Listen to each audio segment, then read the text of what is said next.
Hey Leute, willkommen. Ich bin Terminus und heute gucken wir uns Arcane Staffel 2 an, Akt 1. Bin sehr, sehr gespannt, was wir hier zu sehen bekommen. I'm just kidding, of course. I'm not gonna do this in German. What's going on, people? Terminus here. Arcane Season 2. Let's fucking get into it. But before we go into it, I actually have to address a couple of minor things. The first one is, well, Happy New Year, probably to all of you on YouTube, because this is going to come out in January. Also, I want to address a couple of, first of all, thank you for all of the fucking comments coming in on Act 1 and Act 2 of Season 1, because that is out right now. Act 3 is not out as of the time of recording this. It's probably gonna come out around Christmas. It's like retroactively, you can check if that actually happened or not. Probably after Christmas. And I'm overwhelmed by the amount of people who have been watching my videos. So thank you very much for everybody for watching, for liking, for subscribing, for checking out the discussion especially. So everybody who is checking out the discussion, thank you very much. I really appreciate it because not everyone does. People just sometimes skip through the reactions and that's it. Okay, let's talk about. I've read all of your comments. I've responded to some of them. I just want to make sure that I address a couple of things. The first being everybody's kind of making fun of me for not calling Vi and Caitlyn directly, just being this might be a thing. I think I don't even need to justify myself, I think, but I maybe just kind of explain to you where this is coming from. Well, first of all, to the amusement of most of you, or maybe to the annoyance of some of you, I did actually think that Jace and Caitlyn would be or were interested in one another. I didn't rule out the possibility of Caitlyn actually being lesbian, but I did kind of not take it as granted. I was maybe, but this is more of a brother-sister bond. And I think I responded to one of the comments where I was okay, that makes sense. I kind of probably confused it because they have a lot of closeness between the two of them. He's very doting towards her and she's very maybe even just looking up to him, right? Especially the first scene we saw of them in, I think, episode 1 of Arcane, where right before the explosion happened, where she drops that piece and he's oh, careful there, that's your parents' money you're dropping. And the way she looks at him, it felt like there might be something. And there's definitely chemistry between the two of them, but I guess it's more love on the spectrum of family love, kind of growing up with, or partially growing up with someone over the years and being just around each other, and she's looking up to him. You clearly see that when she's defending him in front of the other guards when I think in episode 6 or something along those lines, during the Progress Day festivities and whatnot, when he's holding the speech and everybody's oh, this prick, and she's no, that's not how he is. So she's clearly maybe even admiring the person he is as a character, as a personality, and obviously proud of him as kind of a big brother kind of deal. But because I had this mindset of the two of them possibly being together, especially in Act 1 and 2, I was more hesitant to actually, I think, call the romance that, or the flirting that happened when Vi and Caitlyn actually interact with one another for almost the first time, when they went into the brothel and actually wanted to get that piece of information. But I did call that out. I was actually this is very sexual tension romance thing going on, but I wasn't I wasn't ready to call it yet, because I was is this gonna be something? Because what I experience in many shows, especially anime, but also even Western shows, you do have these things being teased and or the concept being played with and then never develop, right? A lot of shows do that. They're oh, is there something going on? No, well, maybe. Who knows? Leave it up to the interpretation of the viewer. But in this case, it's clearly not. We've seen that in Act 3, where they look at each other lying on the bed and all that, and Vi really opens up, gets vulnerable with her. So there is something really serious, especially when Caitlyn asks afterwards, it's what about us? But I think another aspect that kind of threw me off was it happened so quickly, right? They know each other like one day. So I'm like, yeah, maybe they're interested in one another, but we don't know what's gonna happen like in a week or two, right? Within like their adventures and them trying to make their way and find out this grand like conspiracy and the political tension happening, everything, right? And right, Marcus being corrupt, all of these things, we don't know how the elements play together, and if this is going to be a thing that blooms or if it's going to be a thing that like could have been and then wilts immediately. I feel the same way about like Echo and Jinx when we do have that moment on the bridge where they look into each other's eyes. There's a clear connection. They're childhood friends, right? They spent a lot of time with each other, and he can't bring it, like he can't bring himself to actually give her the final hit and whatnot. And then there's this moment where they connect eyes, and there's like very intimate connection going on in that second. But even before that, right, when you have the whole like insane artist's montage, like that is art, right? I said that before, but like this insane montage.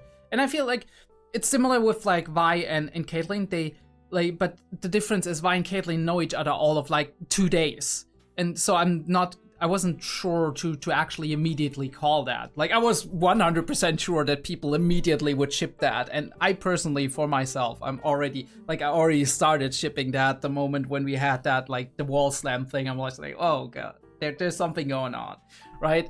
And I love that kind of shit. I love romance that is like done just the right way, right? You have just the right spice in there and just the right like setup and everything.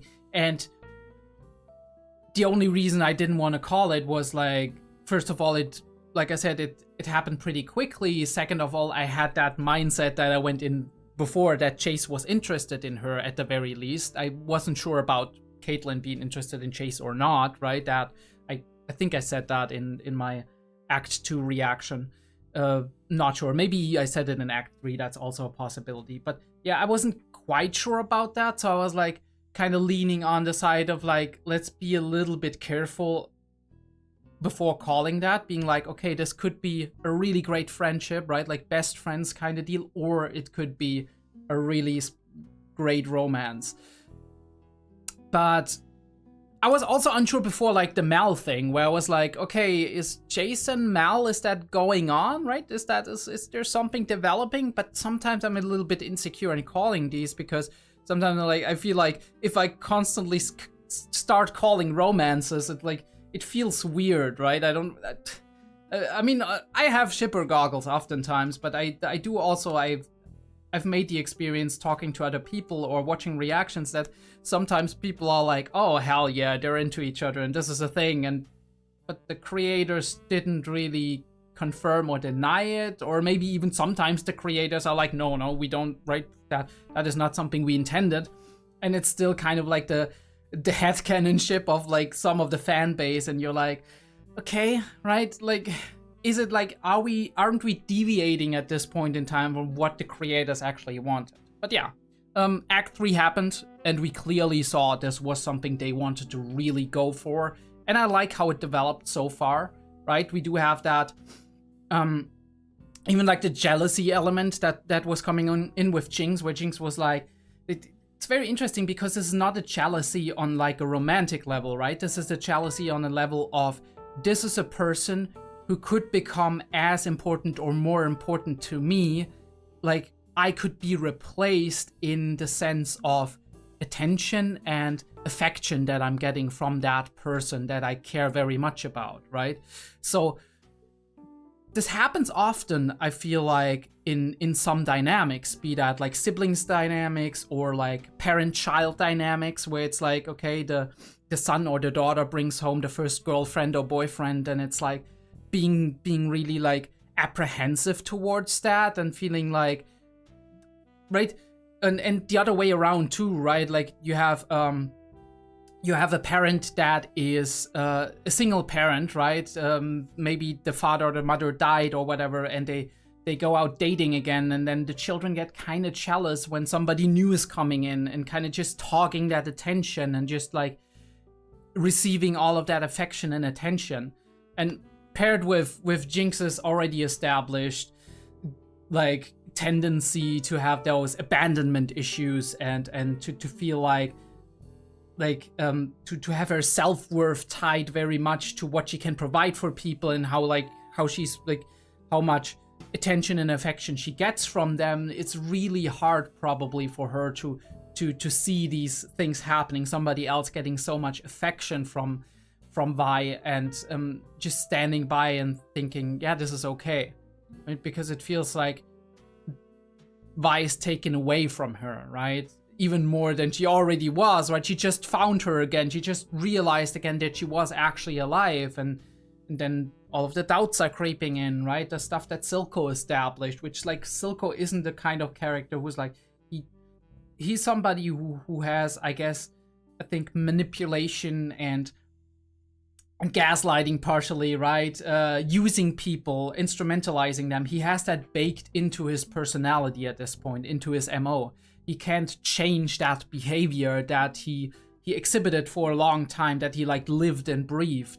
And even though he cares a lot about Jinx, which we do see, even especially at the end, like with that crazy Act 3 ending and whatnot, even though he cares a lot about her, there's this like, he falls back into these patterns of behavior that are destructive, that are bad and manipulative and whatnot, even with her, in like through the lens of trying to stay in her good graces, through the lens of trying to secure the affection and the connection he has towards her and she has towards him, to kind of secure that for himself. Because like obviously we do see that he has this, or a similar trauma that Jinx has, even though it's not exactly the same. And this is, I think, his mistake, that he confuses her, like Jinx, to be exactly like him and not a different, unique case. But he has that trauma of betrayal and abandonment, which from his point of view was like Vander when he drowned him and all of that. And that was his trauma moment. And that kind of reflects back now, or did reflect back now. But yeah, what are we gonna do now? I mean, we know that at the very least Vi and Caitlyn are safe. That's one thing. Very interesting, all of you writing about Heimerdinger, by the way. Very cool, his like lore of like his species and whatnot, him being essentially immortal and all that. I do agree, by the way, a lot of you saying that like Heimerdinger, as much as he is very as we are very sympathetic towards him, and his I guess naivete and his like over focus on just wanting to do science and like exploring stuff and just like that like over focus on the academic strive and the inventor's strive and whatnot, but trying to stay in his peaceful little bubble, that this is kind of his major flaw, right? That was the reason that led to people like the council and whatnot betraying him essentially and ousting him from the council, because he was, even though this was not the issue, that this was not the debate that was being led here, but that was kind of his failing to be like, I'm not gonna look at all of that like divide and misery and the tension that's going on there. I'm just gonna stay in my own little bubble. So we had that moment when he was enjoying the violinist, which by the way apparently is like one of the OST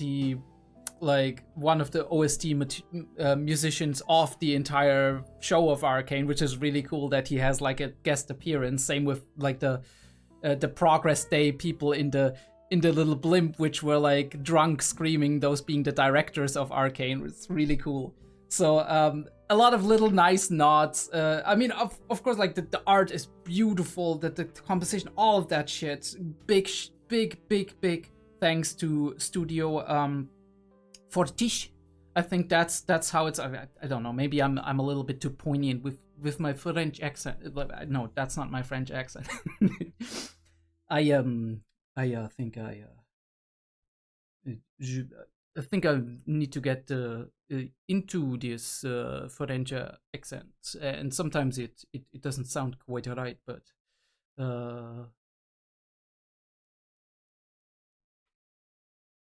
Studio Fortiche.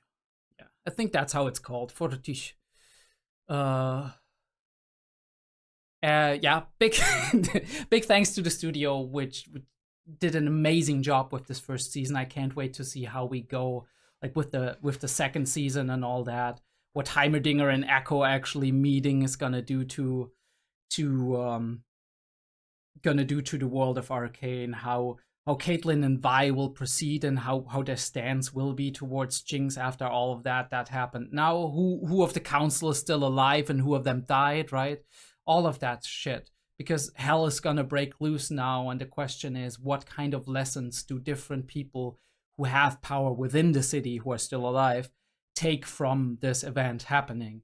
And how do we find a way to deal with that and actually at least uphold some semblance of order within the society that we live in, which is Piltover, the two nation city, which is Son and I don't even know how the other side was called, but yeah, like bridging the canal Pilt. I read all of like the comments which talked about the history of the country and all of these little like tidbits, which is really, really cool to kind of just see how deep we can go into this interesting lore about the and like also the parallels to some of like real city stuff going on. It's like the French architecture and different parallels we can draw to events happening in history or great stories having been written in the past. So there's really a lot of cool stuff you can dig yourself into. By the way, I've been listening to the I think it was episode 7, the big music track of episode 7, which is whatchamacallit. I actually had that. I mentioned that. Something Misfits Toys, right? Misfit Toys. Really cool. Misfit Toys is like a bop. It's such a cool track, and like even the lyrics, they make perfect sense for Echo and his faction, and like just the style that's oozing from Echo and his entire Firelight faction. I mean, they were already introduced like that in Act 2, right? When they hovered on those skateboards all silent, and then they did the drop, and when they like fly in and swoop in and disable everybody, then the Echo comes off the skateboard, just picks it up, and every step is like kind of really, really stylish and all of that. It's really cool. Like Echo grew so much. Echo is such a fucking real dude. Not gonna lie, he's probably one of my favorite characters in the current series. I don't know, maybe we meet some very interesting characters in the future, but yeah, he's probably one of my favorites right now. But yeah, let's get into it.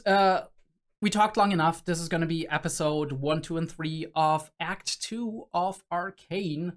The next one is probably going to come out in 2.5 weeks, maybe 3. We'll see.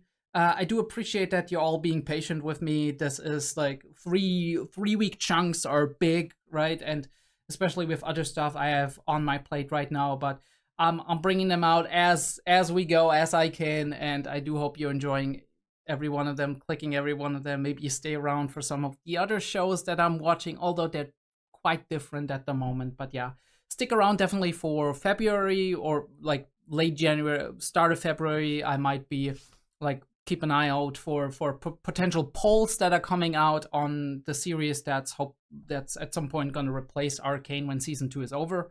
So I want to see, kind of get some input. At the moment, I actually ask on YouTube and Patreon what people want, and after a while I'm just gonna tally up all of the stuff that I think might fit the slot and might fit like in terms of like how long it is, in terms of how like just the general vibe it has and the general like attention it gets, and then I'm gonna put it in, and I'm gonna be like, okay, patrons, 10-12 things, decide what do you want to do, and then we're gonna like bring it to YouTube when that's decided. Be like, okay, these are 4 shows that Patreon really liked out of all of these, right?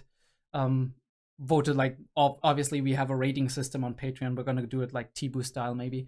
And then on YouTube, people can be like, okay, out of those 4 shows, this is the one I really would like to see or I would be interested in. But yeah, let's jump into it. I'm gonna do a quick little cut because that's actually really good for me, my recording stuff and transferring files and whatnot. But I'll see you in a second. Hey, what's going on, guys? Quick update from future me here. it was quite hard to get Arcane Season 2 approved for YouTube to be monetized and everything else. So I do apologize for all of the cut sequences, for all of the stuff that's in there where I had to lower or cut the volume, where I had to like cut parts of the thing itself out actually to get it through. But if you are interested in the full experience, no cuts, no nothing, then go to my Patreon. There is even a separate YouTube video that is not monetized, so you can watch it from the start to finish. So, and where there's nothing cut except for a couple of minor sequences with like the OP that I still that I cut very early in the editing process, so I couldn't revert those changes. But aside from that, most of it is uncut, most of it is just running through, and there's no ads that interrupt you. If ads are annoying you like every like 7-8 minutes, you know how YouTube is, ads are coming up. If that annoys you, go check out my Patreon. The lowest tier actually has all of the Arcane videos. That means all of season 1 and all of season 2 if you stay on the Patreon as well. We're probably gonna finish that up like end of February, maybe start of March, right? When we're done with the entire series. But go check that out if that is something for you. And obviously there's also the full-length version of everything, like all the reactions and everything going on. So if that is something for you, if you're like, I mean, I like the content, I like the discussions and whatnot, but you're like not sure because of like all of the cut-ins and like the partially muted sequences, yeah, like it takes you out of the immersion. Go see if the Patreon is something for you. I do also have the Arcane playlist as a collection, so you can get only that if you only want that. You'll have that in perpetuity for you, like forever, for as long as my channel exists at the very least. Go check it out, and thank you everybody for watching this video. Right, Arcane Season 2, Episode 1. Let's get this started. With subtitles. Starts in a 3, a 2, a 1. Let's go.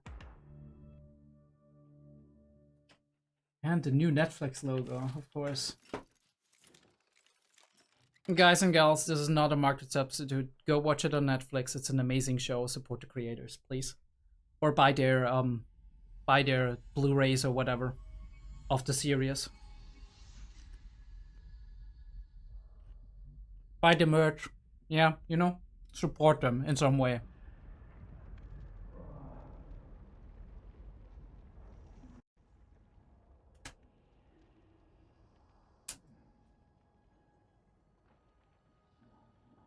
So they are alive, okay.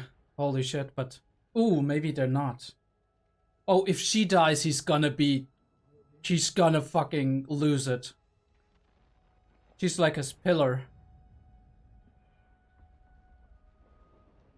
No, she seems to be okay-ish.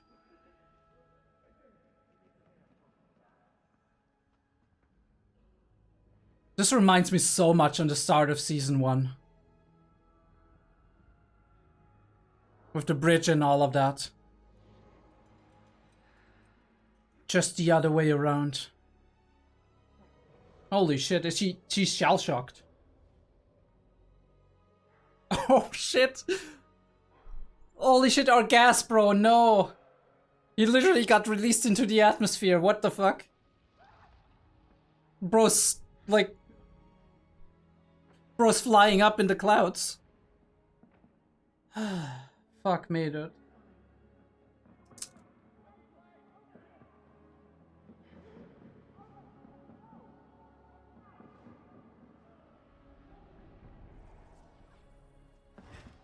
Shit, what the fuck is... No, Victor! Fuck me, dude! No, please, I don't want him to die. Come on, Victor.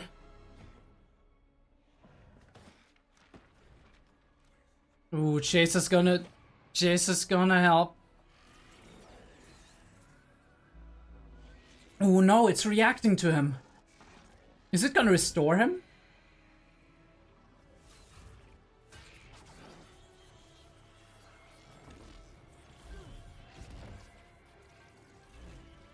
Holy fuck, dude. What's gonna be the price for this? Don't tell me Chase fucking sacrifices himself for him. Ooh, wait, we have the same OP? Sounds like it. But obviously, yeah, different visuals. I need to mute that, but it's fine. Ooh, a mask. Is that Victor with a mask? Yeah, okay. Kate. Chase. Ooh. Blinded by the sun.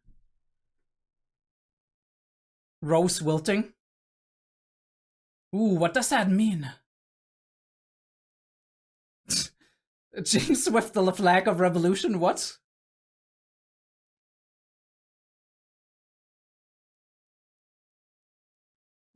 Echo, what's up, my man? And she's having like nightmares almost. Finding the rose. Bro, Victor looks like a scholar, right? Like a magician. Really cool. Okay, let me see. Oh, no. Yeah. Oh, this is gonna hit Kate hard. And Vi is like a... Oh. Fuck, are you real?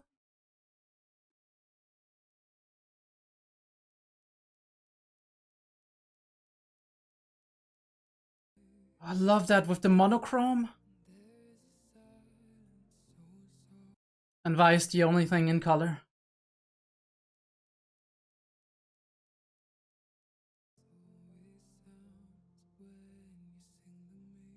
Holy fuck, dude. This reflects hard on the... Oh.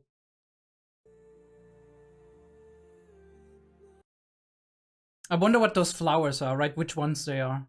I'm not that great in flowers, but I know they have a lot of meaning. Pretending I'm not drawing. And her father.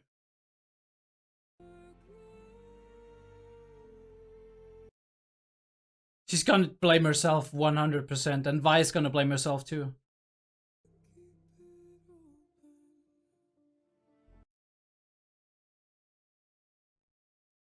I have something to say, but I don't want to interrupt the music here.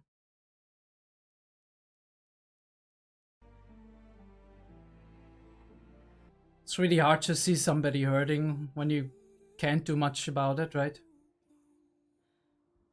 I mean, I guess the best thing is to be there.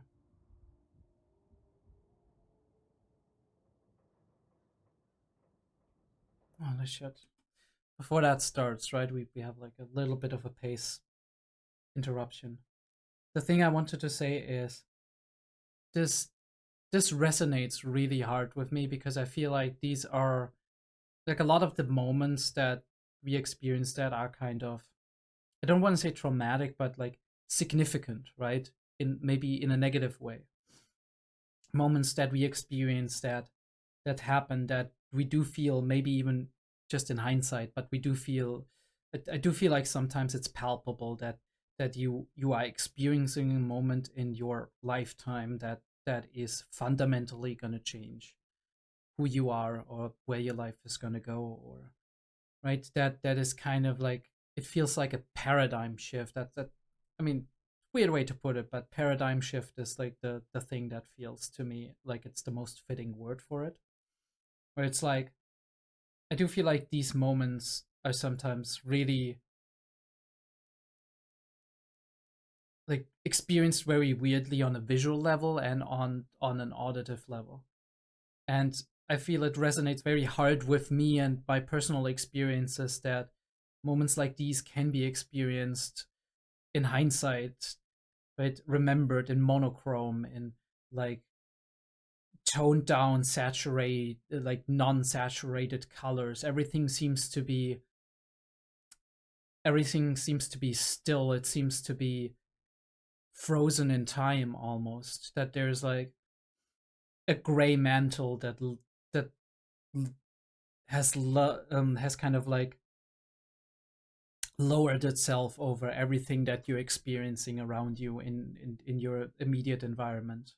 And there's like little spots of color within that, be that like flowers on a grave or like just rays of sunshine in the back, be that experiencing a person very vividly. We see like Vi, and I do think what that symbolizes is that Vi is the only thing at, at this very moment in time, the only source for Caitlyn of any kind of positive flowering emotion, right? Anything that is vibrant rather than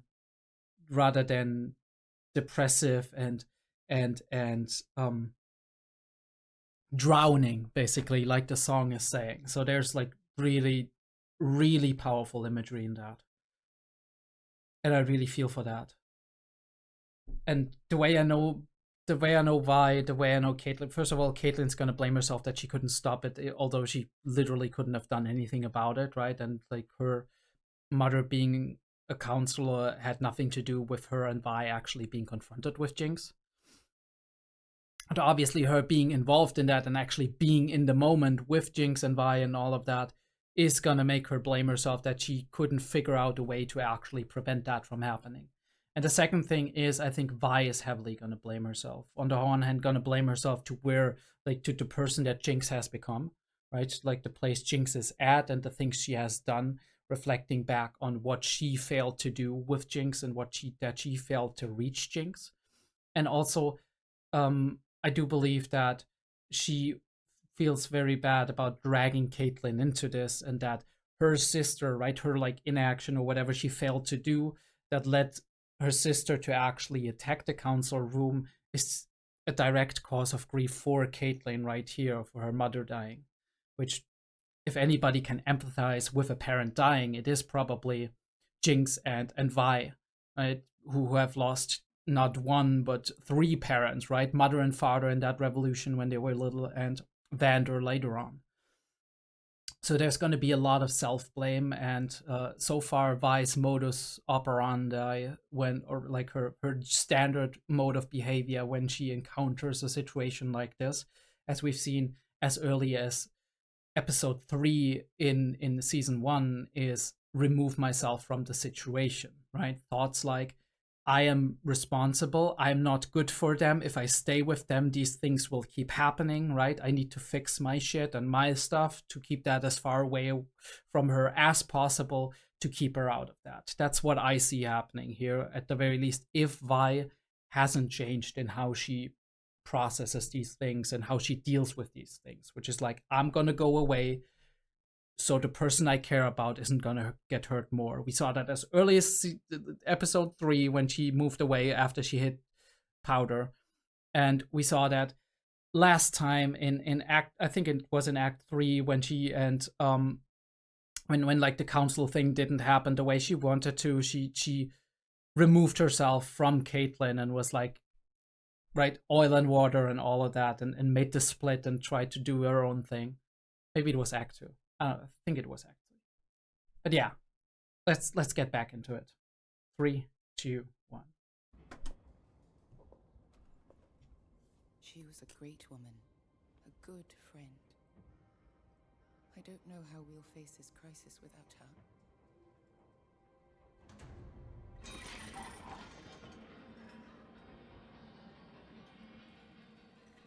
To think we nearly extended sovereignty to the creatures who did this. We're charged with imposing order. And we've been asleep at our posts. While my eyes are open, there will be no more fairy tales of peace until we scour our basement of its demons. So it means war. Kind of you to assist Councillor Sallow, Mother. As we are at war, I thought it prudent to solicit the advice of such an experienced veteran. Let us address the matter at hand. Our people are scared, suffering. They need to know their leaders have the situation under control. An unprecedented show of force. We flood the undercity with enforcers, armed with hex tech. It will be a massacre. Caught in the crossfire. How many more counselors have to be blown to pieces before you finally wake up? We are under siege! What is she doing here? Officer Kiraman witnessed the attack firsthand. She confirmed this was the act of a single deranged individual. Jinx. Silco is dead, the underground leaderless. If we follow your plan, we risk unifying them against us. So what is your solution? She's in right. Chastisement? A firm reprimand? We use a division against them. Pin the attack on Jinx. Post a reward too substantial to ignore. I'm sorry, Mel. I'm not comfortable trusting our fates to chance. Jinx has proven elusive. Our healing can only begin once she's been brought to justice. Then it's settled. 2-1.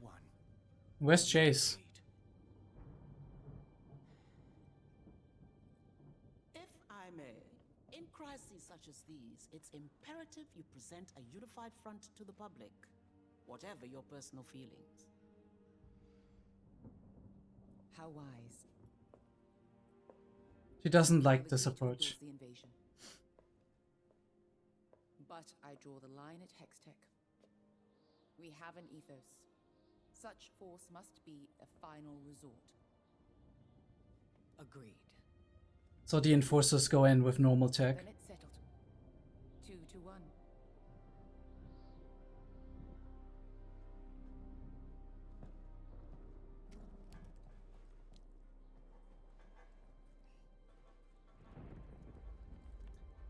And the thunderstorm starts rolling in. I mean, it's understandable, 100%, right? Okay. I mean, you're the heiress, right? So you are technically almost a counselor. I mean, maybe you're not. But your family is very influential in that regard.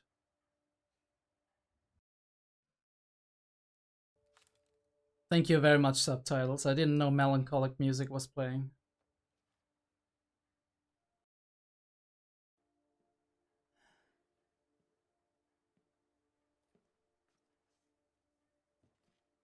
Holy shit, her father has taken it rough. I mean, I can only I can't imagine. I had the shot. Yeah. Don't start this game, Caitlin. Don't start it. Your mother left this to you.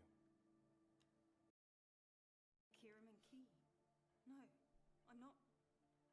I don't deserve it. It's your legacy now.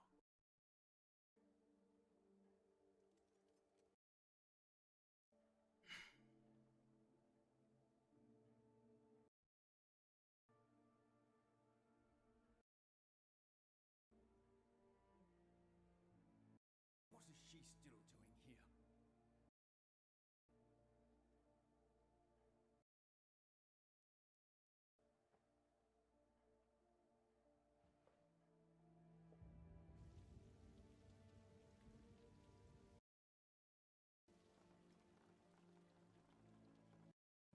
This shot is beautiful.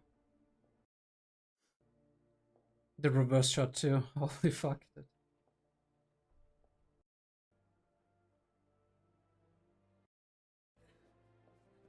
Yeah.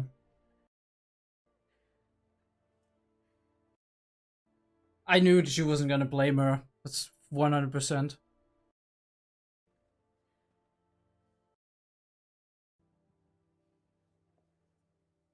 You were right, Kate. Powder's gone. I can make this right. If you get Jace to fix the gauntlets, I can do this myself. No one else needs to get hurt. No. No. No more rogue mission. No more reckless plans. My mother was right. My arrogance led me to take on more than I could handle, and she paid the price.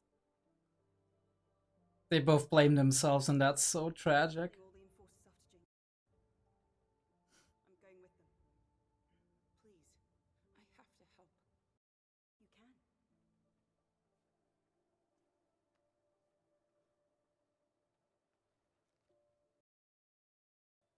As one of us. Kate, I can't wear this. People are calling for blood. The council won't stop them. You can show they're not all of Zorn supports Jinx. We can show them. Together.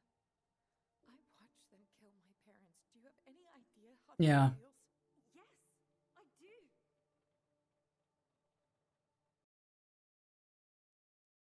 Thought you were on our side. You didn't think at all.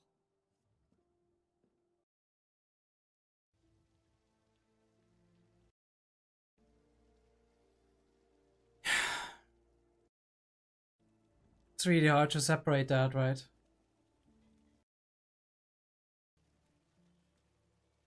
Also, how the fuck do they find the right lighting for every fucking mood? Holy shit.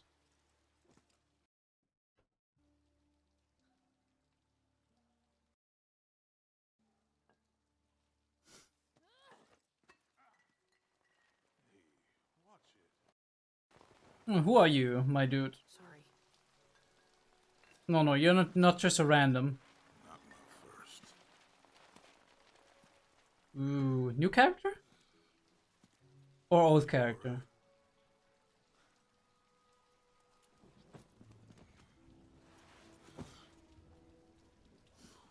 New character. I feel. Almost looks like Vander, holy shit. You, lose someone in the attack?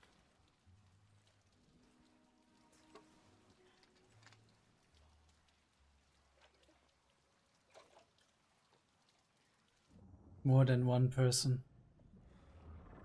In a way, she lost Jinx as well, right around the attack.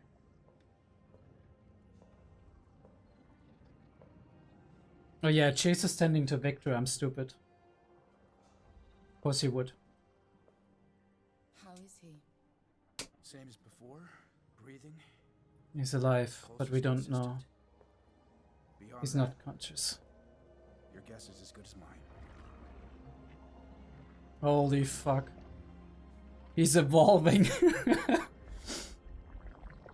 Ooh, the tissue reacts to like life, I guess. What's it doing to him?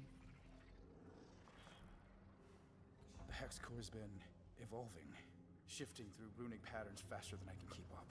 All I know for certain is that it's keeping him alive. It's the sort of puzzle Victor would love if he wasn't.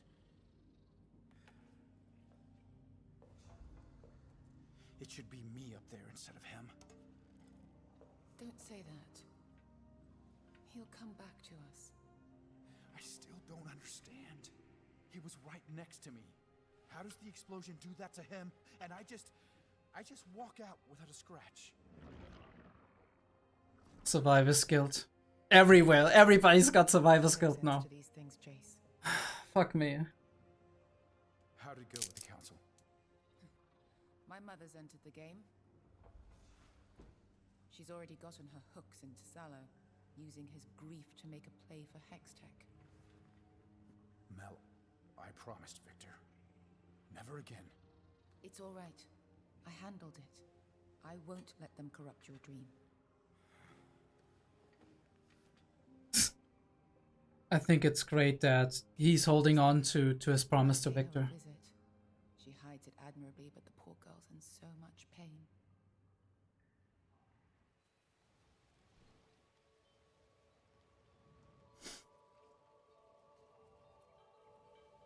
And the violet flowers.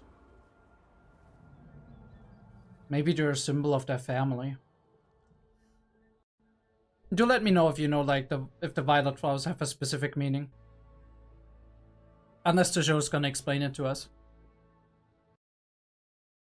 I know artists love to play with, like, flower symbology.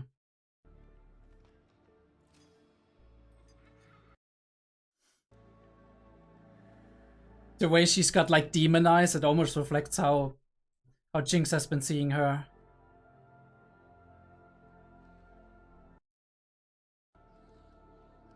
Hey, Sprout.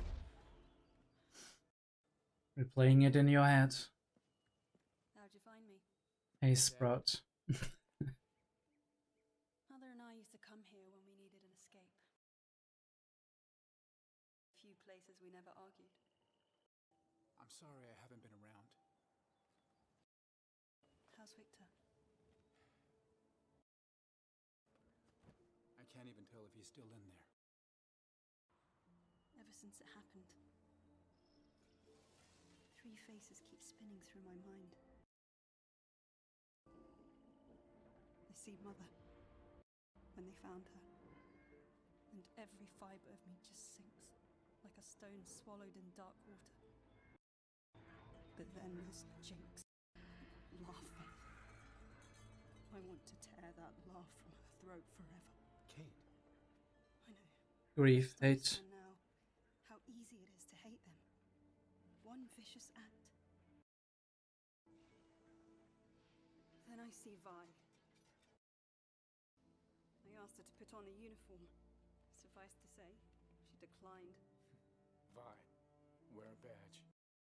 I mean, he's gotten to know her a little bit. Her problem. Yeah. What if she's right?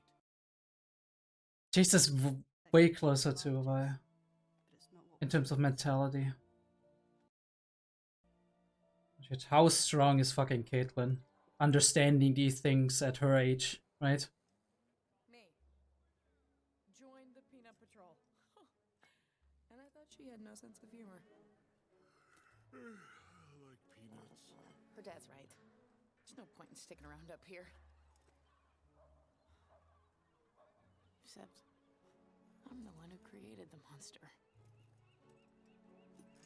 Nah, you're not the one, Vi. Vi?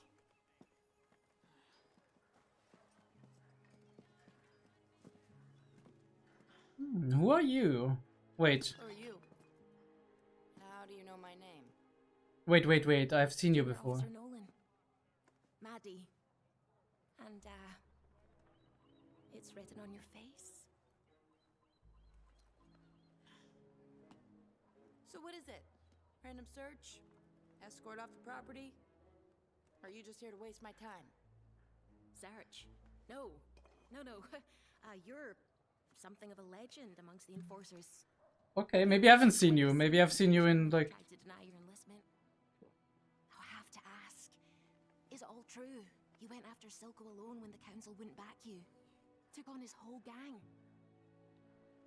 Kate said all that? She said, if every enforcer had a heart like yours, we could take on Noxus itself. Then she threatened to withdraw her family's funding. Anyhow, I'm glad you're joining up. After the sheriff betrayed us, well, let's just say, it's nice to know there's still good ones left. Bright-eyed naivety. Holy shit. Maybe this is what you needed just now. It's hearing that from somebody who has no relation or no direct connection or whatnot.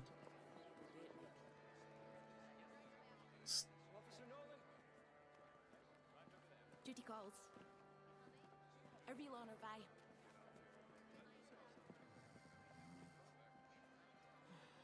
It's very funny because like she kind of feels like one of those like mercenaries that people like look up to, like these are badasses, and that like right in her eyes. That is a beautiful shot. Oh, there's gonna be speech, okay. United Front and whatnot, I guess. Maybe we're gonna say like, this is our special squad, we're gonna like go in there and raise hell or whatever. Address the people, tell them that everything is under control. That everything will be alright and they don't need to be afraid.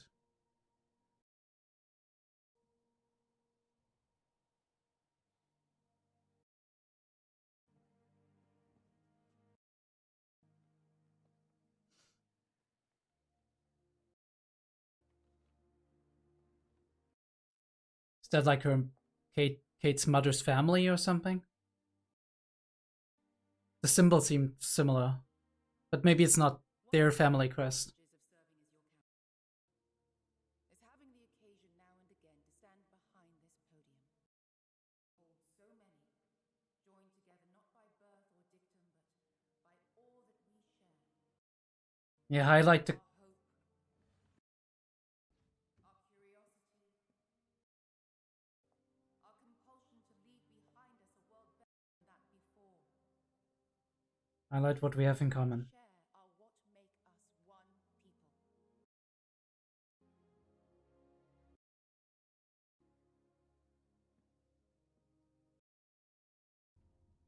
people. Ooh, Vi spots something. An attempt at sabotage. We share an unthinkable loss. Kierman. Forbeck, Councillor Tormin Hoskell, and Councillor Cassandra Kiraman were taken from us. Shall not be forgotten. A statue.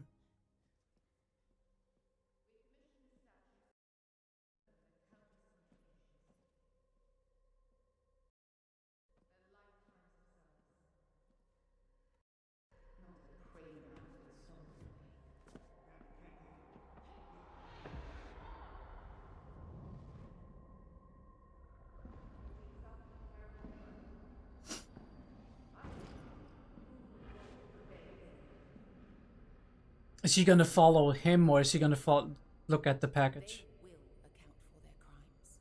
Oh, don't kill Mel, please. Ooh, shit. I hope Vi can save this. But who is doing this?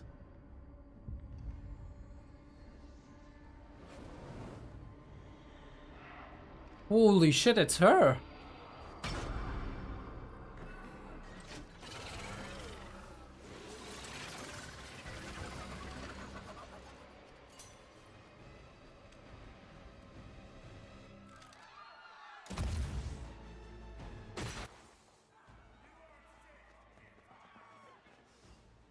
I mean, the message is right there.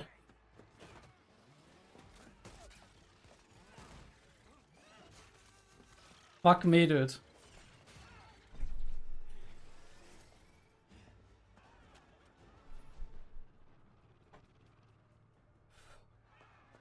Sorry to put.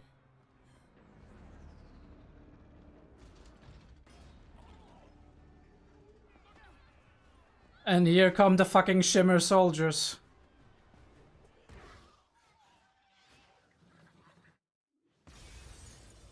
Yeah, fucking hell, the Shimmer zombies are going in.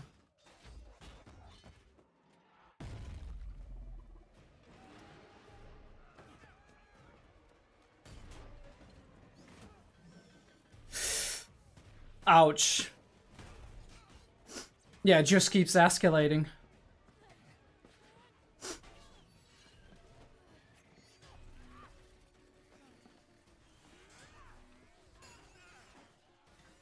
Why does she have a fucking chainsaw? Can somebody explain this to me?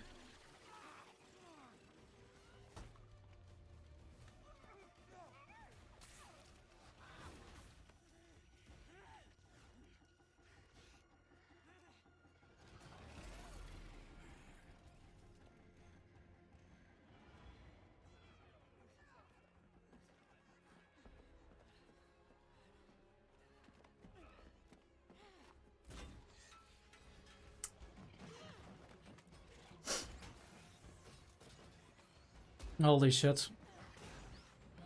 We are in trouble.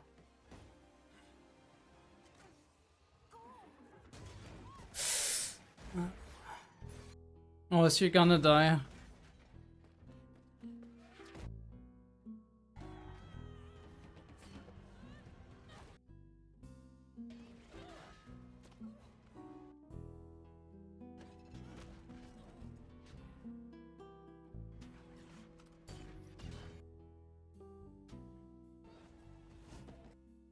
Yeah, rip it out, rip it out. Come on, do it. Holy shit.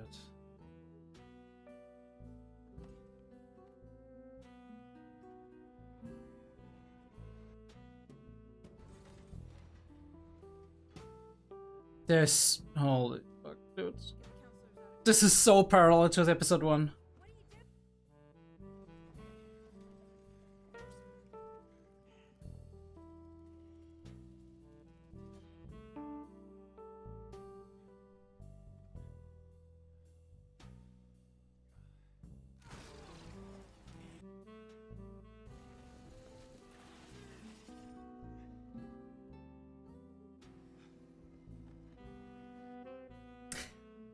It's kind of like, yeah. Oh, I mean, he's gonna do it. I know he's gonna do it. Chase is a beast. But holy fuck.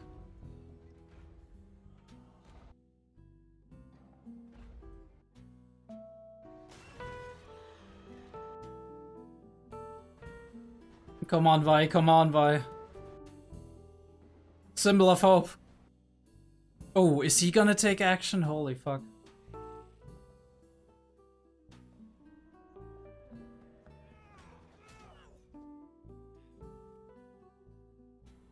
Yeah, I mean... that wasn't gonna do it.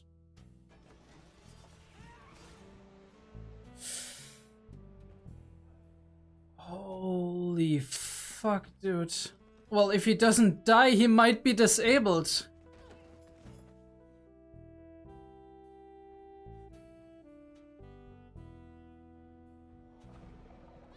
No time to explain. Let her cook, everyone. Let her cook. Fuck me. And boy, you might die.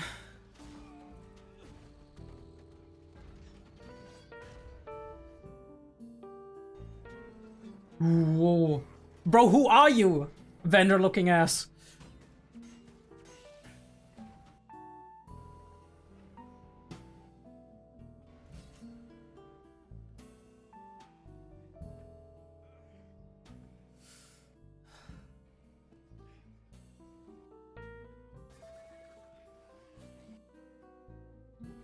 See, this is your mistake. You should have killed them all along and not dragged it out.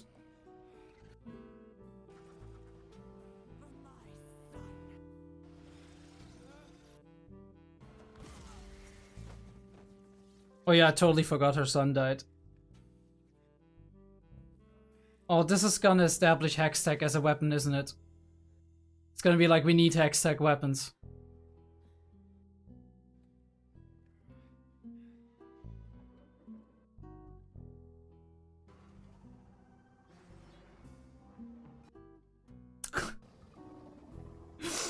Holy shit, bro, the squad. Forged by fire, my dude.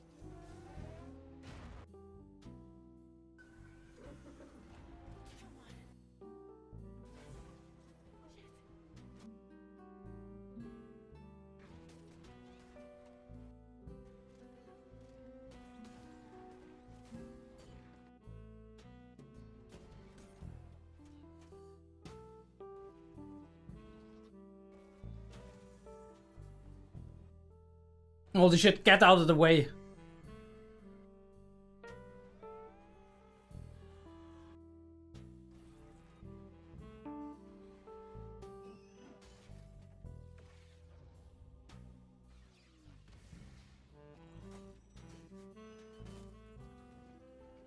Firelights, right? I mean, this is the only ones who I would think are gonna come in here. But maybe not. No. It's... oh, okay, it's like...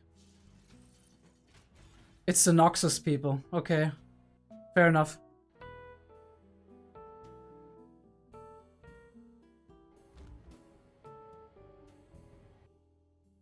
Fair enough, it's the Noxus people. Firelights are like their own... they have their own problems.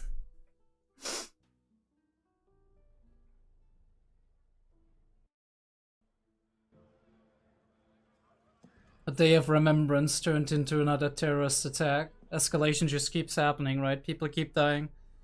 Revenge acts. This is not like they can't prevent this anymore. There's no turning back.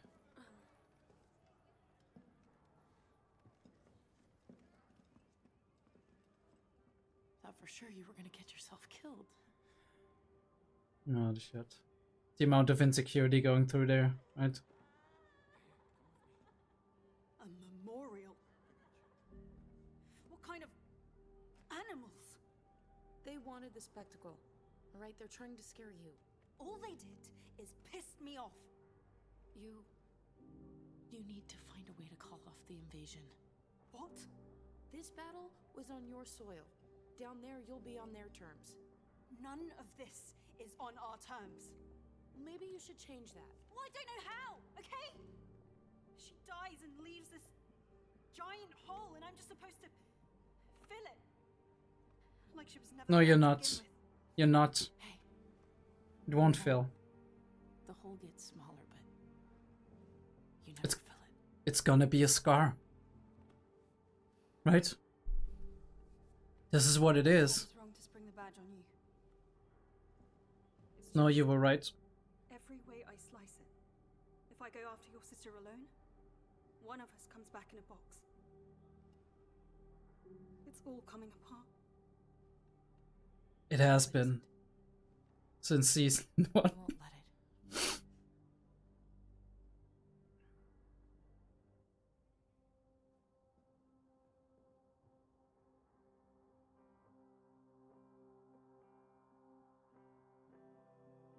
I know you doubt the merit of your birthright, Caitlin.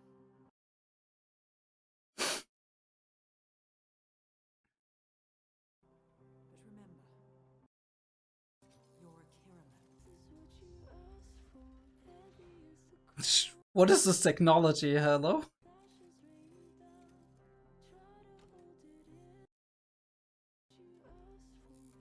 It's like newspaper archives kind of deal.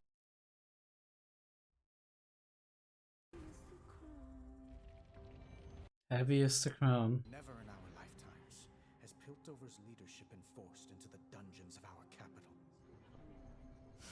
But here we are. Does anyone still doubt that our enemy is greater than one deranged individual? Yeah. How did they sneak so many of these things into the ceremony? I thought we took every measure to secure it. They must have had help from someone up here. We can't afford any more hand-wringing. If we do not defend ourselves with Hextech, our principles will mean nothing. We aren't prepared for a full-scale invasion. The Undercity's attack proved that. This is a closed council meeting. Who let you in here? I let myself in. I am a decorated officer, leader of House Kiraman. Address me with respect, or keep your mouth shut. I will lead us She's like, I didn't expect this. three objectives. Locate Jinx, dismantle Shimmer, and neutralize any agents still loyal to Silco. What makes you think you'll fare any better than our forces today?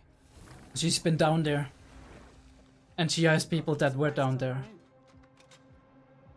Ooh, oh, and they have, of course, like a little bit Hextech weaponry. We're just not ready to do it for everybody.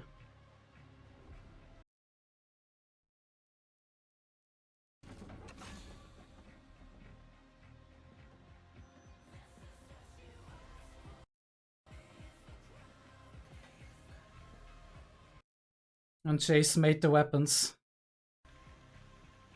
He didn't like to make them, but... Is he gonna open his eyes now?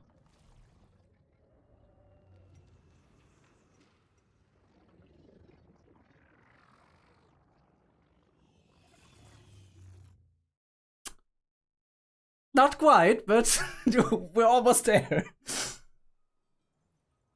Wait, what is happening? Is this like a double episode? Oh no, okay. Like I was like, this is long. Hey Doc. So you're still alive. Or is that like...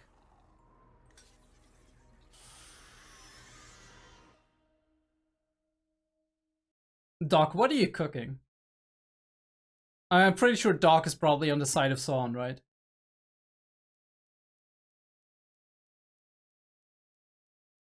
Fuck me, dude. What a first episode. Squad pulling up, being like... I mean... How do you deal with that, right? If I did, at some point in time, everybody, like, even the people who are like, okay, we want to understand the plight of the people down there, right? And we understand that it's not all black and white. Even those people, at some point, they're gonna be like, okay, we can't just sit, like, take this lying down. I wonder if there's gonna be an after credits or if it's like, if the credits are 2 minutes. I have such a fucking thick beard right now. I need to shave it at some point, but I really like it for like winter because it's nice and warm and whatnot. Guess I need to cut here a little bit to not get like all of the stuff into my beard when I drink stuff. But if I'm not careful, this doesn't look all that great if I like just... Yeah, holy shit, dude. Yeah, it's all credits. Alright, let's go back and talk about it, right? Oh, sorry. Audio immediately. I love this because like almost like the stuff is flashing before our eyes once again, so we kind of remember what happened in this episode. These episodes are long, so there's a lot of stuff that you can't really always like just remember, oh, this happened and that happened and whatnot. This is one of the reasons why I'm going through these, because I'm like, I need to be reminded all the little moments and thoughts I had and whatnot. And yeah, like I said during the reaction, this is multiple times in this episode, but especially there and later on at the other attack, you do feel like there's heavy parallels drawn to episode 1 of season 1, right? You do feel that. It's like permeating everything, right? The way everything, like the way everything is clad in this red color and dust and smoke and whatnot. And obviously she is kind of worried about Mel, but at the same time she's still playing her own game, right? She's like, I mean, not in the sense of like being egotistical, but in the sense of, in order to protect Mel and like maybe like, right, to protect Mel from all danger, I need to force her to actually make the right decisions in her mind. The decisions that Noxus would make. You have like Chase kind of low-key recognizing, but not acknowledging, I guess, right? Like recognizing that Victor has been experimenting with the hex core and this shit, and has found a way maybe, but he's like, that is besides the point right now. I want to save my friend. It's like, holy fuck. I wonder what it's gonna do to Victor, because like Victor seems a lot like, I don't want him to die, and I think he has a larger role to play in this, so do wonder how it's gonna change him and what toll it's gonna take on him, right? Him having bought his life with something, right? There's always a downside to these things. There's always a downside. And then we start with the older characters. Although Jinx almost seems very young in this specific shot right here. And we have Victor with the mask he's looking at, almost like this is his old self and now he has to deal with that, right? And has to like contemplate on something. He also looks not just like a magician, like I said, but also kind of like, I don't know, a Greek scholar or something, right? Like a philosopher or whatever.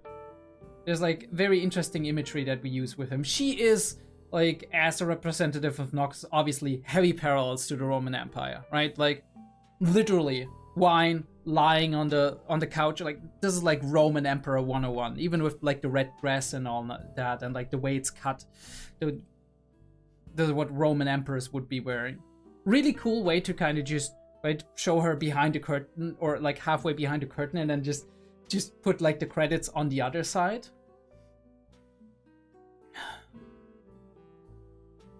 Very interesting how he is being blinded by the light coming in through the cracks. So I do wonder what that means in the grand scheme of things, right? Like if there is some, oh, wait a second. Apologies. If there's some kind of symbolism to that, right? Where he's like squinting and he's not sure what's coming in. He's like being blinded by all of what's like almost overstimulated, and then the entire frame gets like oversaturated, and we have the color pedal slowly falling down and just shimmering through the light. So there's like maybe a hint of, as we connected that with remembrance, with like beauty and all of that, that there's like some kind of beauty, or also in this case maybe sadness, remembrance shining through the little cracks. And the cracks are like very interesting choice to use actually for the light that's coming through. Use evening light, right? Golden hour light, basically. We do have the rose wilting back in, which is very interesting. And we move into Mel, so it's almost like she's squeezing Mel into something that she wants, maybe something more hardened, something more resistant. That is her intention. But for Mel, it's like she's being pressured from all sides, right? She's being almost destroyed from the pressure that's coming in here. That is maybe like, I mean, there she looks really actively demonic, but I do wonder if in her own mind it's just, I'm doing this for your own good, child, right?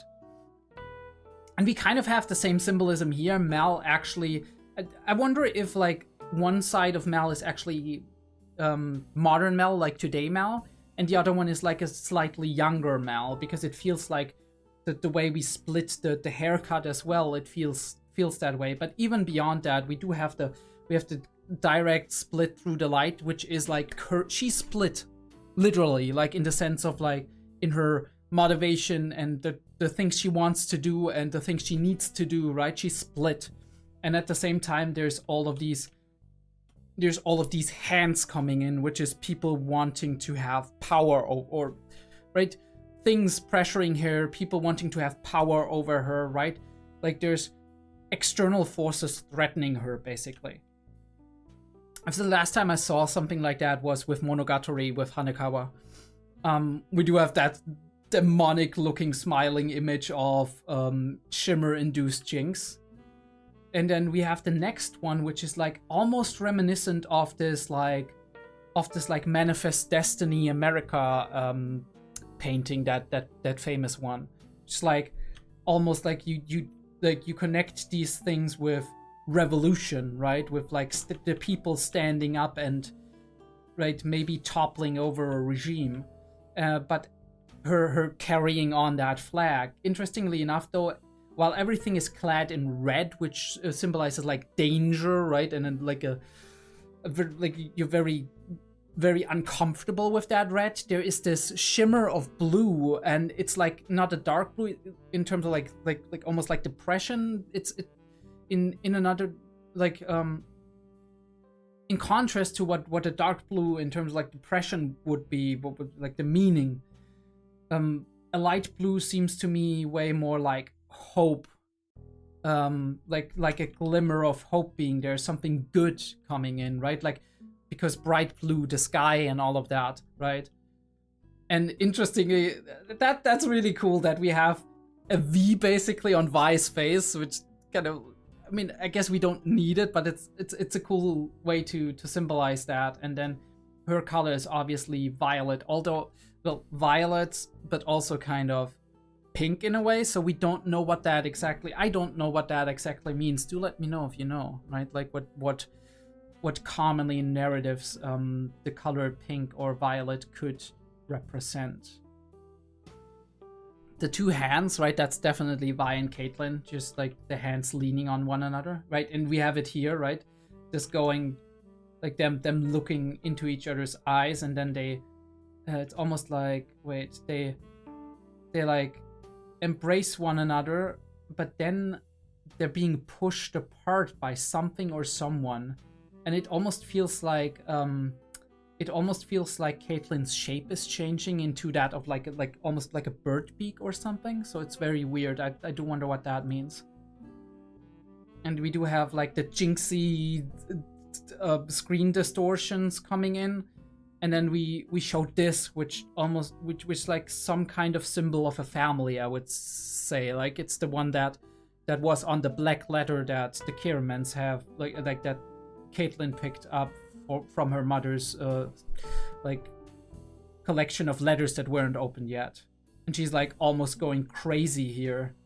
It's like there's a lot of distraught going on. I do wonder if this is just hinting at what we saw in this episode where Caitlyn's like, I'm struggling with myself, everything is falling apart, I don't understand, there's this hole inside of me, right? The grief that we have, or if there's more that is gonna come down the line that, because it almost seems like she's finally seeing something and then she's realizing something and is being shocked by it. And we have someone in green light, yeah, of course, Echo, dancing through the green light. But he's only in here very shortly. I do wonder what that means. If he, in the beginning at least, will play a different role. And this is her just waking up from a nightmare, and then suddenly she's alone. Her mother is not here anymore, and all she has is the rose that her mother was clasping. And the rose is opened. It's not clasped or destroyed or whatever. Some petals have fallen to the ground and are getting scattered by the wind, though I don't know if that means that, I guess she took away some damage from all of that that's been happening, but she's been blooming again. Maybe that's the symbolism here. And like her going for the rose is basically like picking up what her mother wanted or intended or whatever, but not in the same way her mother wanted it. At least that's like almost how it seems. For Victor, this is like just looking at the sun. It's big. I feel almost Icarus imagery, right? In the sense like flying too close to the sun, and him kind of interesting. Like almost like I said, magician, monk, scholar, something along those lines, right? With the contrast between his black robes and the inside seams which are white and like a lot of bright light on his face, and then we switch over this seamless transition into this weird biological thing that he's in right now with the shimmer that almost seems like it, like this is a very intuitive way to symbolize evolution, I feel, or like genetic manipulation. You immediately know what they're actually going for with like the imagery, at least. And this is him. Oh, this is super interesting. He's trying to put on, or he wants to put on the mask, and the mask is super bright. It's shining in, so it's knowledge and power, maybe, right? Like a unique knowledge and power. And then as the mask is getting closer to his face, in the background you see all of these masked faces. It's almost like there's this society, or at the very least like he's following into tradition of some kind of like line of scholars, magicians that had like that used the hex core, and this is like his legacy at this point in time, and he is deciding to take it on, which doesn't necessarily has to be a bad thing. I think like the blue colors this is shown in evokes feelings of mystery, but not of like dread. So I do wonder what that like ultimately will look like. And him like Chase is being outshone by it, right? And he's being almost blinded by it, which means like symbolizes to me that he's maybe not as like privy to the information or the specifics of what's happening with Victor and what kind of knowledge or whatever skills Victor unlocks, but he's very close to it, right? Because he's very close to Victor. The question is that light, like in the intro here, gonna swallow him, right? Is there gonna be a Chase dying at the very end of this, or making some kind of giant sacrifice, either on purpose or maybe even just accidentally, that will lead to Victor taking on his legacy, but Chase having some kind of negative effect from it. Would probably lead Victor to blame himself again for whatever that means. We're gonna go into an episode in just a second. I'm just gonna break in because we do have, I have like 3 minutes of memory space left on this memory card, and I'm gonna be right back. See you then. Yeah, let's get into the episode. What do I have to say to that, man? Like I said, flower imagery. I think like there's probably a lot to read into. Violet flowers. I think I've like remember vaguely from my Monogatari research that there's some connection to nobility on like the violet thing.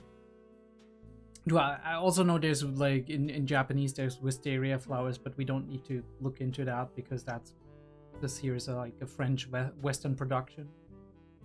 I mean, we use like, oh, look at that transition, it's beautiful, right? There's an ocean so dark down below the waves.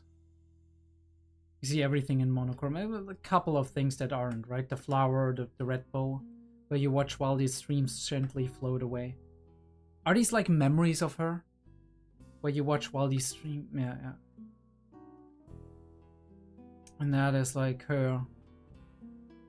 the only colorful thing inside the crowd. We talked about that, right? Somebody you feel a lot of emotions for, especially a lot of positive emotions, right? Something that just recently happened, that's fresh, that's about to bloom, right? There's like this vividness to it.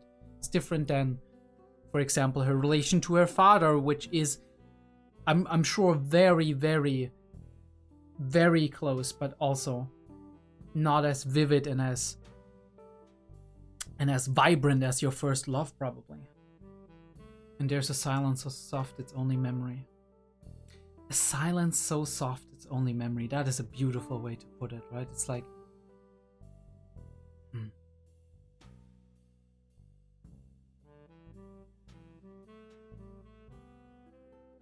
Holy shit. Almost like in newspaper article or something, or like the flash of a traumatic memory. There's all of these chalk drawings, basically. It's like she's holding on to something with like the flower petals, right? And then she lets it go, which is, I guess, symbolizing, like symbolism for her mother in this case. And she sees Vi heading out. At least that's, or maybe this is like her looking down on the grave itself. Either way, like Vi heading out is just like I said, it's her kind of behavioral pattern here. Hood on, head down, right? The boxer stance, basically, right? Closed off in her entire posture. And her father, we saw that already here, like the way he's like sunken into himself, and the way also his hair kind of just flows over his hands, almost like it's smeared. Yeah, like this is a very interesting way to symbolize. Even like these shots, right? Look from the casket, her big in the picture, but we don't see the entirety of that. I've seen something similar to that when we've actually had a scene in ReZero in, I think it was episode 8.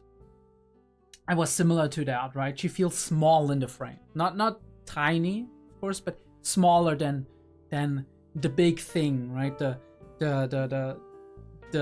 space that her mother takes in this frame. She was somebody who, right, big shoes to fill, but also somebody who was very big in her life, right? A monument, a statue, basically. Somebody that she, even though she had a lot of like differences, even though they argued a lot, there was like, she was putting her up high.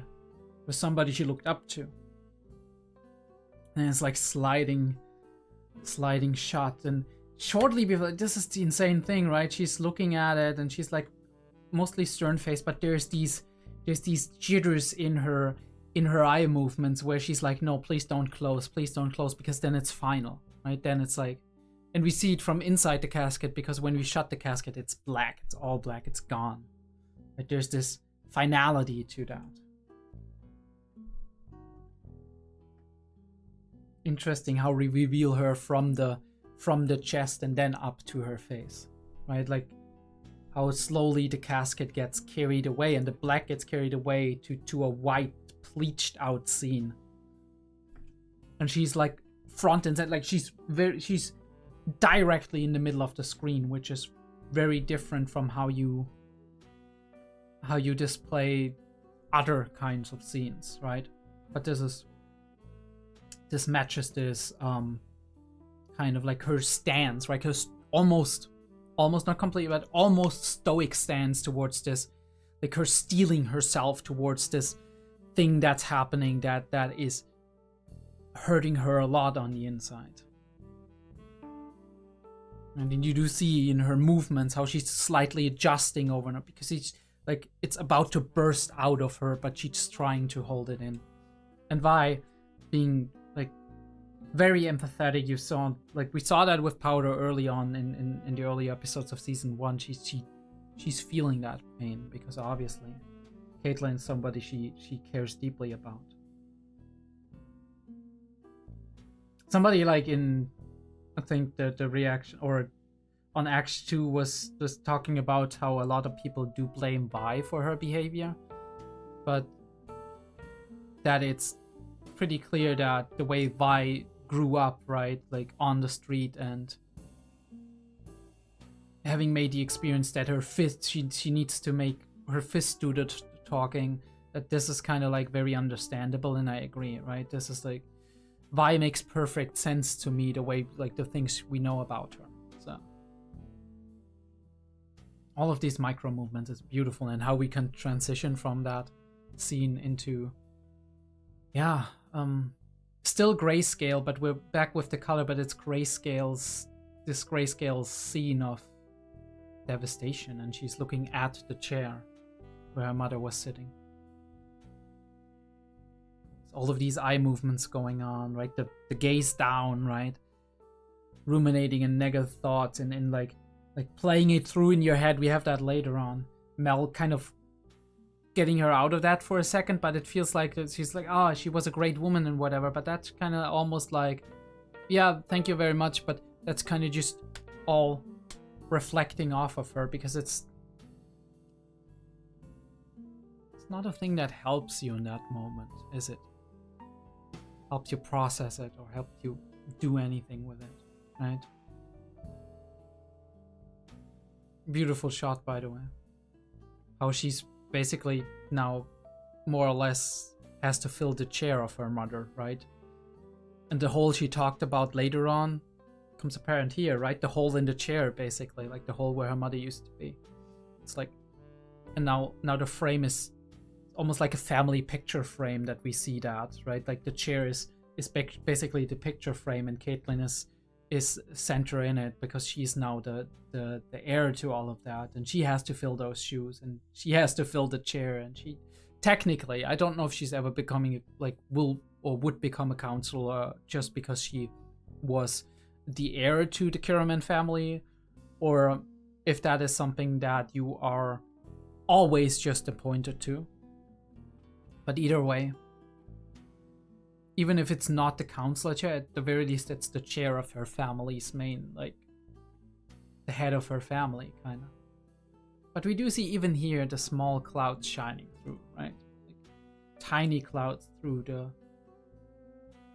the storm. I mean, it's clear that he immediately reacts that way because he has his like frustration and grief and anger about being disabled thanks to this attack. And obviously the response would be more pressure to actually strike those people down. And I guess this is how it works, right? One side does something, the other one gets angry and frustrated and sad and grieving, and then they're like, we need to strike back, and then they strike back, and the other side feels wronged and feels attacked and feels lost. And that way we're just attacking each other and driving each other more into despair. The fronts are getting harder and harder, right? Right, and it's like with normal material, right? If you have like two bouncing like rubber balls bouncing onto one another, there's no damage happening. But if you have like different material, right, like wood or something or whatever, starting to see the chips appearing in it, right? Or even stone, right? Stone onto stone, metal onto metal, dents and chips and all of these things, right, are appearing on that. And the problem is, the harder you make the material, the more severe the split off will be when something eventually breaks. It's not going to be like soft material like your hand or something where it's going to heal in time, or like I don't know, if you look at stuff like rubber or stuff like some kind of soft, I can't think of anything right now, but some kind of soft substance, you can just keep attaching it to it and hope that it starts sticking again, right? The atoms are gonna form bonds again, but the harder something is, the harder it is to actually put it back together again. You need energy for that. Like in terms of steel, for example, typical, like, I always go back to Lord of the Rings because I love this movie, but like Lord of the Rings, the blade that was broken, you have to reforge it, and then you basically have to heat it up to extreme temperatures to actually reforge it again, right? That's the Japanese, when they do their, like, make their katanas, their blades or whatever, they like fold them 1,000 times basically, right? But under extreme energy, under extreme heat. But what happens if like the material gets really, really hard and harder and colder, right? The material that is harder is gonna chip the other material, and then that material gets harder and it's gonna chip this one, and eventually, like, there's gonna be no material left to actually chip against one another. But at this point in time, right, everybody will be dead, everybody will be devastated and hurt and damaged for generations, right? The country will be brought to ruin. I mean, obviously, we do see, look, you can put that into other metaphors for conflict, right? Explosive barrels or whatever you want to do, right? Gunpowder, right? Explosion, fire, whatever. But like, I thought it was an apt comparison here in terms of, like, because we have such a nation so focused on progress and materials, and yeah, she's still trying to hold it together, and she's heavily feeling the influence of her mother, who is using these people to actually get what she thinks is the right course of action, of course. Like, I love the symbolism of the rain starting to fall, because it's like the storm. Like, we had that in we had that in almost every act, where there's like some kind of weather thing happening, where it's like raining suddenly or storming or whatever, and this is like our symbolism for the atmosphere, the general state of the city to change, right? Love to gaze through the window as we open, like, the letters and whatnot that are left over since her mother has died. And this black letter, I have no idea what that is, the symbol. And don't know what the symbol, maybe it's actually, yeah, I have no idea. Maybe that's her mother's extended family, right? That's like sending her regards or whatever, but I don't know. And it's raining, and it's dingy, and it's like foggy, right? Feels like you don't want to be outside. It's cold and it's freezing, and you want to go inside there, where the fire is lit and the tea is brewing and whatnot. Love how we frame that shot with the empty chair on the other side, right? And her father growing out his hair and beard because he's not taking care of himself, being very downtrodden and whatnot.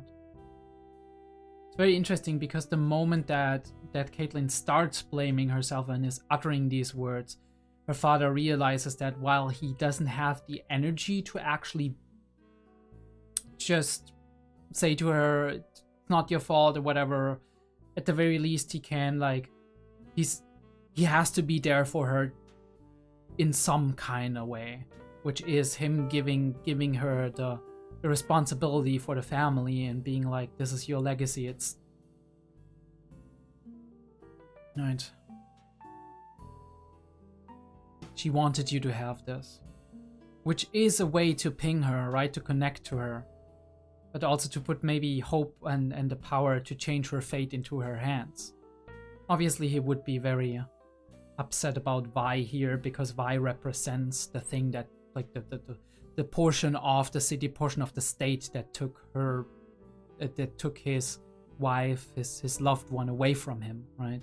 Vi represents that to him, because she's like from the undercity on which this attack happened, and they are the enemy, right? This is like, the more hurt we are, the more we regress into this dogmatic thinking of us versus them. But it exists even in a state of normalcy, right? This group mentality, in-group, out-group differences, where we experience ourselves as part of a group, part, like, a group makes up part of our identity, and the more that group makes up that part of our identity, the more it hurts us directly whenever something happens to that group, right? And something negative happens to that group. And a lot of like social and identity theories deal with social groups within society, and how on a very basic and simplified level, a lot of groups do create these prototypes of who is symbolizing their own group the best, right? Who is which man is the most manliest man, which woman is the most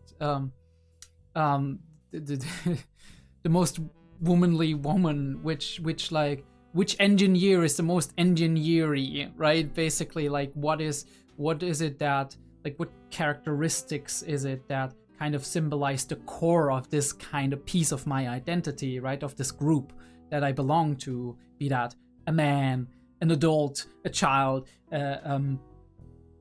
like I said, an engineer, a blacksmith, an inventor, a scientist, whatever, right? And I belong to this group, and then I do identify somebody who is kind of the shining beacon symbol of what this group is supposed to represent, and everybody is kind of around that, right?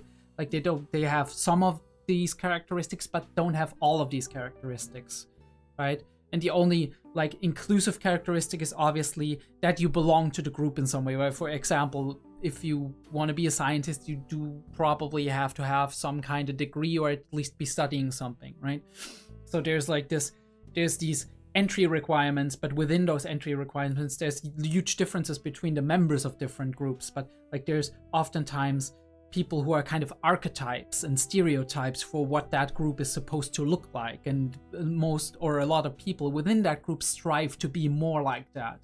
And so the more cohesive and the more homogeneous, right, the more like samey this group is, the more equal all of these people within that group are in terms of like the characteristics that they have, the more they identify themselves with that group, and the more time they spend, the more they spend their life experiencing themselves as the member of that group, obviously the more they will identify themselves with it as well, on a logical, intellectual level, as well as on an emotional level.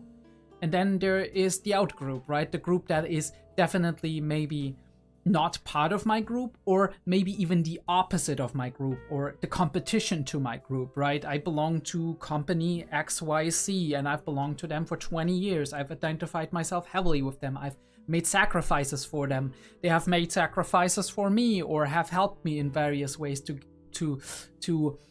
help my career, to help my life, to help me be happy or whatever in my personal life. And now I identify myself heavily with that, but that company is being in direct opposition of that, right? Or at the very least, they're like competition. So what happens? Well, I do kind of already identify them as on a kind of low level as an enemy, as something that I need to set myself above, right? There's this like competition going on between different social groups to kind of get a leg up, right? Get more rights than the other group, get like more benefits than the other group, be better as the group, right, than the other one, right? And there's like this constant pressure going on. The problem is if one group starts hurting the other, or if there's like active conflict going on within this group that causes grief and suffering within the members of your own group, that kind of polarizes you, that kind of lets the groups drift apart more and more, and then they're more and more the enemy. And at some point in time, even just talking to the other group is gonna be a major effort, because it is being frowned upon by the group you belong to. So you're alienating yourself from that group, even if you're just trying to understand this group, right? And this is how conflict starts. This is how like extremism happens as well in some ways, right? There's other elements of how extremism happens, but yeah. Pain, suffering, instability, right? The active recognition that somebody is trying to harm you and the people who are like you, the people, just because you belong to those people, right? And she kind of just represents that, right? Vi is coming in here into an environment that she doesn't belong to, an environment she is to some degree opposed to, and we see that in in that meeting here, it's very interesting how we show that. First of all, it's beautiful how she's looking outside, right? And how the window frame is kind of just like dividing her face and all of that, and how it's like disconnecting her from the outside. But then we have a very dark atmosphere for the meeting, right? A very like dark room lighting, and we see the windows on the outside, which provide the backlight for us to see them and see their facial expressions and see how they are kind of opposed to one another in this specific thing, right? And obviously there's tension between them, but that, right, she's like, hey, it's a very careful, awkward, I don't know what's gonna happen, what she's gonna tell me, right? Because I'm also blaming myself. And there's this second where she's staying stoic, and then everything, like the dam breaks, and she's just like, she needs that emotional stability that she has, or that she can gain from by just being there with her, because she has these feelings for her. And then it's like obviously clear for immediately that she doesn't blame her, but Vi is still gonna blame herself. That's not gonna change that. But yeah, her taking her face into her hand and actually making her look at her, very important, right? Very important for her to not, like, for Caitlin not to be able to close herself off, but to open up as our eyes meet one another, because that's important to kind of just convey feeling, convey emotion, convey the connection, right? And you draw strength from that. And we talk it out. You're right? Powder's gone. But like, I need to fix this. This is my responsibility. This is my fault. No one else needs to get hurt. Exactly what Vi's mode was all of this time. And she's like, no more rogue missions. We had good intentions, but we messed it up that way. I do want to do it differently. And she's like, join us. And that is really hard for Vi, for the same reasons we just talked about, that, right? In-group, out-group, hate, differences, hurt, right? Especially hurt in the case of Vi, because it's like, on a very basic level, it would feel like I'm betraying everything I am, because enforcers that were going into the Undercity, or not into the Undercity, but at least up till the bridge, right? And cleaning up, right? Throwing down a potential revolution of people who wanted to be independent. They killed my parents, and there's this idea of like, am I gonna betray my own people? Because this is how a lot of people down in the lanes will see it. And this is also how she herself on the inside will kind of partially see it. Betraying Vander, betraying her parents, betraying Jinx to a lesser degree, because now she understands Jinx is a problem. But yeah, all of these things, there's this moral conflict going on. She's like, I thought you were one of us. It's kind of unfair and an emotional response, and she doesn't mean it like that. Because later on, we do see there's no, like, fuck you, but there's this, like, active thought she's putting into that. Like I said, how the fuck do they manage to find just the right color for every emotion, for every scene, for every atmosphere that you want to express? Because I immediately understand, without being able to properly describe it in words, what they're going for here. The feeling, the emotion, the inner conflict, and the feeling, right? If you ever felt upset and you were ringing with yourself with issues and whatnot, and you were like walking in the rain, actively being like drenched in it, basically, but you didn't fucking care. You know how that feels, right? And even beyond that, obviously. Interesting introduction of this character who looks very much like Vander. Like, this is like a Vander lookalike. Kind of an old dad kind of old mercenary kind of type, maybe former guard, doesn't give a fuck anymore because for some reason, right? Maybe out of grief because he lost somebody, or out of other reasons. But yeah, just having a talk here, being like, what's got you so upset? Come on, let's drink, let's talk about it. It's like really cool. Love the attention to detail with all the blueprints hanging here. Chase being at a loss, right? Because everything, like all the council work, it doesn't matter right now. For him, it's like, Victor, holy fucking shit, what? Yeah. And I would feel the same, right? This is his best friend, his companion throughout all of this, his partner in crime. And his life is hanging by a thread, and he has no idea if he's ever gonna wake up, and when he's gonna wake up, if he's still in there, right? Very interesting angle we're using here. Her looking up, right? It's almost imposing, right? Something dangerous, something like. And she's trying to touch it, being like, there's this human curiosity, right? And it's reacting to human skin, right? Either to her specifically, I don't think that's the case, just to living tissue, right? Not just Victor's tissue, hers as well, right? Maybe it's latching onto that, so is there gonna be a problem with like Victor coming too close to people and stuff like that? I don't know. Either way, him being in this like crazy mutating biomass, basically. And him blaming him and being like, why didn't I get hurt? It should have been me. But you know, Chase, if it would have been you, then you would have been dead.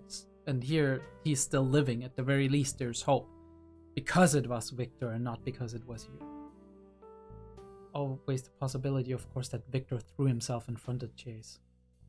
And we don't know, like that was a split second where this happened. Maybe Victor saw something and he threw himself up top of Chase. I mean, maybe Chase would have felt that. Right? Would have been like, oh yeah, he threw himself on top. Would feel even worse, but... Love that, how we're talking about, like, her mother getting her claws into all of that, right? And then him being like, no, I don't want hex tech as like mass-produced weapons and whatnot. And we show the, like, out of focus, the hex tech gauntlet is basically holding the frame up, right? Almost like when we looked at the hex gates and we looked at them and then we were like, right, and closed the fist. This is like an insane thing, right? How he's just... Yeah, I mean, she is his source of stability, right? We've established that. It's like his source of comfort.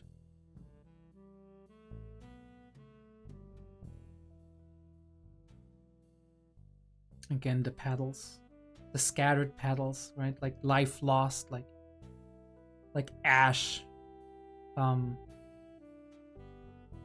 like ash thrown to the wind, basically. And now she's in this liminal space that kind of reminds me of like the Mass Effect 3, like weird dreams that Shepard had, where he was dealing with his trauma and with his guilt. Done better, by the way, done better in this case. And she looks like a demon. She's trying to take the shot, the steel blue eyes, right across the flintlock flintlock gun, and much like her as a child when she's doing that hunting for sports thing, but before she can pull the trigger, Chase is pulling her out. Hey Sprout. I love that nickname, it's great. I love the color palette too, right? The violet to the green, it matches so well. She's talking about how this was one of the only places where they were at peace with one another, right? Where they, like, maybe almost like an unspoken rule between the two of them to be like, here we don't fight. It doesn't matter how much opposed to one another we are in some kind of way. Here we're just gonna be together and gonna be there for one another. And what a beautiful place, right? With like the pond and the tree above, which looks so lovely, and it's kind of a little bit outside of the city. In the background we do have like the whatchamacallit, the morning willow. I do wonder if that's like been a purposeful choice that we put like the morning willow in the background, it being like moment of mourning for her in a way. I think like those earrings that her mother had, or rather like also the thing in the background here, which is like almost like a very like a diamond on like a spear, basically. I think that's the Kiraman logo, but I'm not sure. And they kind of share in each other's troubles right here. Like a brother and a sister coming together, being like, oh wait. Yeah. And we do have that black symbol here as well, that he's wearing at the collar, so I do wonder what that means. That melts people, is that...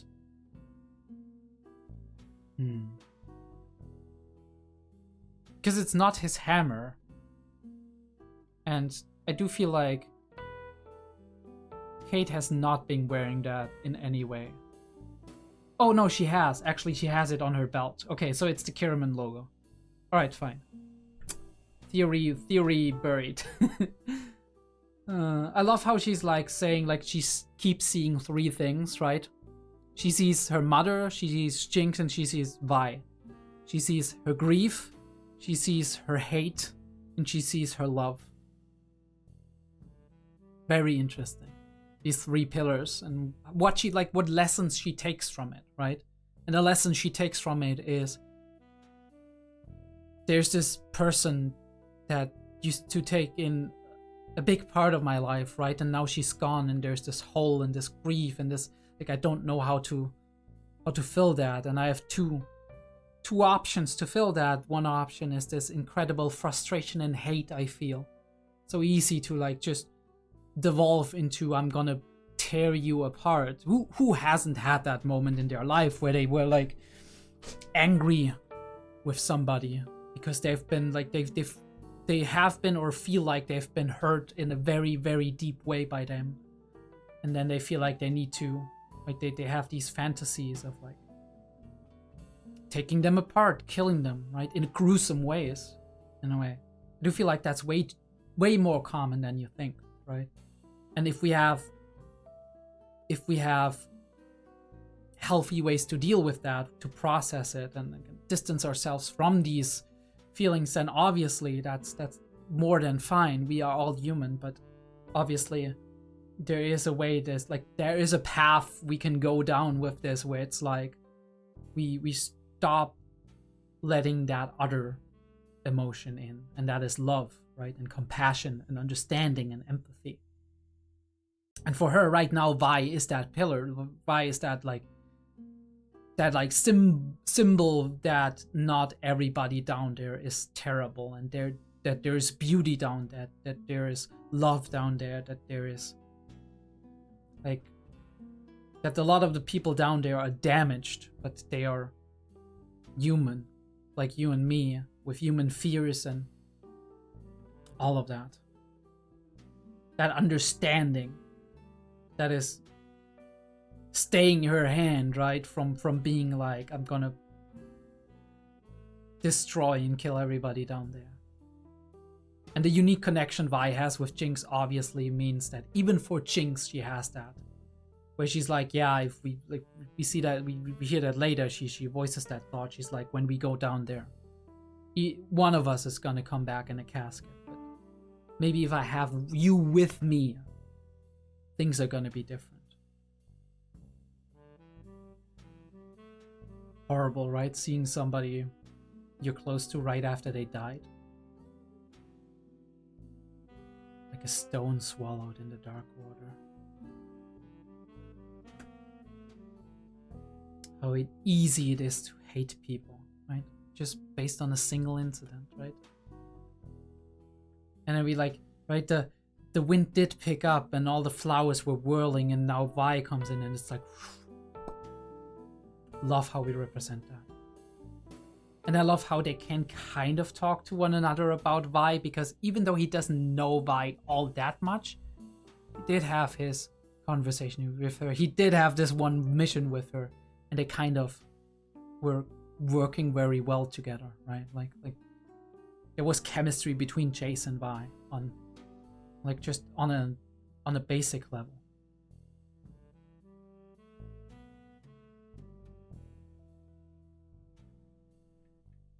Hextech may keep us alive, but it's not what will save us.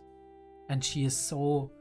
This is what I said. She's so incredibly intelligent with that, right?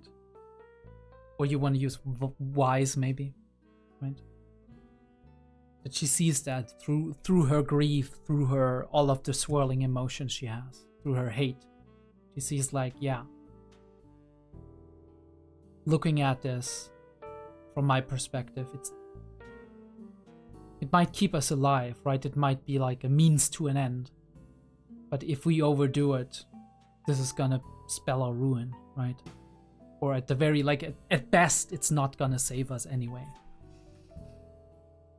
You have that little, like, thing where she's just, like, she drank and she's, like, talking about her woes with like, a half-asleep drunken dude that she just met. She's like, you don't understand, I have real problems with my girlfriend. There's this, like, what do I do about this shit? Like, realistically, what do you think, right? It's kind of really comical.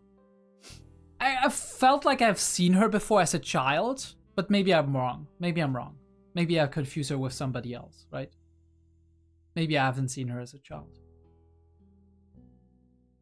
Either way, very interesting how we do meet the naive officer who's like, doesn't have all of these preconceived notions or stereotypes or whatever.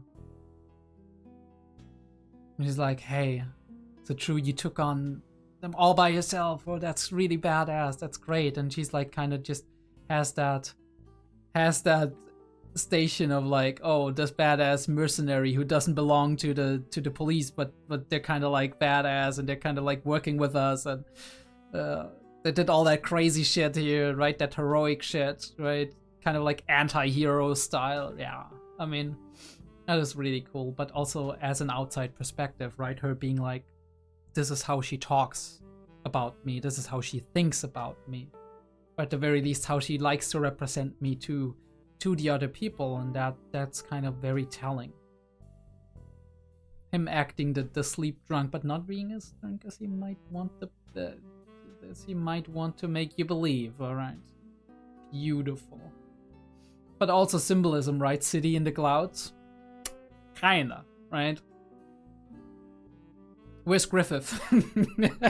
Where's fucking Griffith? Oh, beautiful. The symmetry. The symmetry. Where you like the crowd. All the individual little designs. So cool. So cool. I don't know what to make of these bastards, but at the very least, maybe they belong to the Kiriman family, right? At least I thought so, but like one of them, right? One of them is actually the chick from downstairs who's taking revenge for her son's death, right? Wants to perpetuate the conflict, increase all of their fear. Joined together not by birth or dictum, but all that we share. I think like her approach is right? With the speech she's making. Highlight our similarities, reduce our differences, right, in the speech. Make everybody realize that we're not that different, everybody here, and that we belong together and we need to stick together because we share common values, beliefs, fears, hopes. We're all connected, and now more than ever, we need to stand together against, like, united as a front against whatever is endangering us. This is how you create an in-group, right? This is how you make everybody realize we're all one group. And those outside there, they don't belong to us, right? We need to be careful about them. What they need right here, right? I'm not saying this is a good thing. It's like ingrained into human behavior, right? Tribalism in a way. Obviously, in many situations, many places, and many societies, tribalism should not have a place most of the time. But it can be useful, and it can be used for good. Fortunately, we are being interrupted here by realizing that very, very quickly. Also, this bastard doesn't deserve a fucking statue. I'm sorry, okay? I'm sorry he died. He deserves a grave, but not a fucking statue. Fucking bastard. Anyway. Great symbolism, of course, right? A reminder. people having done things for the city. I mean, that's also kind of serving people as a symbol, right? As a reminder that if they do something for society, then society will respect and honor them, and it's kind of creating blueprints to what's desirable to do within a society, right? If I excel at my field and I help my city to thrive, then people will remember me, and it doesn't matter, right? Like, even if I get like attacked or killed or whatever, right? There might be a memorial for me. People might write my name down in history and be like, they did a lot of great things, right, for our city. And even if I don't die, right, even if I just die of old age, at some point people were like, they were significant in our city's history. And also as role models, obviously, even though I wouldn't, some of these I'm like, they shouldn't be role models, but at the same time I'm like, what they represent to the outside, right? The characteristics they represent to the outside. Mercantile skill, strong leadership, probably in the case of the Kiramans and whatnot, right? Those things can have an inspiring character, of course, if used in the right way, if like displayed in the right, if framed right. Love like the like how we keep the assailant out of focus and her in focus, and she slowly turns around.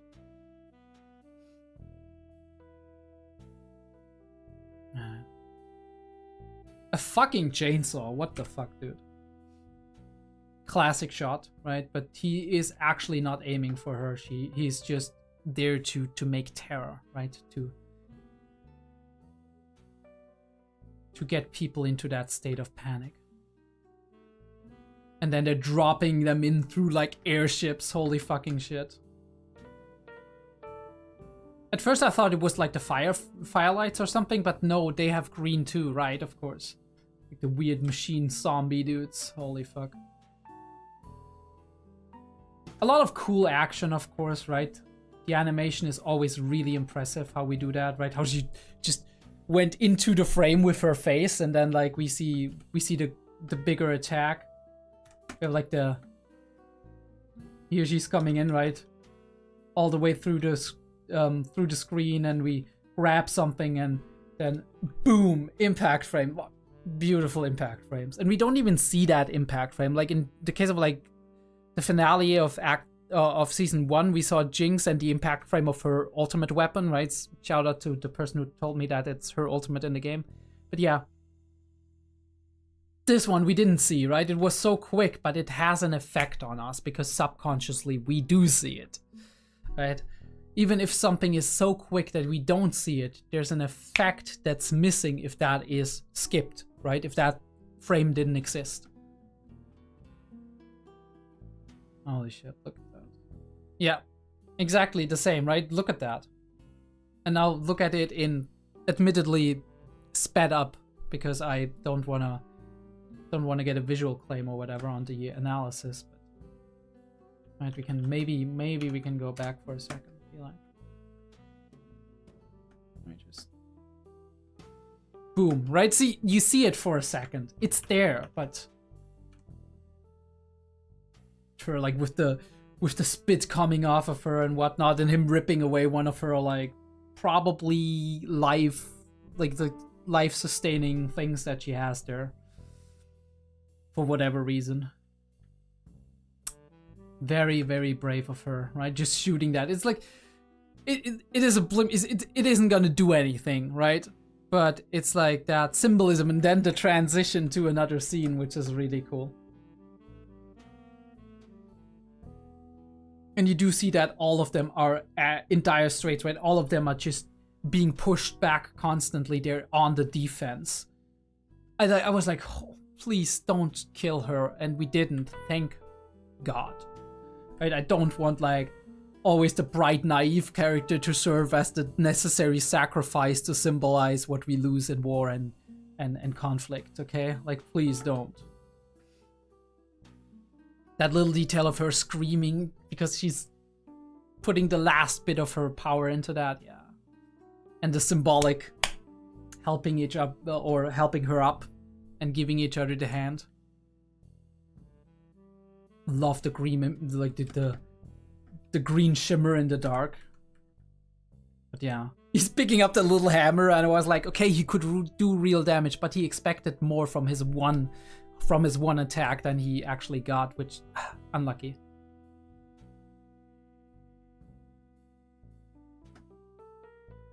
And she's like, no time to explain. I'm just gonna break in there and get it and apologize later. That's typical Vi, isn't it? Right? Like, break the rules and then apologize later. Was he killed or no? He still has all of his limbs. Thank fuck. And Bro comes in. He's like, I'm your shield, right? He's like the tank of the whole thing, like a heavy metal plate. It's a wonder if he doesn't get out of this disabled, honestly.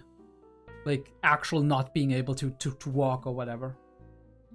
The way he, like, his spine has been possibly damaged by the chainsaw. And her going in with the hammer. Yeah.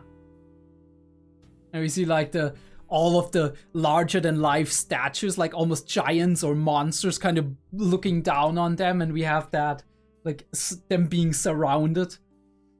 But we see the squad. We see the squad being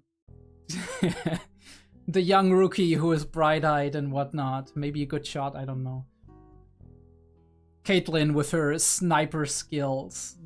This mercenary dude with his shield. This guy with his... I don't know what he has, but he has bravery, that's for sure. And very interesting. It's like a group effort of like Vi and Chase in the end to actually make this happen. He's holding it up. He's like, oh, come on, we're gonna make it happen.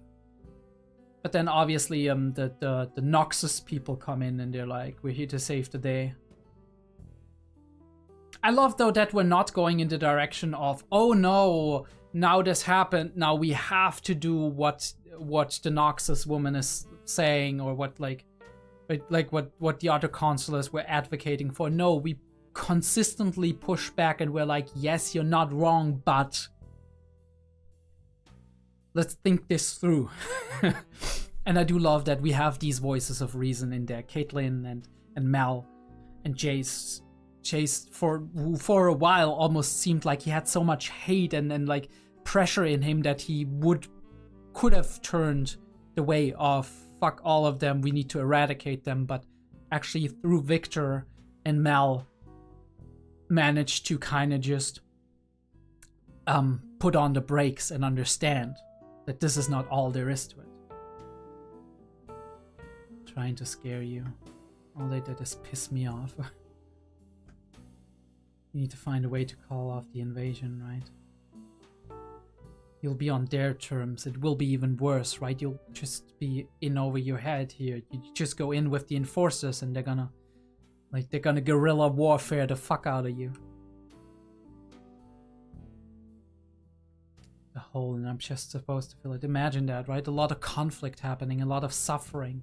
She's in a position of responsibility, right? And she feels responsible to a degree, and then there's like this incredible pain within you that you lost somebody who was very near and dear to you, who suddenly isn't there anymore to put her hand on your shoulder and say, it's okay, child, right? We're gonna figure it out. This is hard, right?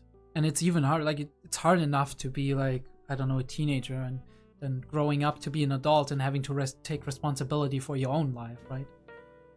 Encountering the harsh realities of life. There's a lot of beautiful things in life, right? I'm a very life-affirming person in general, but obviously I do recognize that there's a lot of suffering and pain and coldness in life as well. And now imagine you have that, right? Imagine you have that, but it's not that you have to move out and be your own person, right? And can come back to your parents and be like, hey, how you doing? It's like somebody's just gone. All of the areas of your life that were filled with them, right? That were filled with their presence, with their voice, with their appearance, their own little idiosyncrasies, and all of that is just gone. Like the situation is still there, the environment is still there, all the objects, every piece is still there. Just they are missing. It's like they're erased from the picture. And now Kate feels like she has to, because that hole, it's a wound. And if you don't close that wound and fill it with something, it's gonna be hollow. It's gonna hurt all the time. So what do you do, right? You're trying to fill it, but you realize that nothing is adequate to actually fill it. That's why I said it's a wound. It's gonna leave a scar. And that scar, like, obviously you're gonna have a little bit of tougher, thicker skin there, right? And it's gonna be protective. But that doesn't mean that everything's gonna be hunky-dory. When you press on it, right? When you like move in certain ways, you're still gonna feel it. It's still gonna hurt. Maybe less and less over time. The hole's gonna shrink, like Vi said. But it's never gonna go away. And Vi knows what she's talking about.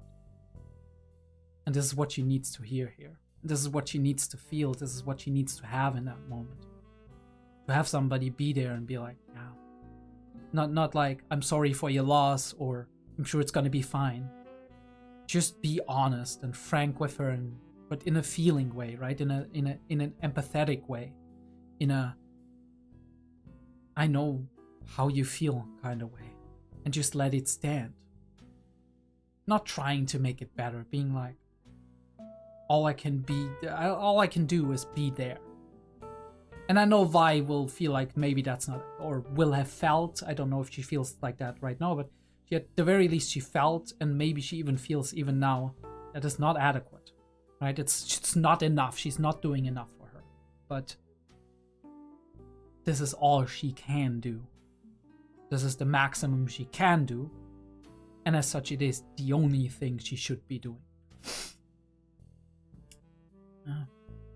That facial expression, that connection. And she's like, we're not gonna let it come apart. She's not like everything's gonna be fine, it's gonna turn out right, or everything is okay. She's like, come on, right? We're gonna do everything we can to not make it fall apart. Interesting. This seems to be a possibly determined history, right? Opening up stuff.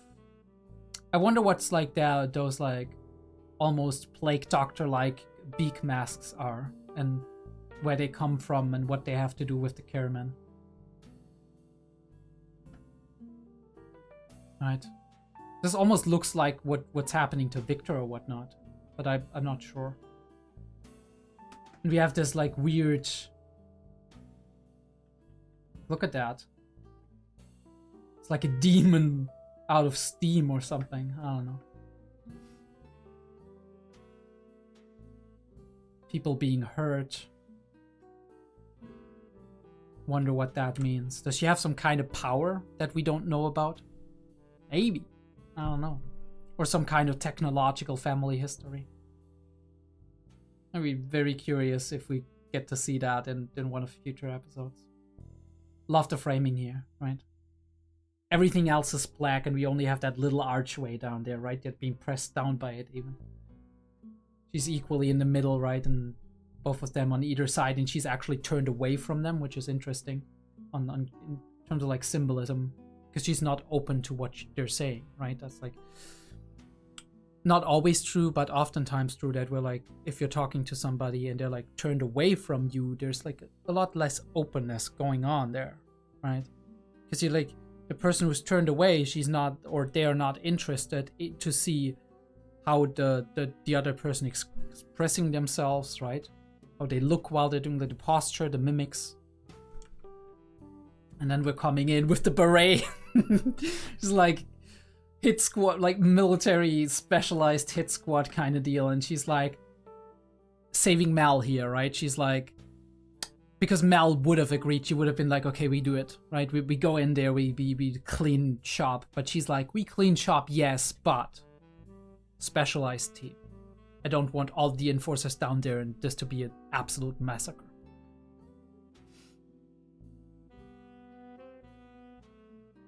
We aren't prepared for a full-scale invasion. We aren't. Undercity, this... She's like, who let you in? She's like, shut the fuck up. I'm a Caravan. And she's like, all business. I love the red tie, right? It used to be blue, and now it's red. Just like the white beret. And she's like, very interesting facial expression on her. She's like, huh. First of all, she doesn't like that Mel got saved here, right? And didn't have to make the hard decision. Also, she didn't expect this. And now she's like, is this good for me? Or is it bad for me? I think that's how I'm reading her. A strike team into Son.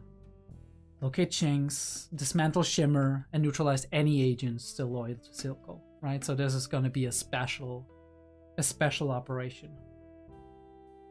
Instead of an all-out war where you just send all of the soldiers. Some people in real life don't know the difference, but you know. We can't all be intelligent beings. The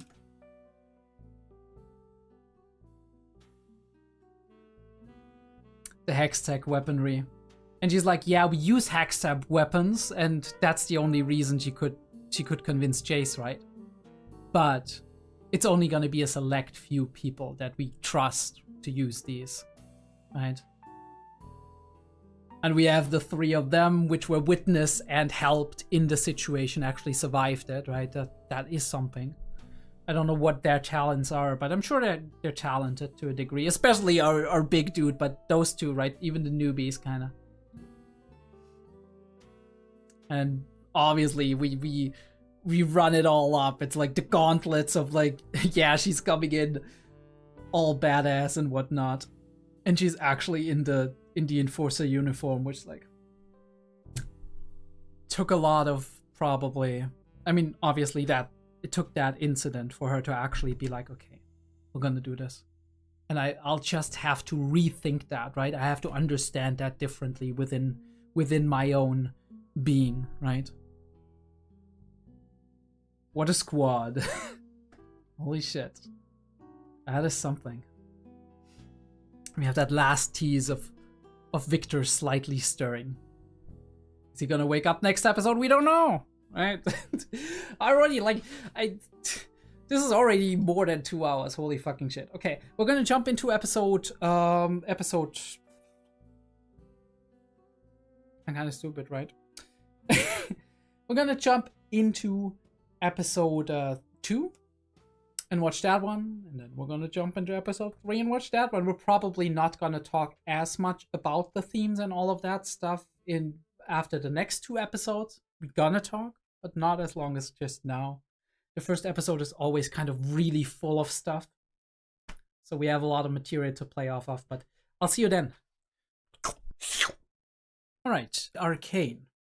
Season 2, episode 2. Starts in a 3, a 2, a 1. With the Netflix logo.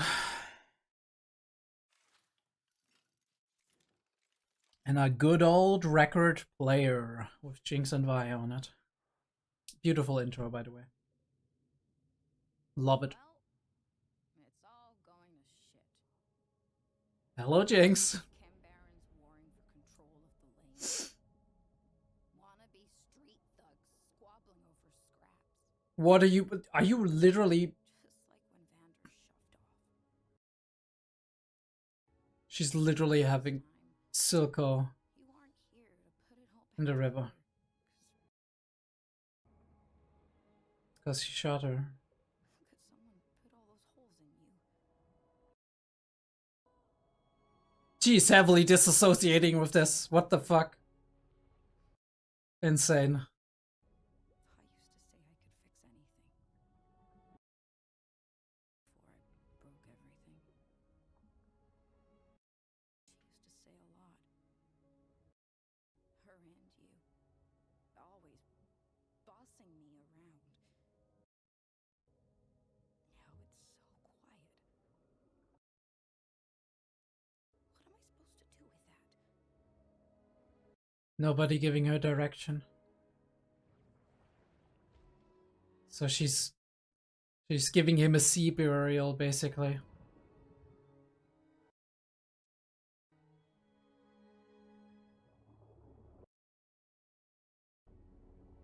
That last reach before he falls into the darkness.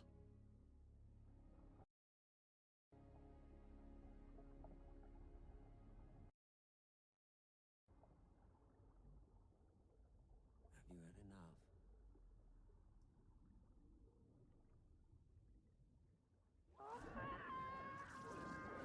Of course.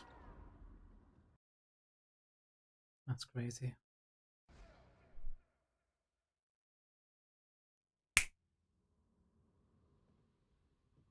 The sync point is the first frame of the episode, always. In this case, after that. Okay. What a tune. Okay, paint a picture. Paint me a picture. They're all dropping like flies.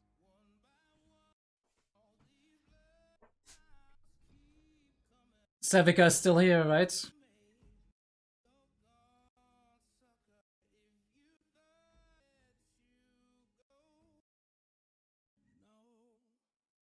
No, they're squabbling. Yeah.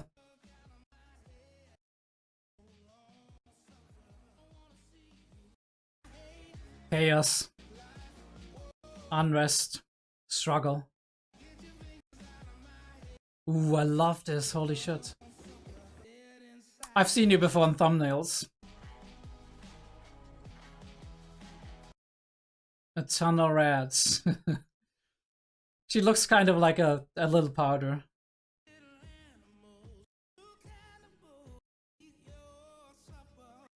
They eat each other alive, cannibals. Okay. Vultures, right? Of course.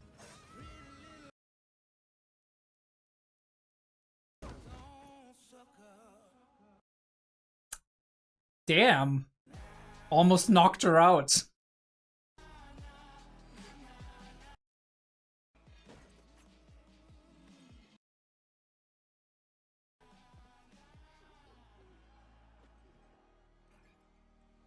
No, they they didn't want any of that business. Buzzing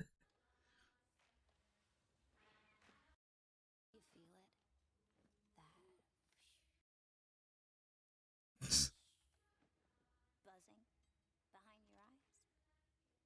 Because you know in a moment they could all... Boom. Holy shit, dude. Best feeling in the world, kid.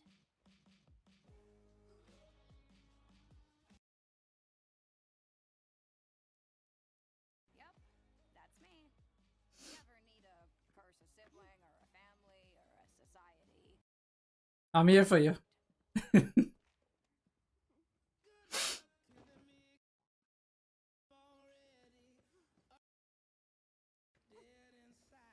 Of course she's gonna run after her.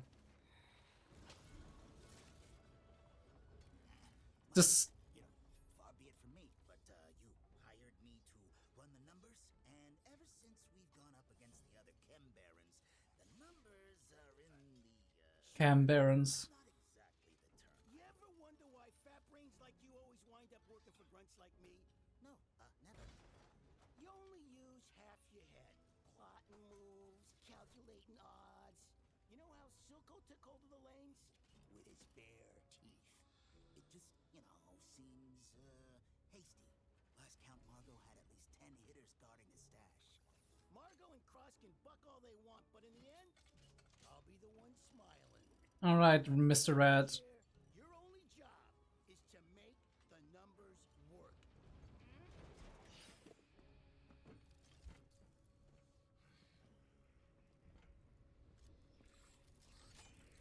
Bro's got some funny tech.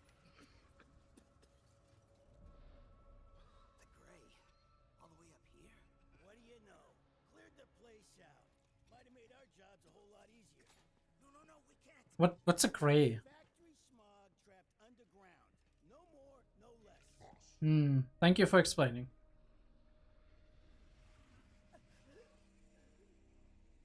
You go on ahead. He's like, you go in.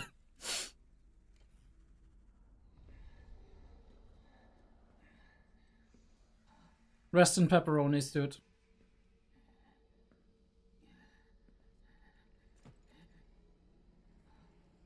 Is that the thing we saw in like the Kerman like archives? The gray?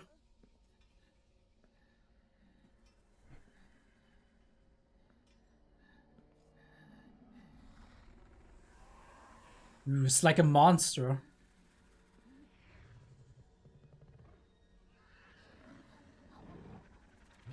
Yeah, bro is hallucinating.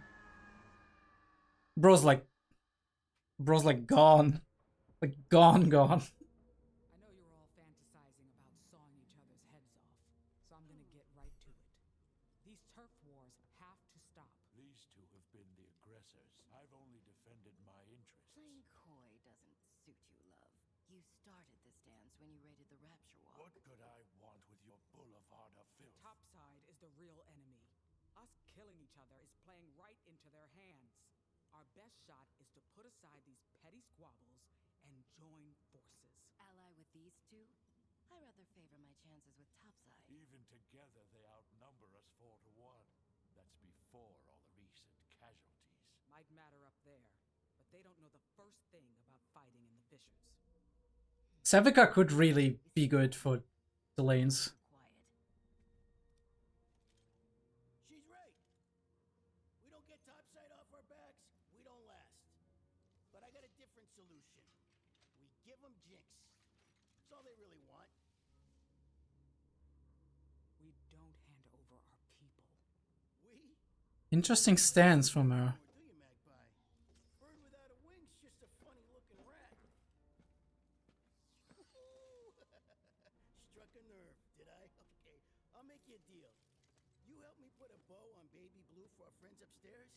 I'll cut you a brand new puncher, top of the line, all the fixins'. Think on it. But I promise, it's the last offer you're gonna get. She doesn't have the calculus of Silco.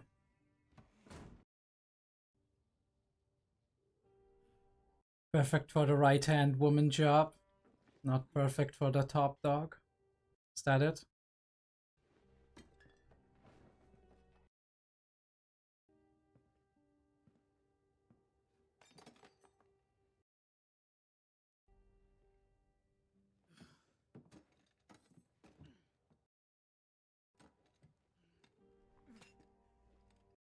It's hard to work with one hand.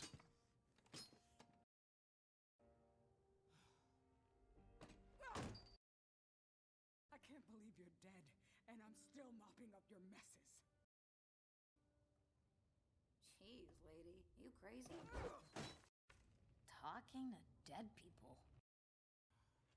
Look who's talking. Haven't I done you enough favors?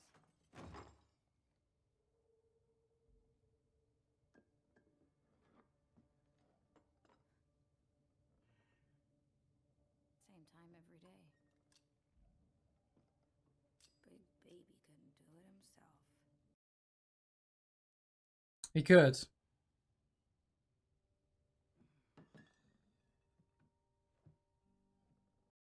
Couldn't do much himself. About now, he'd have me all over the lanes, running his collections, Building his weapon. making his deals. Exploding his enemies.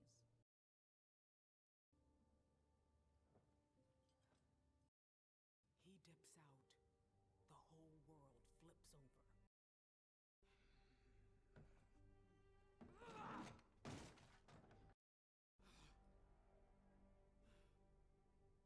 All his plans, everything. The hell we supposed to do now?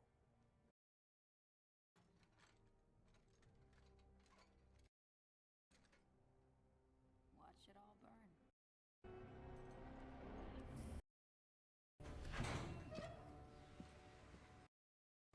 You wanna watch it all burn, Jinx? What'd I tell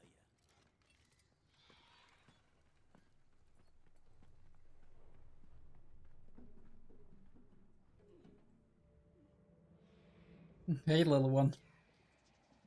Ooh. Wait, who is that? That isn't Sky, right?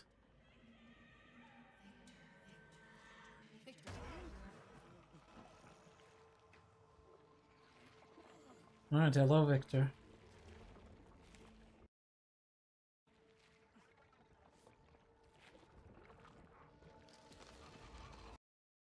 It's gonna listen to you, don't you worry. It's almost like a cocoon or something, right, that he's coming out of. Holy shit, what? Who are you, Raiden? Hello? Is this Metal Gear or something?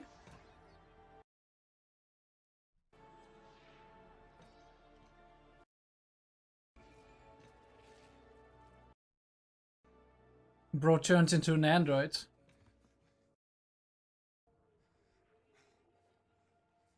Victor? My God. What am I? You're alive. You're alive.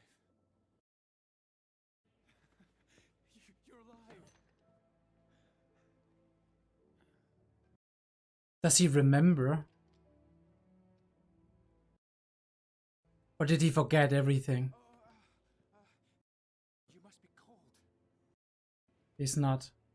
Cold? No, I don't think so.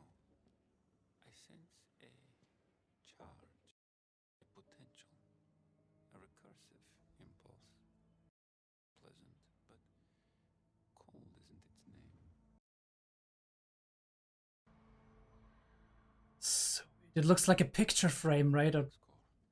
Victor, it saved Okay, remembered. Somehow it adapted to your changing and evolving. It was as if it was connected to you. Did my best using the notes from your leg, recorded everything. There are still so many questions, but I was supposed to die. You promised to destroy the Hex Core. no. Don't you see? Heimerdinger was wrong. We were wrong. It's not as bad as It killed Sky, Jace. She had such dreams. Yeah. Like, insane. I can almost see it. As did we once. I'm going to resign from the council. I understand now. My place was always here in the lab with you. We'll make this right together. I must say goodbye to this place now. To you. Goodbye. Victor, you're my partner. Paths diverged long ago.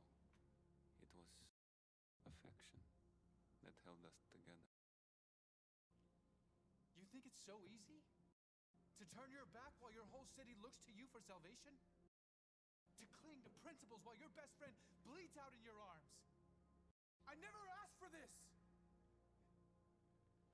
I almost forgot that Victor was like, please destroy the Hex Core. Goodbye, Jace.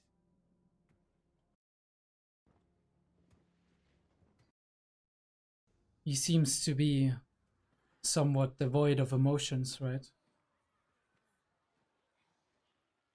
I say seems to be, but because we don't know yet what exactly is going on with him. There's so many of them. It's all the fighting. We're gonna have capacity issues soon. And there's the security risk. We're not turning people away. All these years, we finally get rid of Silco. Just so a new one can take his place. Now, what's this?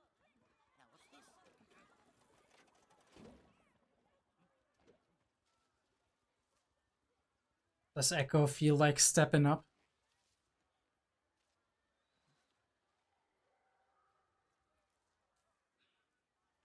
Shimmer getting into the trees, polluting his paradise. Quite troubling. That tree means so much. It's our food, fresh air. We built our whole identity around it. Man, every time it seems like we might catch a break. Now, it's not lost yet, lad. If there is a means of preservation, by golly, we'll find it. I have seen something of this nature before. Hmm.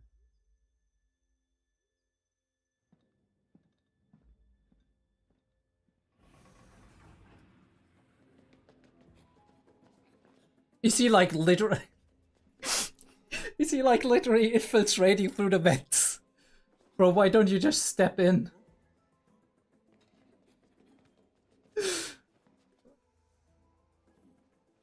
Bro, this is too ridiculous. I'm sorry. Don't you essentially own this place?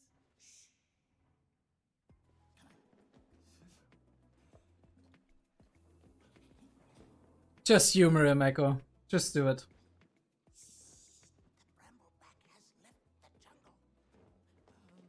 You do realize code phrases don't work when you make them up on the spot.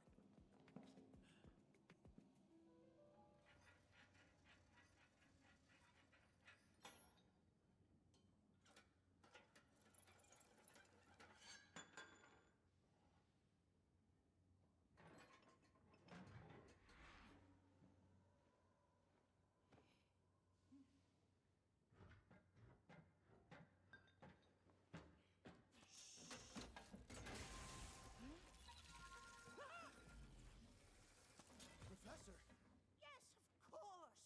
What the devil's gotten into you? I thought... Why are you breaking into my lab? And who's he? This is my new pupil, Echo. Echo, my former pupil, Jace.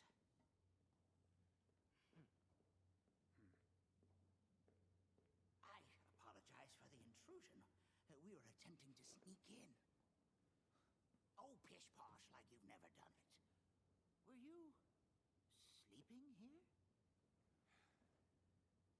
You drink tea, Echo?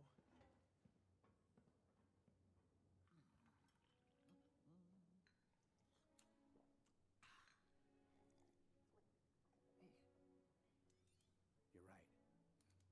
It matches the corruption we saw in the plants we tested with the Hex Core, but where did you say you found this? Deep in the underground. Echo's home is a marvelous place. Truly a wonder. You should see what... right. When I said home, I was, of course, referring to his cognitive center, which is certainly not a physical location hidden in the... Holy shit, Heimerdinger. Just shut the fuck up. They weren't what we were trying to save. But this pattern... How could it be there and here? Oh no. Where's Victor?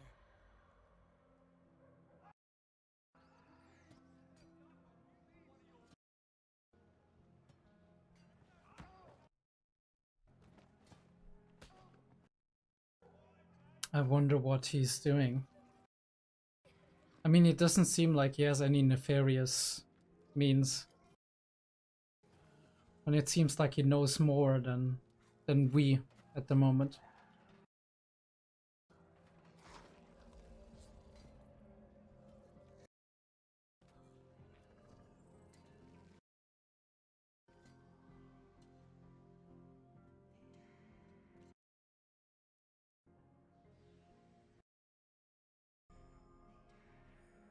This is so strange. Voices calling him.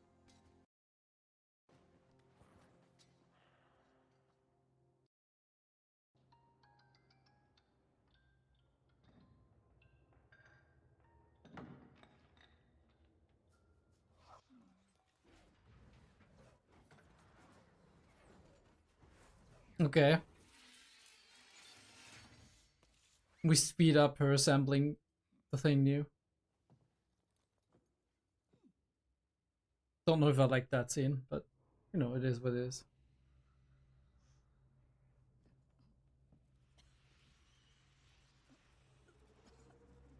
Ooh.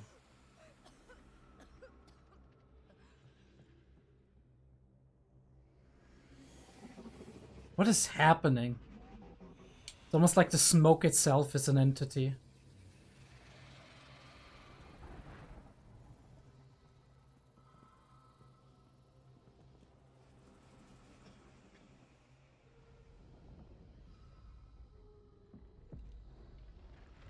Ooh, no, they're coming in with the smoke to probably have gas masks and whatnot.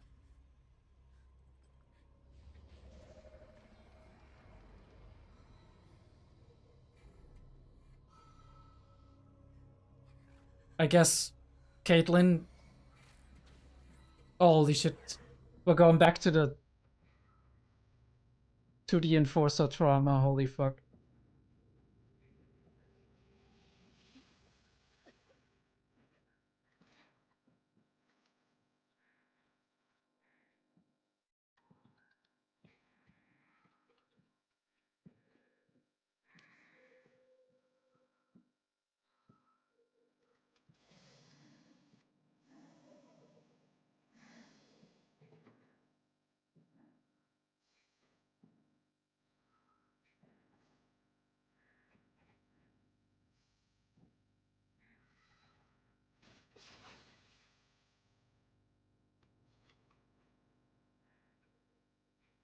Clever.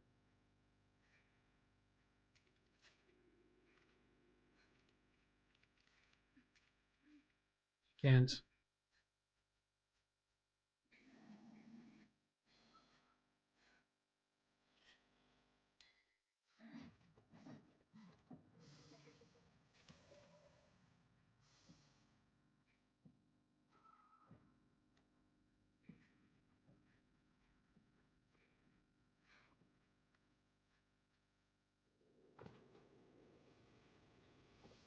Shit.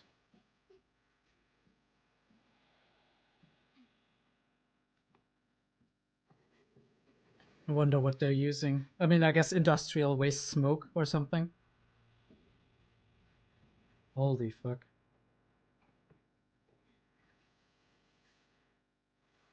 She can't stay in there for long.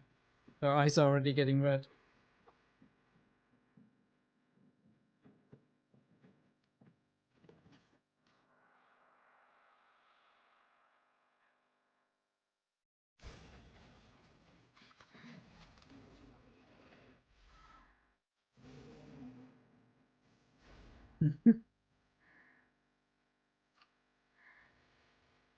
Very easy to confuse shapes and forms in the smoke and dust.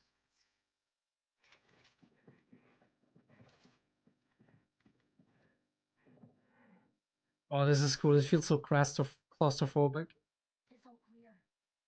Not many.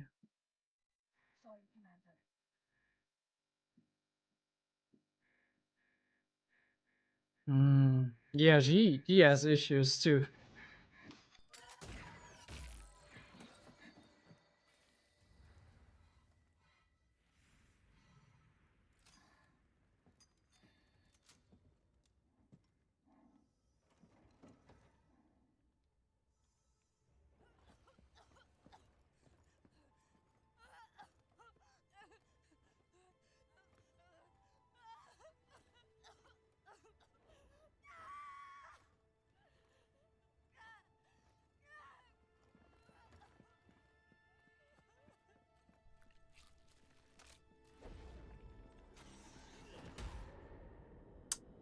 Shit. A moment of weakness, huh?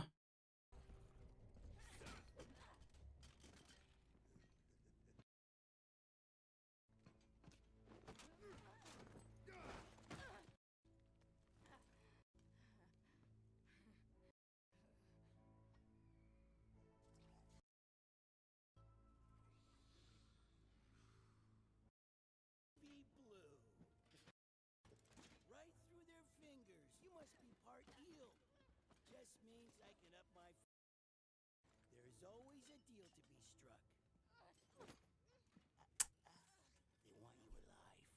But don't think I won't steer out those peepers. Draw back you long-range types. See? I'm the kind of guy who likes to get in close. Yeah, I mean, Get you blubbering. Wonder if Silco even saw that. maybe you When he met me, and when I killed him. You? It's always me. Whether I'm pulling the pin or not, everyone who gets close to me dies. Wanna know the real kicker? You're the kind of guy who likes to get in close. Holy shit. She can bluff her way through a lot of stuff. Shit, Savika, holy fuck. And she probably got her arm back, right?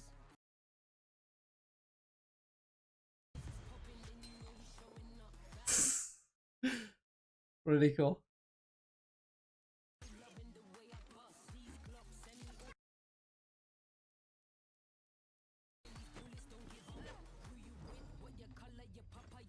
Holy fuck.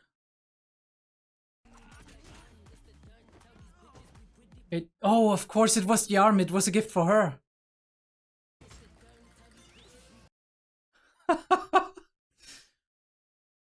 Just like, what is this shit? I'm like, what do you want? That's my style.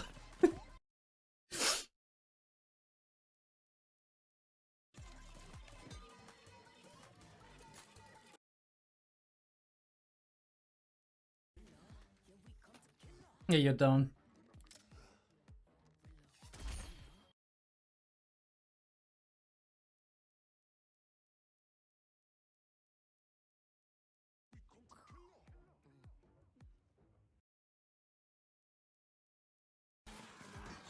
This guy, fucking hell. Ooh, I like that shot. Like the...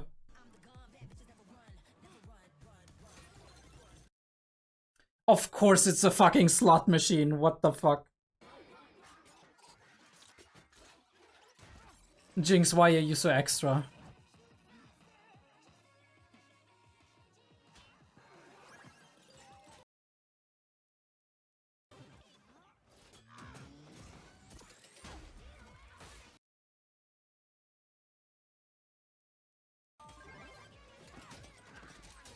Like, I'm sorry.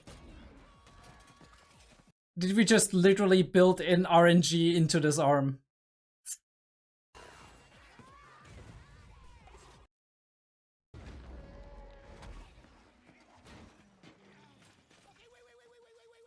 There's a deal to be struck here. You forget, Smeech? You already made your last offer. Yeah. I guess you're done. Fuck me, roasted rats right here.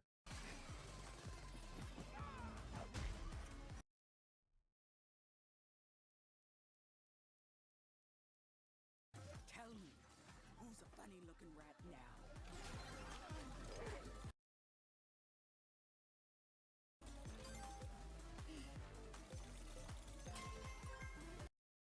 And it's a smile, of course it is a smile.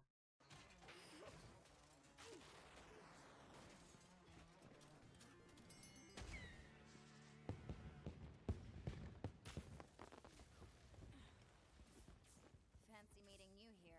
Moron never could keep his damn mouth shut.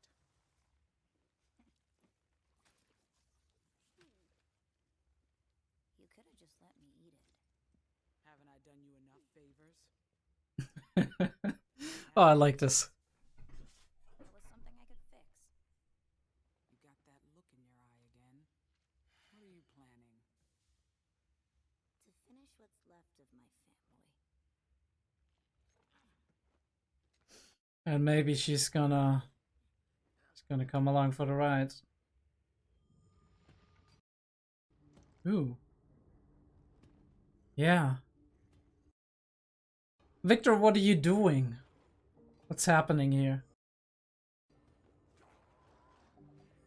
Tent City of the Lost. Is he gonna try and fix all of these people here?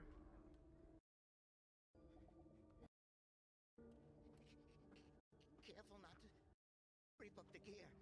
Won't sell as well.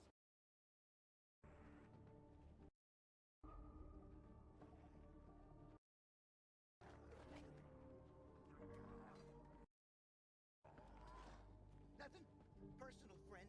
We just got needs we can't ignore.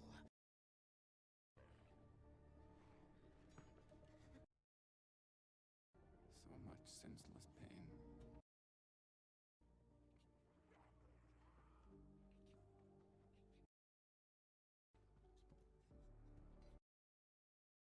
Yeah.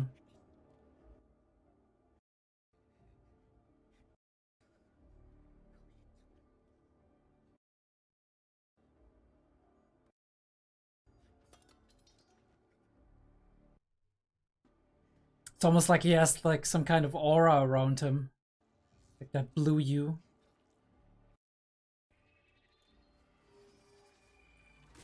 Holy shit. They're gonna transform all of them.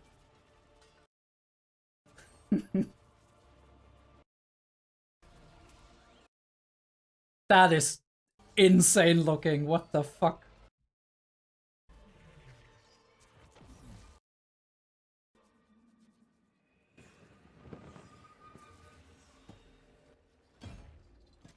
Ooh, but it takes a lot out of him. Okay. And he's back to relatively normal.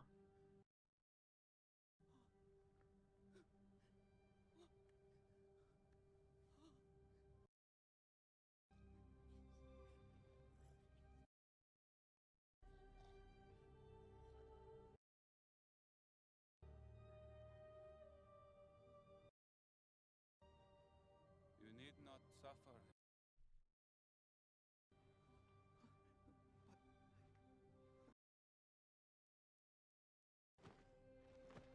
Of course.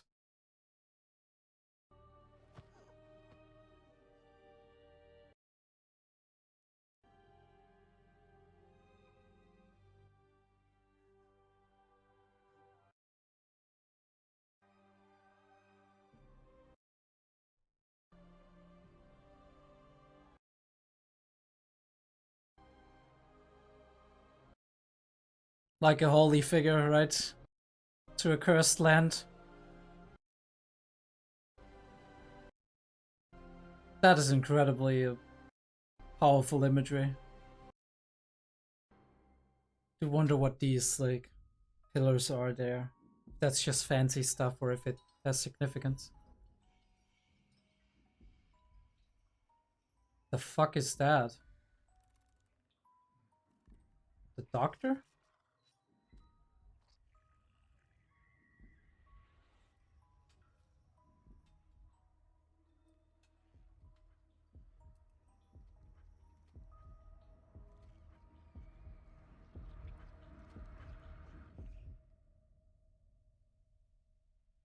I'm sorry, what? What was that? A beating heart?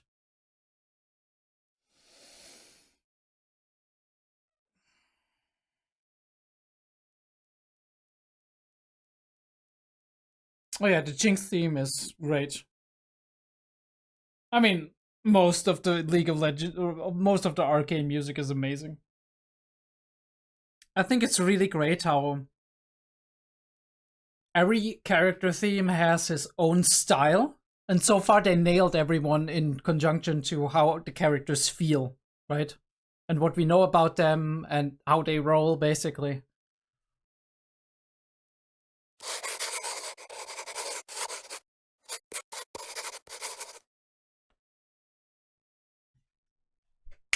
Let's turn it back and talk about it. As with most of these like middle episodes, episode 2, episode 5, episode 8, most of them are not as loaded as the first episodes of an act, like episode 1, episode 4, episode 7, and not as cathartic, right? Not as like just clicking into place as the last episodes of an arc. Episode 3, episode 6, and episode 9. So in many ways we probably will talk a little bit less about it. Her burying Selko in the river makes, or I think it's the river Piltover, but it could be something else, right? It could be the sea because they're also close to the sea. But it makes sense, right? Burying like him in water, basically. Like letting him sink to the bottom of the ocean as a... Right. There's a lot of symbolism in that, especially with him returning over and over to the water, right? The water being kind of a symbol of rebirth for him as well, right? The old him died, the new him was born, stuff like that. And it kind of also encapsulates kind of her mourning process, right? Her, like the deep dark blue again, in many media, it represents depression, it represents like being deep within your own thoughts, right? It represents sinking on an emotional level as well. Eyes closed. You used to say a lot of things, you and Vi, but now you're not saying anything anymore, right? Like you were always bossing me around, and now it's so quiet. And it's kind of the same as with Caitlin, right? You do have that. There's this hole now. There's this space within my visual and audible perception where you used to be, that place you used to take in. And that place, the place around still exists, but there's an empty space now that I can't fill. And that is the hole. And we see like how much he really meant to her. You know, how much stability he was for her as well. Right? With all of his flaws, with all of his problems. They kind of helped one another. You know, just like that last moment when she still reaches for him for a second. Very well done. Screaming. Go through the intro. We talked about that last time. Great song. Great, amazing song, right? We set it up. We basically just really establish it really well. Like almost like a picture frame in time, and we zoom out. That's the kind of thing that you're used to from like a game, basically, right? When you're like in the middle of the story of a game and something is getting set up kind of in a picturesque side. That's what I meant like in the beginning when I was like this entire show oozes the atmosphere is Dishonored. 1-to-1, like this is something you would see in Dishonored and like maybe the whatchamacallit, right? The Void, right? You would see that in Dishonored. And like these like this like picture frame with like the drawn background, and we have these almost 3D, like 2.5D characters being lined up as like a moment in time, and we flash back with like almost like in like just little film strips, right, to see what happened to all of them, and like what's happening, like one after another. People are gone, right? And we kind of represent who's like doing what. He's like an industry dude, right? That makes sense with all of like the glasses that he has and like the general like attitude, and he feels like kind of a like rich business owner. And this guy seems like a schemer, right? Like a scoundrel basically. And he's got the shimmer business that he's seemingly, and he seems like a little goblin, so it's also kind of like a little money greedy goblin style. And then we have her who is like yeah, I mean, there's more like suits and like this dominatrix like gear, so it feels no on the suit. I think the suits belong to the other faction, so he's like the leader of like all of the, let's say, female jobs in the underground basically, which includes probably the brothel and everything else, and like all of the other businesses that are adjacent to that. This picture of them just right. Absolute chaos ensuing, and we blend her in, and her shoes are just going through it, and she's just walking through it as if it doesn't exist, right? As if it doesn't matter to her. She still has the interesting thing, she's walking on the table, which first of all is disrespect. Second of all means that all of these things that happen under the table and happen besides the table don't concern her, right? On a visual level, we represent that. She's just walking through it, and she has a special kind of position because nobody really can touch her, at least like for the most part, right? The same with that here. Chaos, like bad things happening, whatever. She is like hood down, like kind of almost like Vi in some situations, right? Like that is her Vi moment, like we had in season 1 with Vi, where it's like her music starts playing and whatnot. This is her Vi moment with the hood over the head and just face straight ahead. Basically, just her own path without any regard to what's happening around her. And the interesting thing is Vi always had like a black or dark hood. She has a white hood. Very interesting as a contrast, basically. Because Vi is very much like, she's got a good heart and all of that, right? And here's like the turnaround. I mean, Jinx isn't an evil person per se. She's a heavily damaged person, a deranged person. Get your fingers out of my head, right? Stop playing with me. You're gone, sucker. Good luck killing me, cause I'm already dead inside, right? We do see a little bit like this girl kind of looks like a young Powder or whatever, growing up in the bad times, trying to fight for herself and survive. Love this shot, right? How the open sky, we can look to the open sky, but the open sky is full of like greenish brown smog, and it feels like it's suffocating us almost, but it also feels like all the way up there, like very, very tiny glimmers of stars come through, but it's so way up that we would never hope to ever reach that height, right? So we're stuck down here. Jumping from one pape to the other, trying to claw yourself up there, trying not to fall and die, basically. Interesting how like she's walking past in the eyes of somebody else, right? In like within the sight of everybody else. One by one, all these vultures keep coming, right? There's death and decay and whatnot, and the vulture comes and it eats, and when the vulture itself gets killed, then the next vultures come. They eat each other alive. They're cannibals, basically. Well, also cannibals. Vultures are carnivores in general, right? Or no, omnivores. That's what it is. They eat everything. It doesn't matter, right? And they're seemingly almost resistant to disease, which also is very symbolic for the people of the lanes, if you think about it, right? There's all this smog, all these chemicals, all like that disease and death, but mostly a lot of people within that get used to it and actually live with it to a degree. And we meet that character. That's probably gonna be a very important character down the line, but we don't know yet, right? We just met her. We don't know how she's called, right? We don't know who she is. We just see maybe a little Jinx in her, right? A little Powder. It's like that buzzing behind your eyes that makes you feel like everything's just, in a moment, everything just go boom, right? That like being on edge, a jittery feeling, right? That seems to be a constant within Jinx's, right?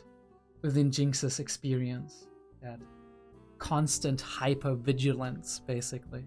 Like when we talk about stuff like PTSD, for example, we talk about hyper-vigilance, which is like this over focus on potential dangers in the environment, right? And potential like triggers in the environment.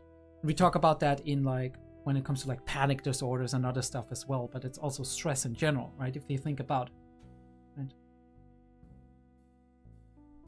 But feeling that everything's crackling and could be breaking any second, right? Of almost constantly being oversaturated over.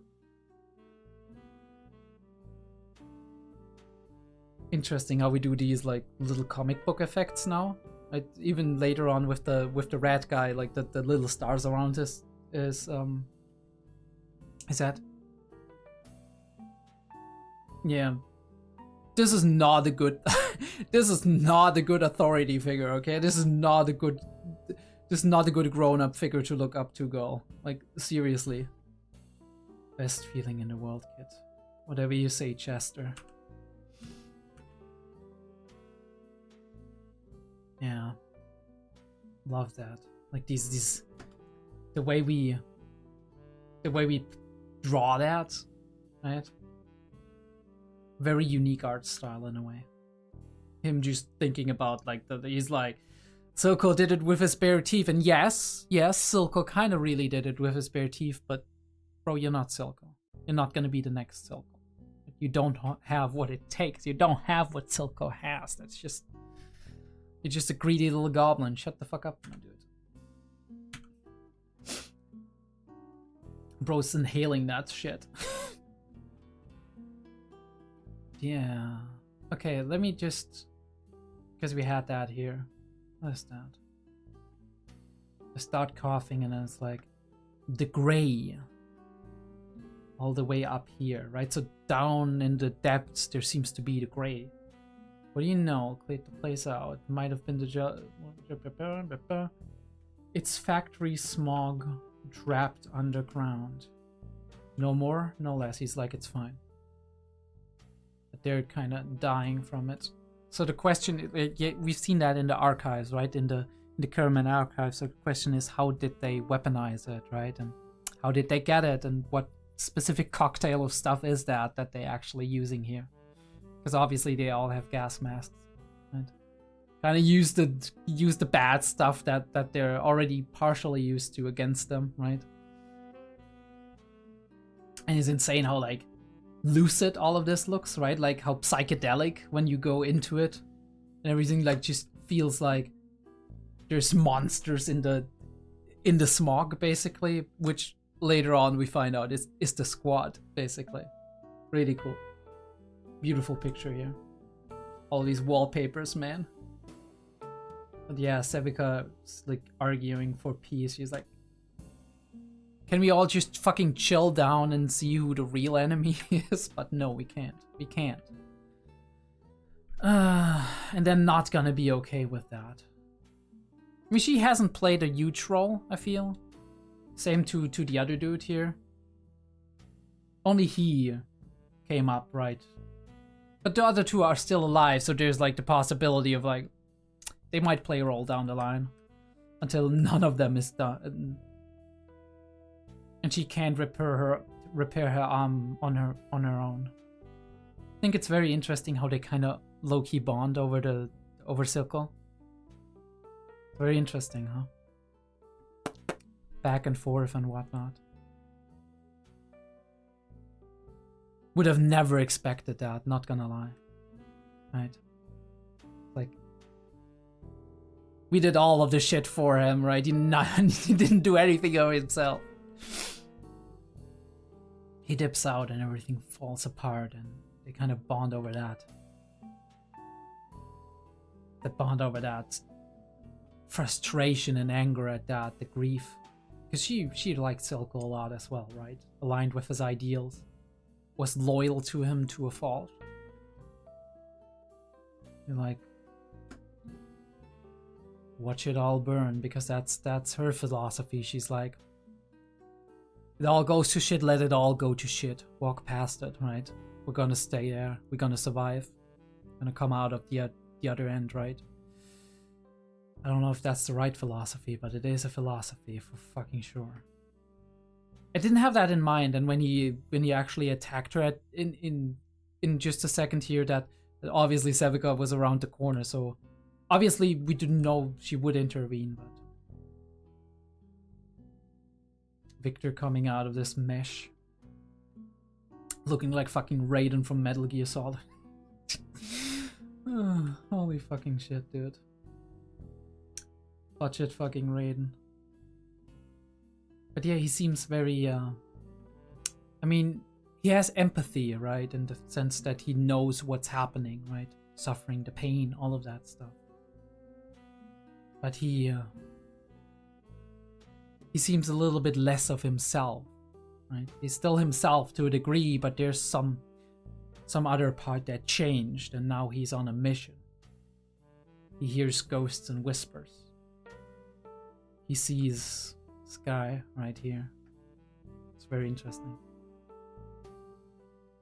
Just like, we can do this, we together, all of that, right? Like that.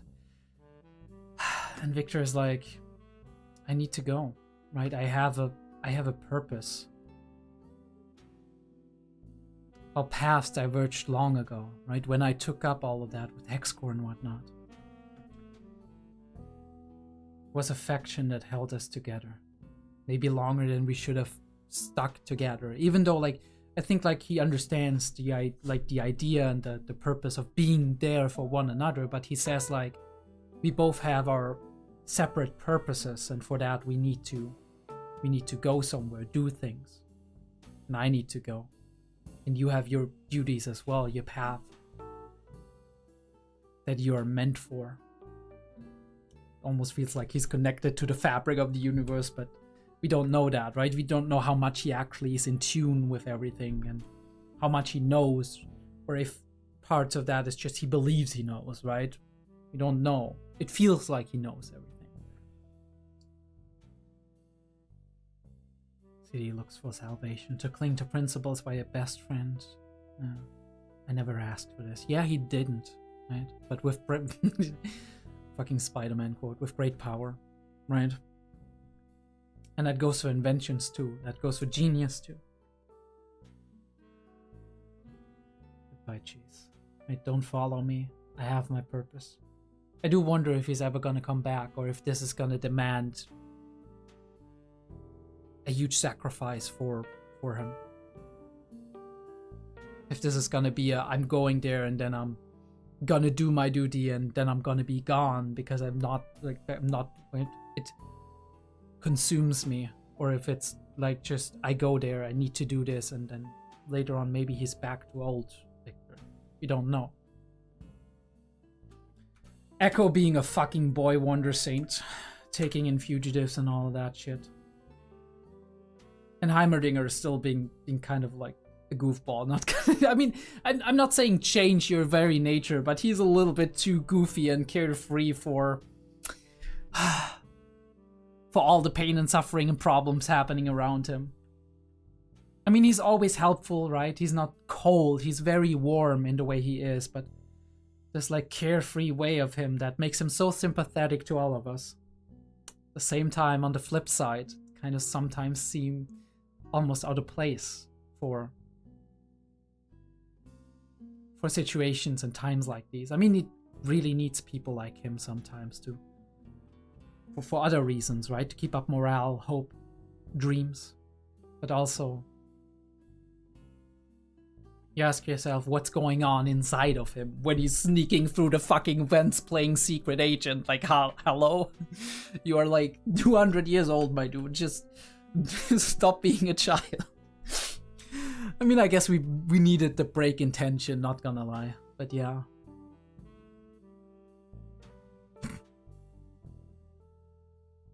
And Chase is like the same. He's like, this dude, I don't, this fucking dude. But this is also what makes him so likable to him. So we talk. And he's like, yeah, it's happening here too. On the plans we tested with the Hex, but where did I say you found this? And he's like, oh yeah, there's this thing. He's like, shut up! Shut the fuck up. Shit, where's Victor? And we switch to Victor. Poverty, death, addiction, suffering. I do love how we paint this, right? The back alleys, the murals. Almost like something that was once great and beautiful decaying slowly, falling apart.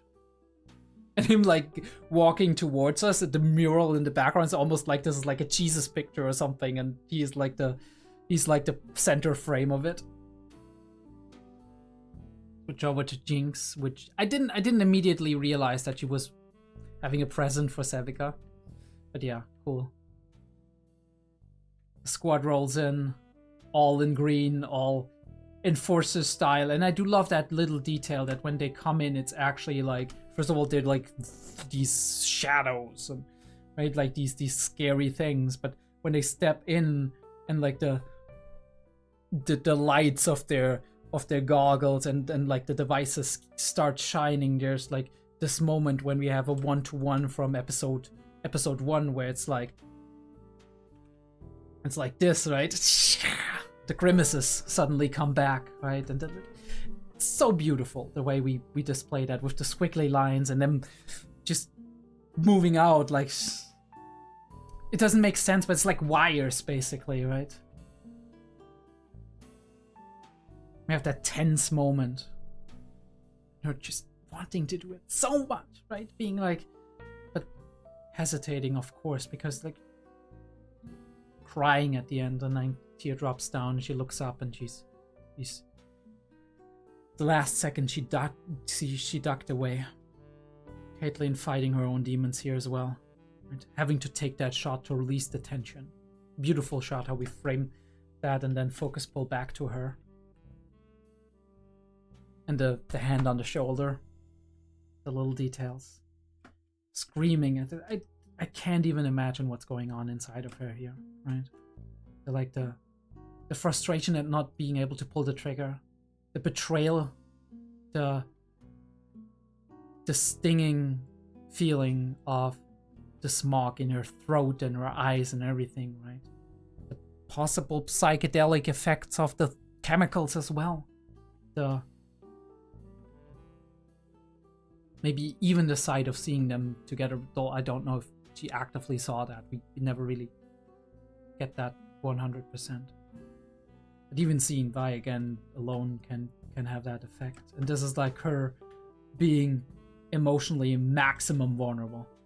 Love how we like drop like the food stick and drop her the same time we drop the food stick, right? Like symbolism in a way. But also like she's running right into that. And we have the impact frame. I think it's really cool how they establish, because normally Western animation doesn't do that. Western animation doesn't use impact frames the same way anime does. But Arcane does that and actually puts it into their own unique style, which is really cool. But yeah, world turned upside down, dropped to the ground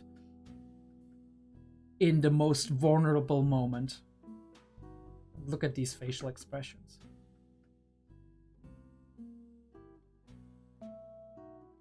But once he appears and he's like, ha ha ha, blah blah blah, let me monologue.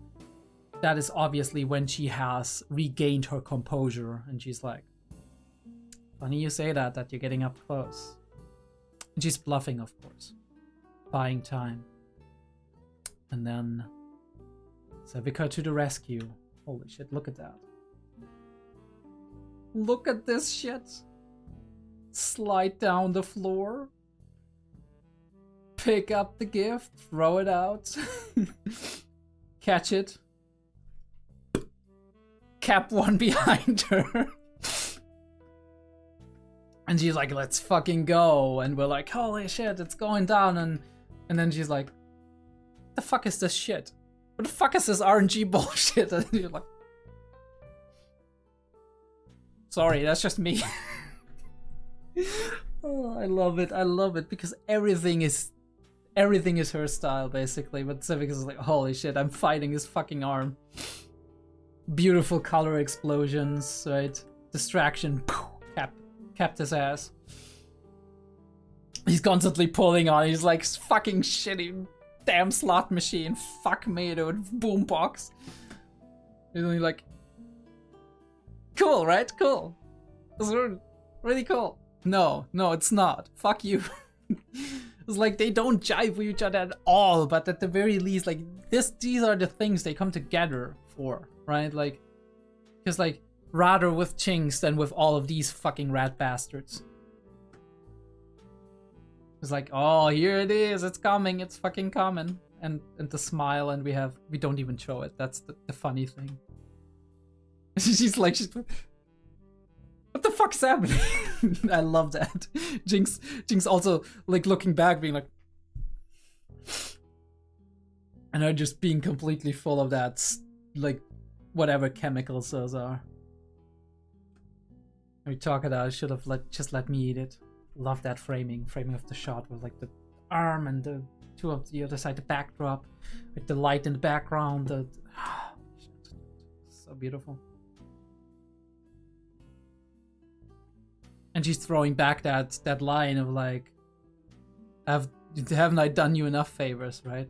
So like acknowledging each other's suicidal ideations, basically. I mean, like, well, right? We're all kind of feeling like that right now, in all of them. And this pillar, right? Like when Victor steps into this pillar, it almost like this is religious symbolism, basically, right? This is like powerful imagery. Him coming there and just like jittering and being like, no, please just make this easy on me. And it's like, it's so fucking, all you see in Victor's eyes is what I feel when I look at that, and it's pity, right? It's like sadness and pity. He touches him here and it's like, oh fuck. Same what happened to him, right? But The way we display that, like the screws are flying away, and suddenly this arch, it's so fucking damn gorgeous how they put that. But he drops, right? And you see that. And he sweats. You see that later when they talk. It's like, it took a lot out of him. But he's like now almost perfect, right? More complete. Changed, clearly, but maybe doesn't even need his glasses anymore, which is like... And this gray strand in his hair? Interesting. And everybody drops to their knees. He's looking up, and what he's seeing is her. And this blue hue that's around him, like he's some kind of holy figure. The way we bent the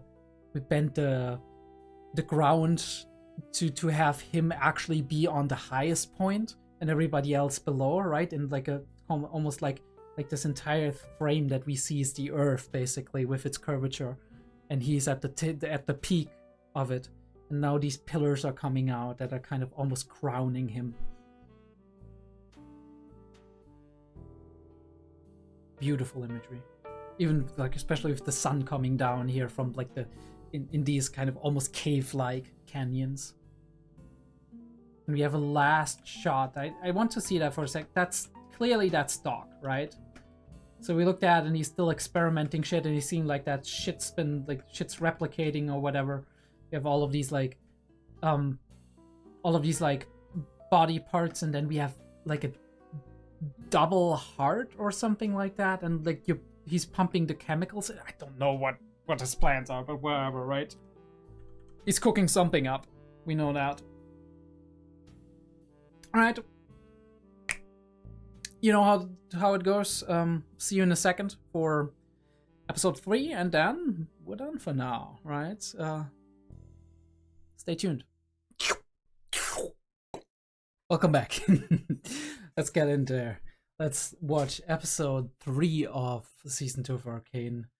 I'm very curious what's gonna happen, because most of these times when we have the final episode of an act, there's something big happening, right? There's something very drastic happening, something very maybe shocking or surprising, or like a cliffhanger, like we don't know what's gonna happen. Let's see how we finish off this first act of season 2. Right. 3, 2, 1. Let's go. Sorry, by the way. No. That was a really bad start. 3, 2, 1. Boom. Roughly.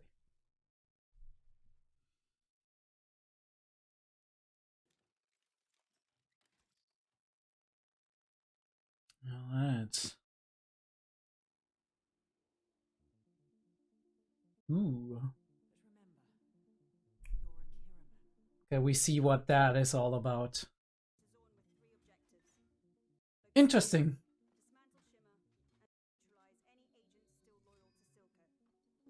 We almost have like a last time.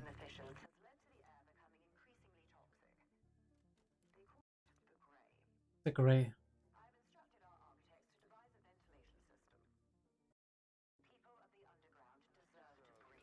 Oh, okay. So this is what she did for the underground. Holy fuck, that is sick.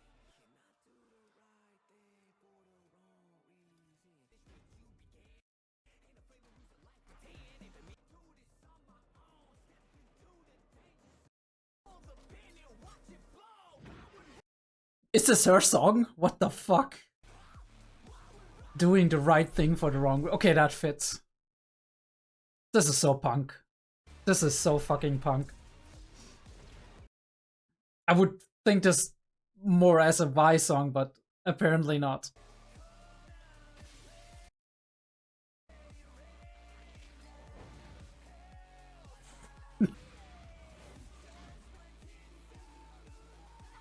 Okay. Interesting how she's in the shadows in the beginning of the OP, right? Like how Jinx is in the shadow of Vi.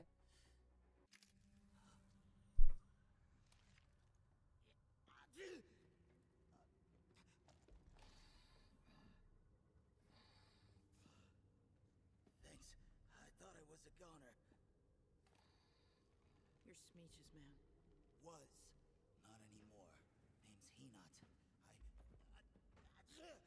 It's that guy. It was time for me to retire. Looks more like someone decided to retire you. Yeah, well, timing was never my strong. Ow! Sorry. It's the gray. It gives me that. Tell us how you wound up here. Hey, wait. Jinx is off the rails. Even for her. She's got a real fire lit under her ass. She's planning something big. Right here in the pipeworks. It's a pretty big place down here. She was headed towards the old tunnels. Something about rerouting the fence. This is it then. She's gonna flood the city with grey. Everything I know. You're a confessed criminal. You'll spend your retirement in a cell. Check your gear. This is what we've trained for. Can I get a minute?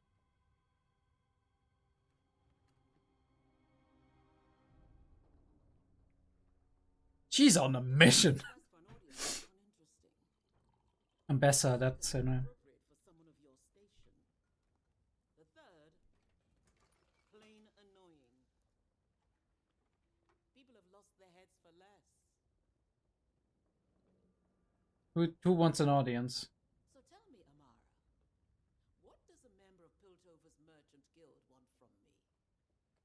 Merchant guilds. I'm not here. Oh yeah, it's her. I've come here to settle a debt. My bookkeeper is down the hall. What you've stolen is more precious than any gold.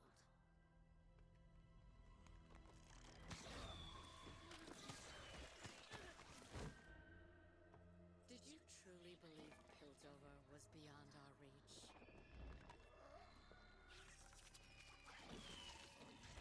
The Rose. My son is dead. Is that not enough to sate your bloodlust? Who is she? Your intelligence, Ambassador. Do not insult mine. We know what you're chasing in Piltover. We will not allow it. Allow? Thank you. Your visit only confirms my suspicions.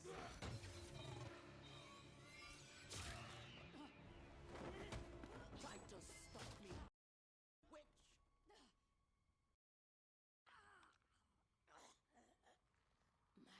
You should have given up the feud. You have no inkling what family is to me.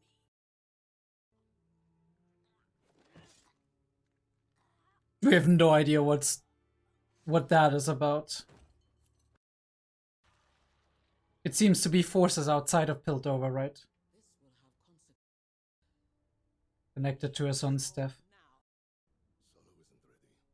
Perhaps it's time we involve Mel. No. We must distance ourselves. She's safer as our enemy. I'll handle Salo. Her disappearance won't go unnoticed for long. It's worse than that.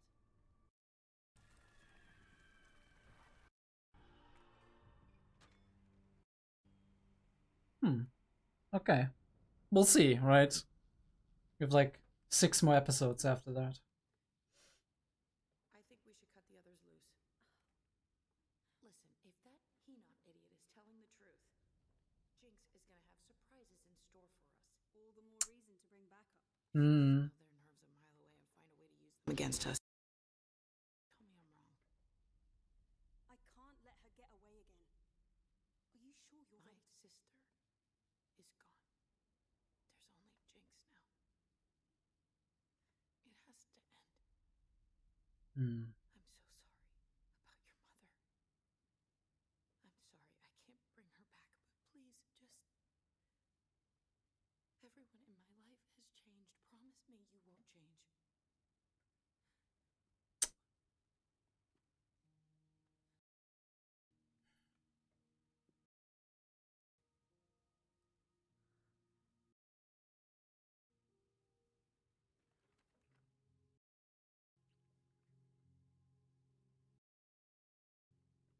I won't.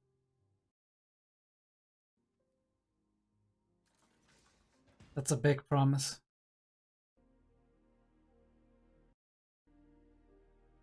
I hope Hope she can stick to it.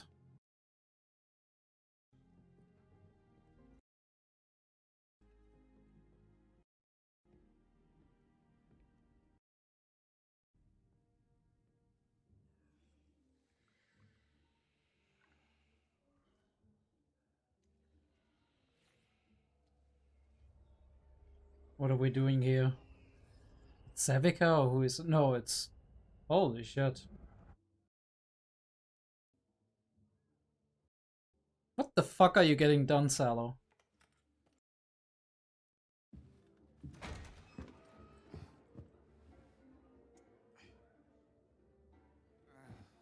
Out.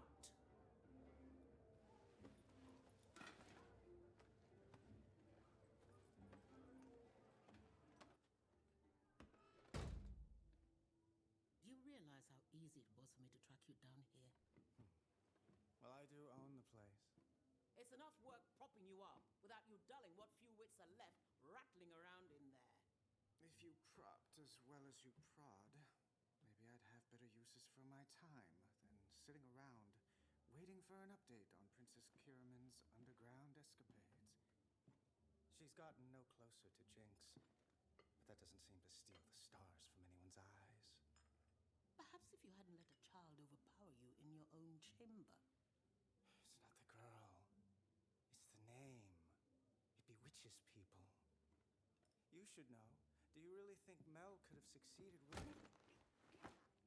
Never speak ill of my family.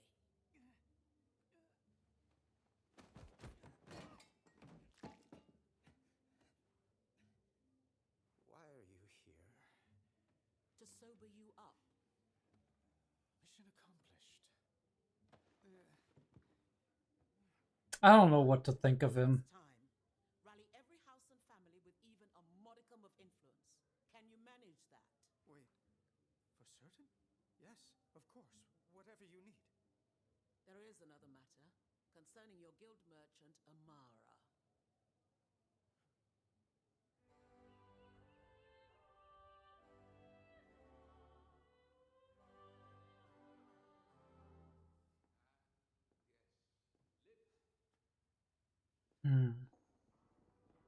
What is she doing here? Incognito. Ooh. Is she having spice? I'm out. Keeping an eye on a counselor with peculiar tastes doesn't rattle me.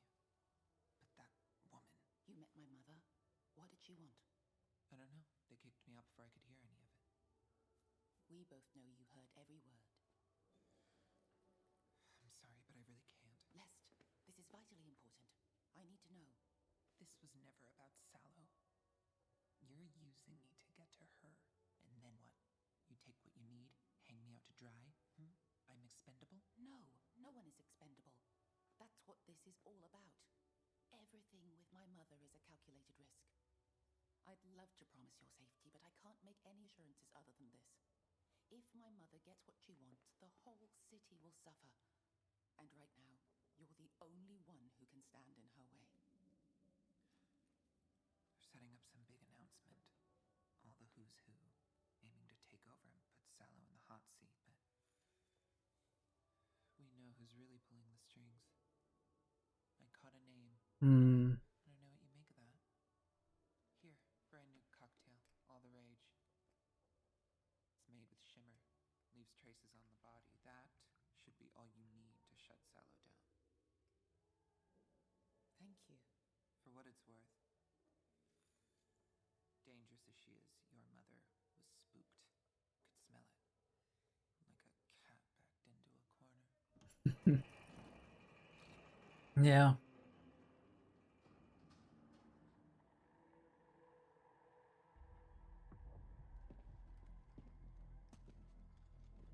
Alright, so are we going? Yeah. Only the two of them. Holy shit. This could be problematic.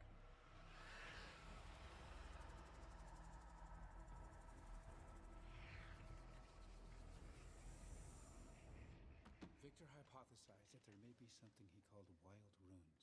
Patterns that would occur naturally where the border between our world and the Arcane is thin. Runes like the ones you use in Hextech. What's the difference between those and wild runes? Pass me a tome. So I used words you understood in order to elicit your action. This is what Hextech runes are. Pass me a tome. Pass me a tome. There, you sighed.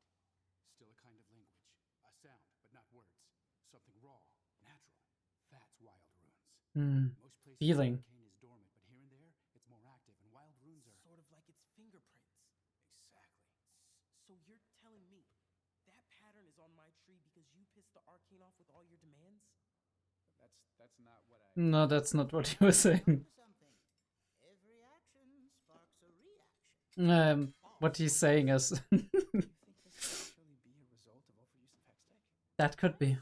Miracles spring from the hands of mages many times, but so often they turn to horrors.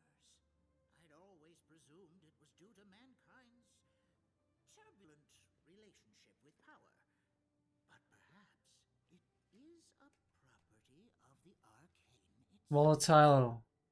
Chaos. Hextech under every conceivable condition for years. If there's some reaction taking place, how come we've never seen any sign of it until now? And So it's how did it appear on a tree? very slow.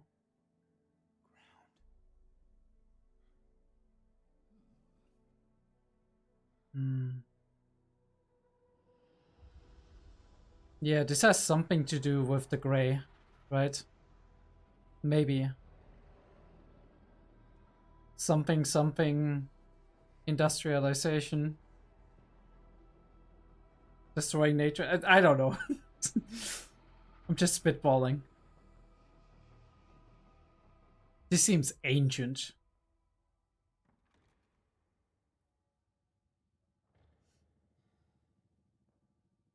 What a shot. Your source panned out. I've confirmed Sallow met privately with members of several houses today. I should have been first to bring this to you. I promise I wouldn't have missed it. It's just such a bold move, and at this moment, it's Foolish.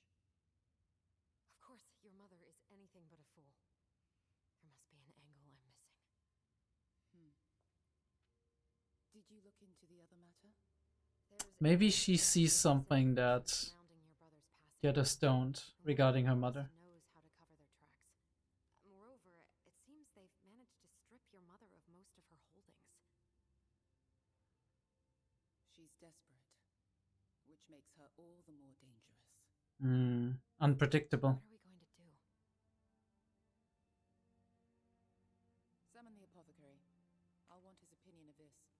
And check in on Amara.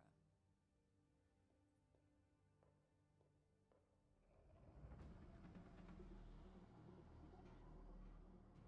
is still part of the Hex Gates? We must be at least 200 feet below the surface. The entire structure is a channel, focusing the Hextech energy into a precise beam. Yeah. So what's all the way at the bottom? What's happening there? I mean, they should have had people on that to start with, but...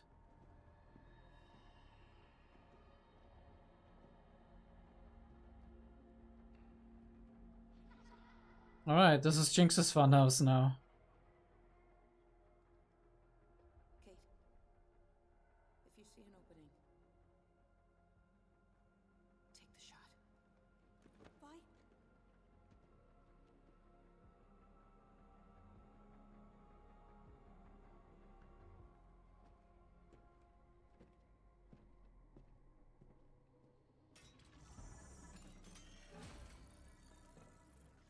How do you know so much about its design? Read what I could, deduced what I couldn't. Plus, I didn't think the topside would trust anything that important below the surface.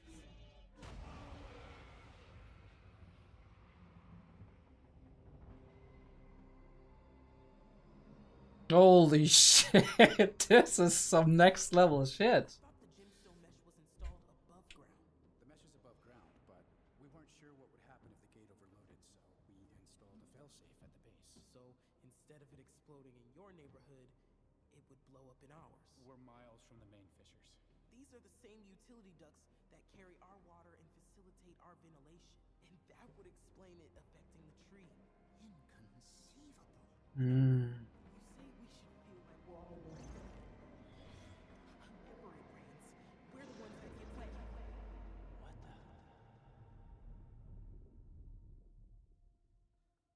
What just happened? Finally got the name right. Guess there really isn't a crack in the earth where you won't find me. What is this place? Don't you remember the old Jana bedtime stories Vander used to tell us? Miners trapped underground, air running thin, but then some wispy wind woman wafts to their rescue. Wild, the kind of crap people get up to when you choke them out. We use the Grey to clear the streets, to keep people safe. We. Never thought my sister would turn bluebelly. Never thought mine would orphan kids. Ha! Why not? Done it to myself enough. But plastering my face all over so someone else would do your dirty work? Poisoning our air.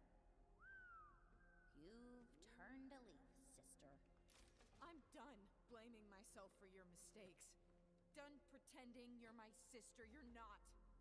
You killed her. I'm not gonna let you stain her memory anymore. Then stop me. 'Cause no matter what I do, I just can't seem to die. He wants to.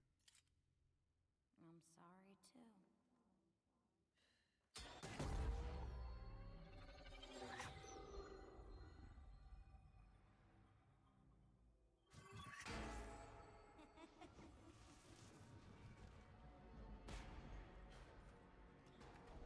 And now she knows where she is. Holy fuck.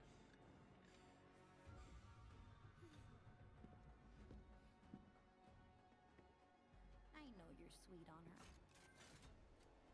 Hope you got a chance to, you know, Before she dies. Hmm.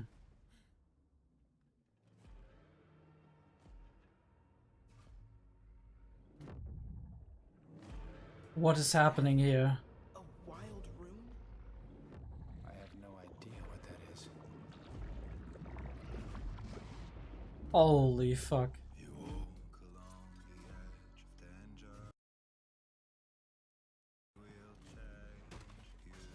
Savika is here. Holy fuck, dude. I didn't expect that. I mean, I should have.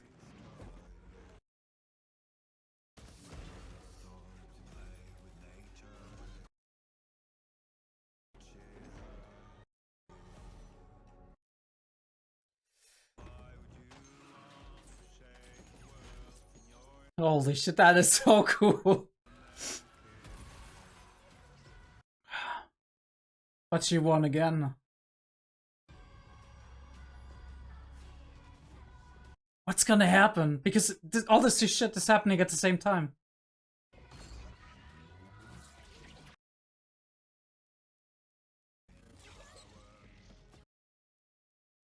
Wait, what just happened? They're switching up. Oh, they're getting changed. What the fuck?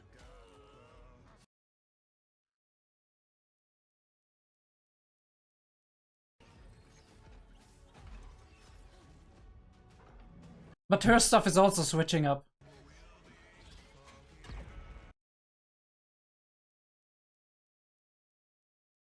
Holy shit. And it hit the wall right next to the two of them.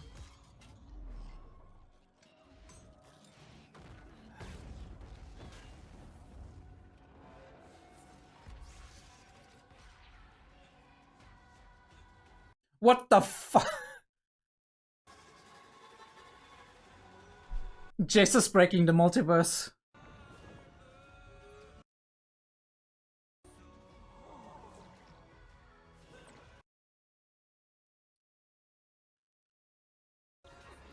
Oh, the way they...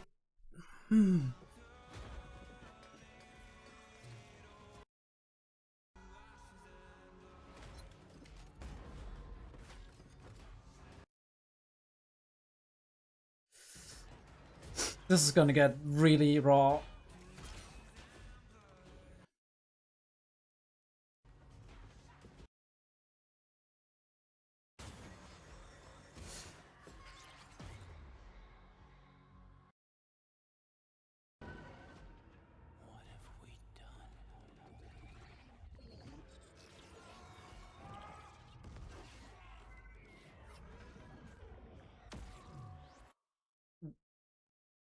Bro. I just had a thought.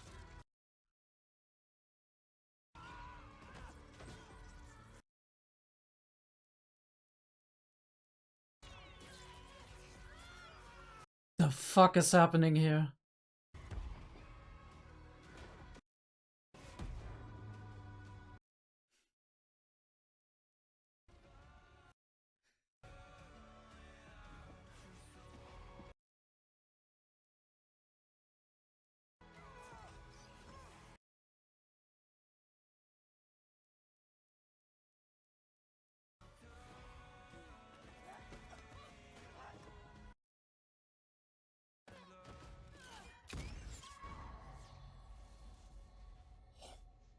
She shot her finger off.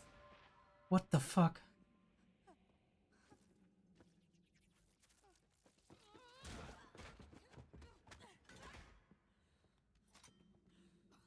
Go on. I'm ready. I'm glad it's you. Had to be you.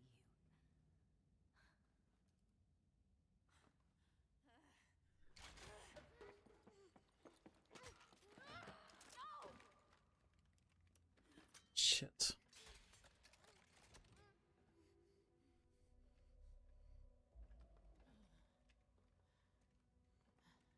And once again, we get somebody else involved in this.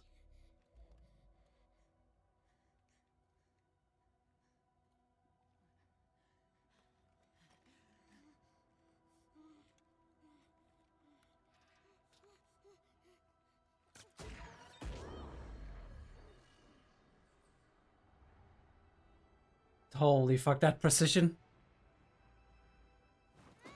What are you? Get off me. Get away from her. Kate, move! Scram, kid. Kate, she's a child. Move! She's not getting away again.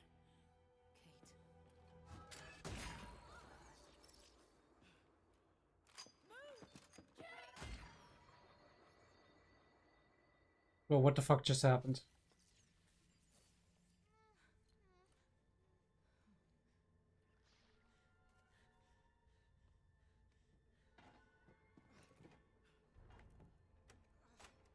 No, this isn't how it's supposed to.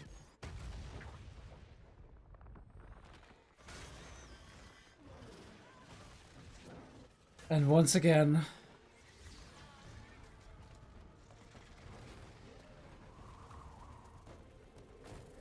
it's like it's cursed, isn't it? Like it's meant to happen.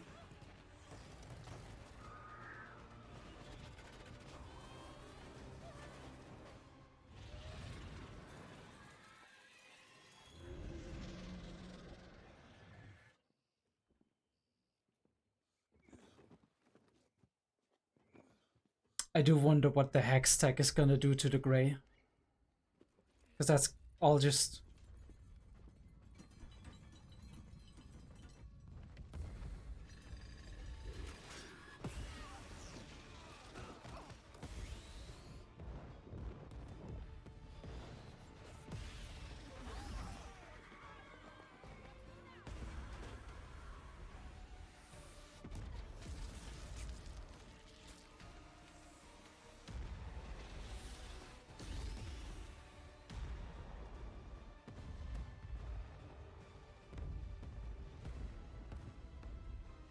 Yay!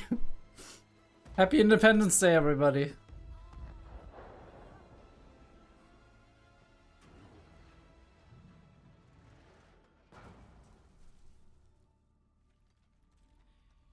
This is so fucking cursed. Even Jinx was like, no.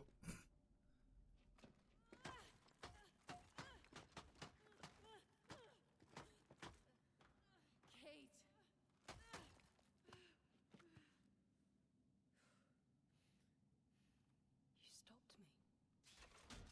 I shouldn't have had to. I had the shot. She was a fucking kid. You missed. I wasn't going to miss. I mean, she's a very sharp shot. What's wrong with you? But still. I keep telling myself that you're different. in your veins. Then why are you the one acting like her? She's got a point.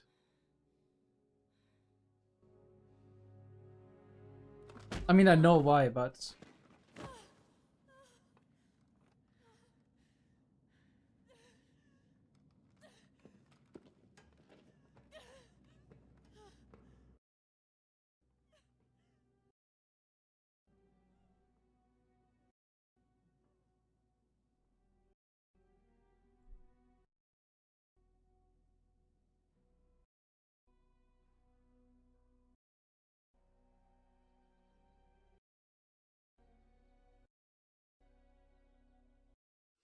Insane.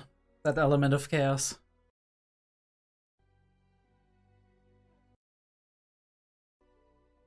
So what happened?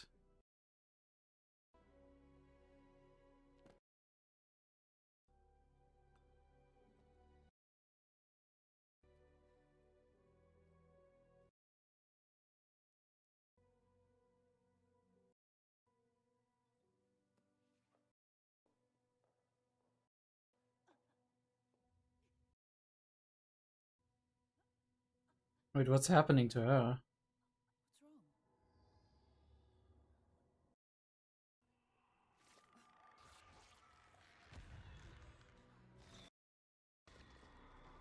Holy fuck.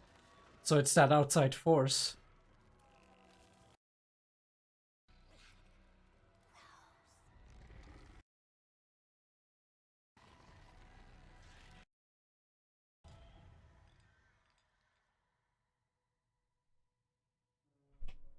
Where is she? What the fuck happened to her?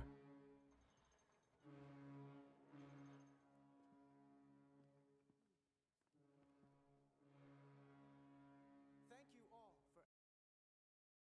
I've come to trust the expertise of Ambessa Medarda. You no doubt recognize the name. She's just shared with me some very upsetting, but sadly unsurprising news. Good evening.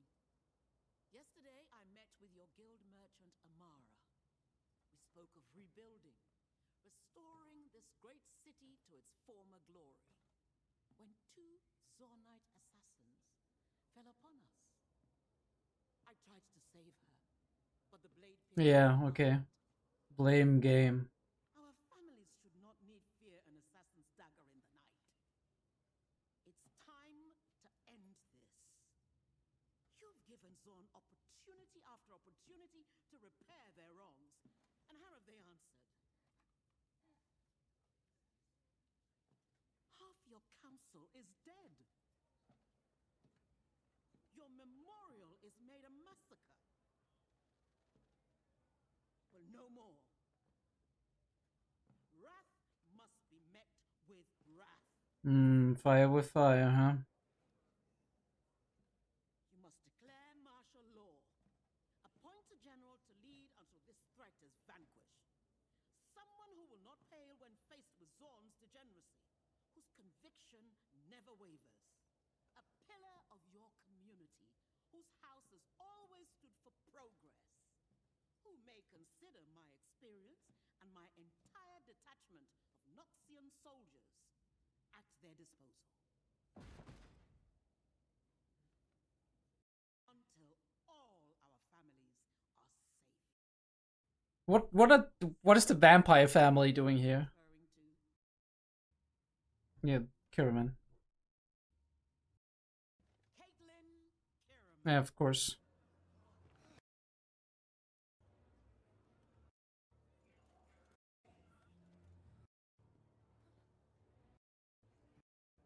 So everybody surprised by that except for her.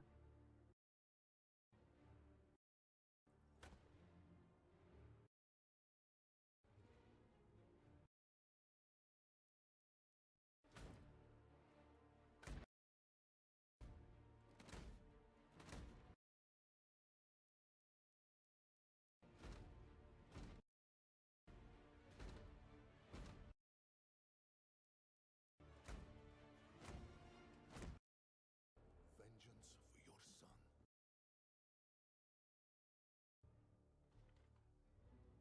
Of course she organized. I knew she organized it. Who, right?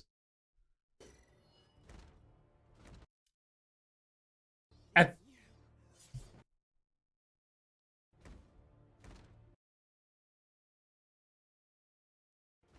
if you didn't know it before, you knew it right in this episode. Oh, shit. Look at all of them. They're gonna have sword chests tomorrow.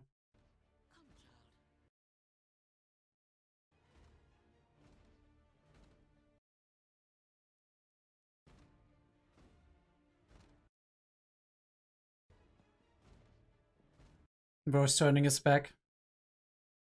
I mean, he probably just joined because of his meeting with Vi, right?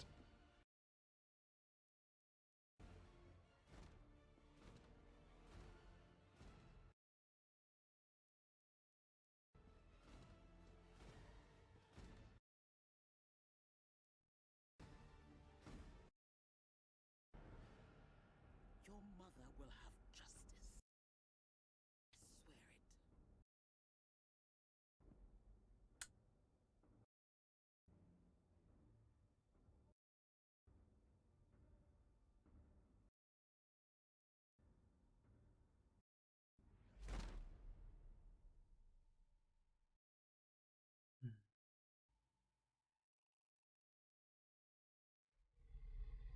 Not sure what to think of that, to be perfectly honest.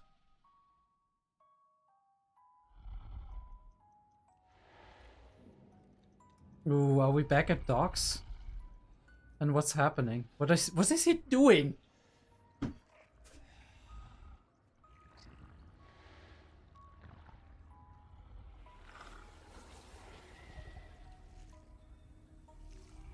He's doing some kind of Frankenstein experiment, I just know it. Who or what is he fucking...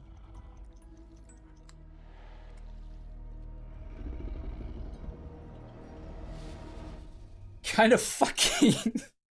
kind of fucking beast is this? And what's his fucking plan with all of that?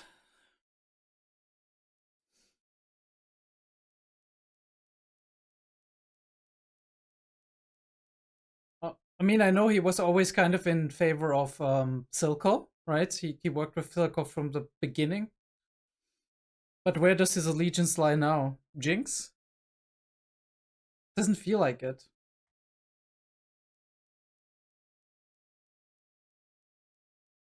Interesting song. Nature coming back for you. Gaseous fire burning out your soul. Noxious, right? Not noxious. Noxious. But maybe that is the origin of the word noxious. Who knows? Maybe that is the origin of the word. No post-credit. Roll it back, roll it back. Talk about it for a bit. I don't know how long we're gonna talk about it. Obviously, we don't need to talk about most of like the scheming that's going on because we had that reveal. It wasn't too surprising to me. Like, obviously I didn't put it all together, but I knew she had her hands in that, right? Like, she was deep in that. Her like Mel's mother. I'm repeating a little bit about that and explaining about what her mother actually, like, her mother, what Caitlyn's mother did for the city, which is like actually looking at Son sinking in noxious gases and saying, okay, we need a new ventilation system that actually kind of gets that out and into the air, but not keep it underground so people can actually work in livable conditions. They deserve to breathe. And this is like maybe this is some kind of general like mourning symbol that we saw last time of like the weird staff like thing. Because this is like the lock and key seems to be the Kiraman symbol. Maybe I'm just confused. I don't know.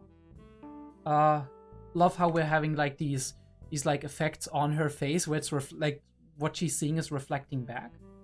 But yeah, like a noxious gas monster basically, which I mean, I guess it makes perfect sense, right? Like to try to humanize, personify something that is like that. Right? I mean, you see that a lot in literature too. That's describing natural catastrophes, right? Or right, thunderstorms, tsunamis, whatever. That you put that into a form that's more akin to a dangerous animal, to kind of grasp it better in a way. Oh, holy shit, that is nasty how it affects the lung, the lungs. Sorry, I accidentally used the German word for lung, which is Lunge. If you watch Monster, now you know what Lunge's name means. Is it bad that I'm making friends with my demons? Right, that... Oh, I love this art style, so look at that shit. Like that mural painting style, underground, rebellious shit, right? This is what this looks like. The green on the black with the blue accents, which are supposed to represent Jinx, of course, and then even within the environment, we kind of paint a silhouette of Jinx with like blue for the hair. It's just amazing. And the squad is basically tinged in violet because why? All of these shots are so fucking beautiful. Right, we look at Piltover. That is actually really cool for the like. I think that's not Piltover general. That's just Zaun, right? No, this is Piltover. We have the fissure over here, and then the Alcove district. Then we have Midtown, which is an upper Piltover, right? Cool that we do see that for once. And this is like the canal, right? That is the Pilt, basically. And this is the two nations, basically, right? Zaun, or kind of part of Piltover, but Zaun and upper Piltover, or new Piltover. So cool, all of these schematics. Somebody had to fucking think about that and actually draw it. Like, holy fuck. The talent. The little doodads and gadgets. Look at that. That's a fucking wallpaper. Fuck me. Judgment Day and no one can stop the rain. Call it the gray. It's like it's alive almost. But then again, what is Shimmer? What is the hex core? Right? It's almost like a connection to the most intricate, like to the mesh that is connecting space and time, basically, within the universe. I mean, not really, but that's how it, like, that's the nature through like the visuals and the way we describe it that makes it appear so, right?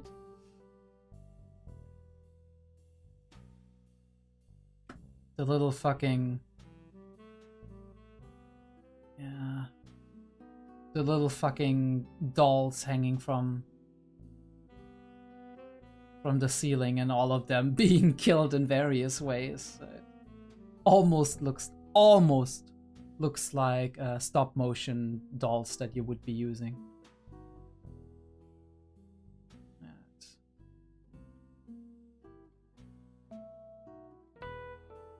Jinx is off the rails even for her. I love that she has the goggles of Clagger, actually, that she uses them.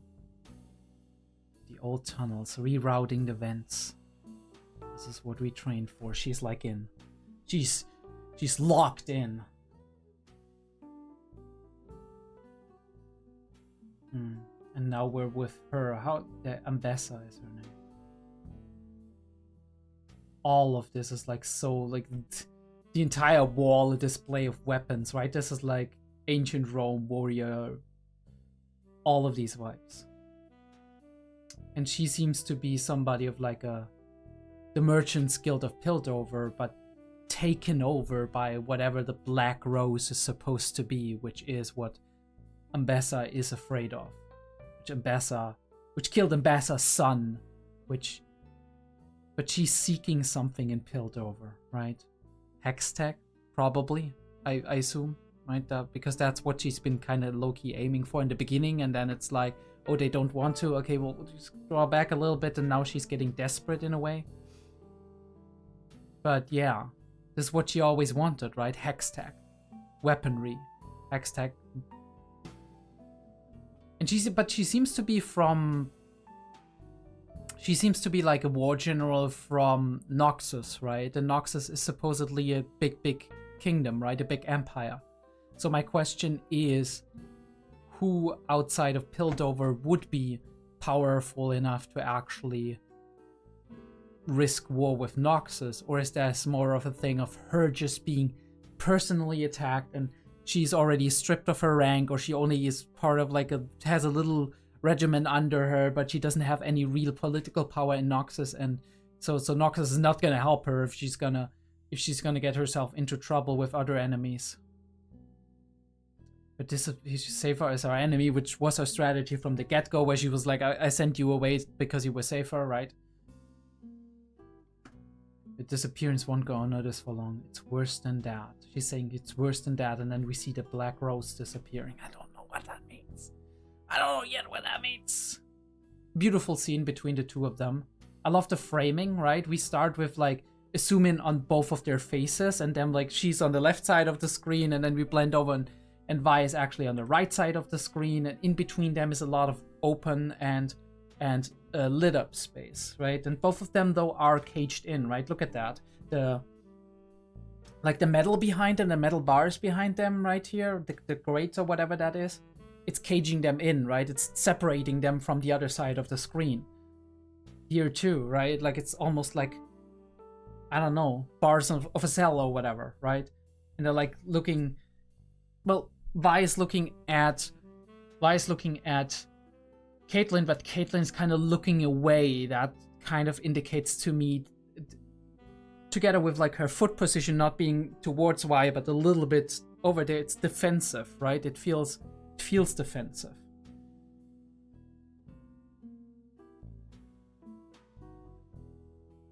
It's like they're gonna have nerves and whatnot, and she's trying to convince her that the two of them are going. Which shows kind of the seeds of what later on is their problem, where they separate. There's only Jinx now. I think she meant that. She was like, yeah, Jinx, she's gonna go down. The problem was the child getting in the way. Although she really hesitated, but same with Echo, right? Echo hesitated, and same with like Jinx hesitated to kill Vi.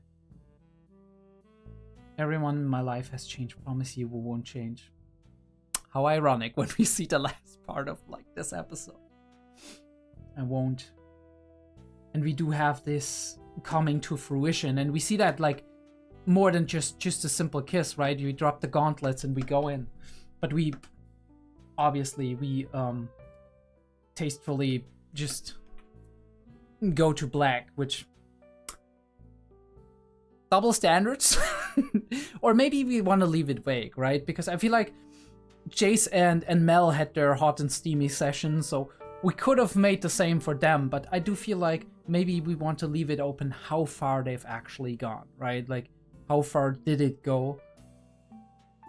And then maybe later on we go back to that, now that they're like separated again and they separated in conflict, we might have them ruminating on that in the coming episode. They might like just go through it in their head when they have a quiet moment or two, right, within themselves.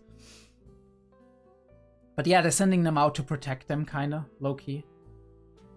Nice focus pull here.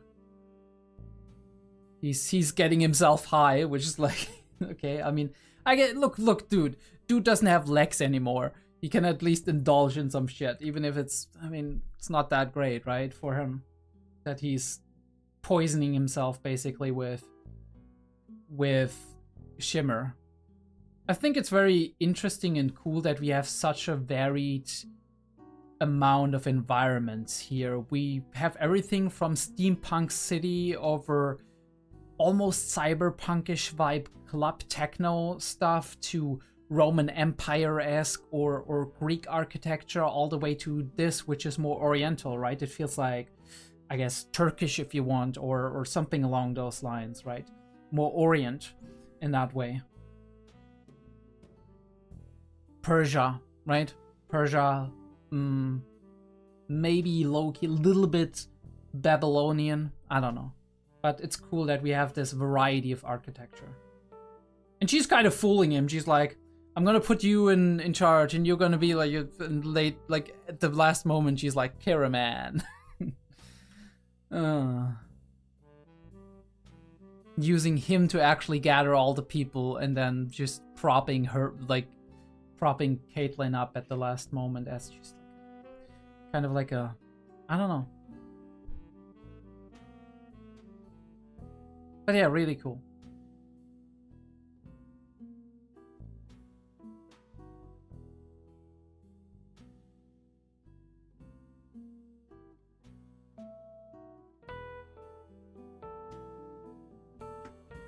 The crown in the hands. That is symbolism too, right? Like the crown, everybody's kind of vying for power or whatever.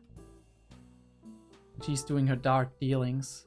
Actually getting through to her, being like, look, shit's about to go down. I need your help. Right? You might be the only one knowing enough for me to actually maybe prepare for something.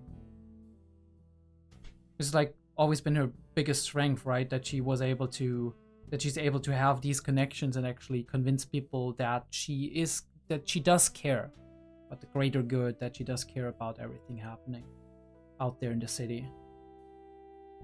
Which she does. I do truly believe that she does. Maybe a little bit too much, almost. Which is funny, because in the beginning I thought she was overly manipulative and maybe doesn't care in reality.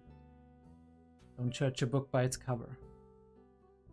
Chase and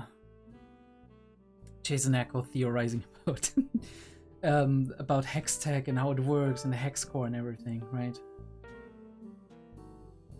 The lad may be onto something. Every action sparks a reaction. We're kind of like looking at like, is this like just like a natural reaction to what we did all this time, right? What we've been doing, kind of like just nature reacting in a natural way, and we need to figure out why it's doing that. It's not wrath in that way. It's not like being upset. It's more like you pull on a string, right? And everything in the universe is connected to that string, so all the other parts are gonna react to that. There's gonna be tension on the string.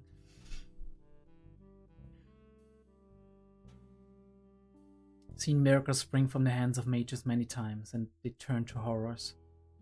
I thought it had to do with humans' turbulent relationship with power, but perhaps it is a property of the arcane itself, right? It's like, maybe it's just a law of nature and not like just people being crazy. I do wonder how Victor like fits into that, right? With his new like what he wants to do and what he feels like his purpose is, how that fits into all of that natural order things kind of deal.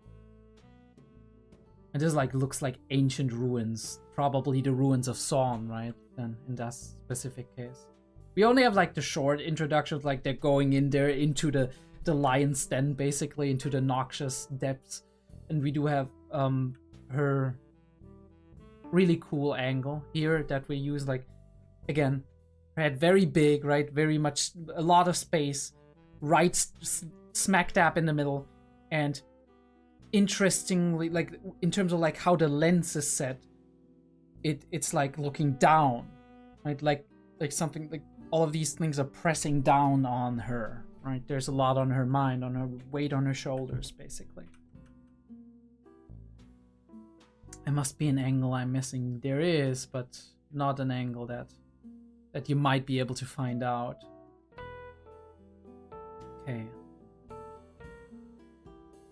It must be. Alright, I want to see that, right? Actually. A rat's nest of misinformation surrounding the passing. Whoever he crossed knows how to cover their tracks, right? Moreover, they managed to strip your mother of most of her holdings. Most of what she controlled or most of what she possessed, right? So brother died. She's in danger. So she's desperate as fuck, right? And somebody can manipulate all of the events, right? So they are very powerful, they're very skillful. Again, back and forth. I do love how we're having like almost seamless transitions in many areas. Alright, focusing it into a beam. I don't get it fully, but it's like we're focusing the energy in one beam, right? And we have all this shaft that's going all the way down, and we have apparently a mesh net, whatever that means. And down below there's something that is kind of akin to the mesh net, but it's a failsafe. I don't know what that means.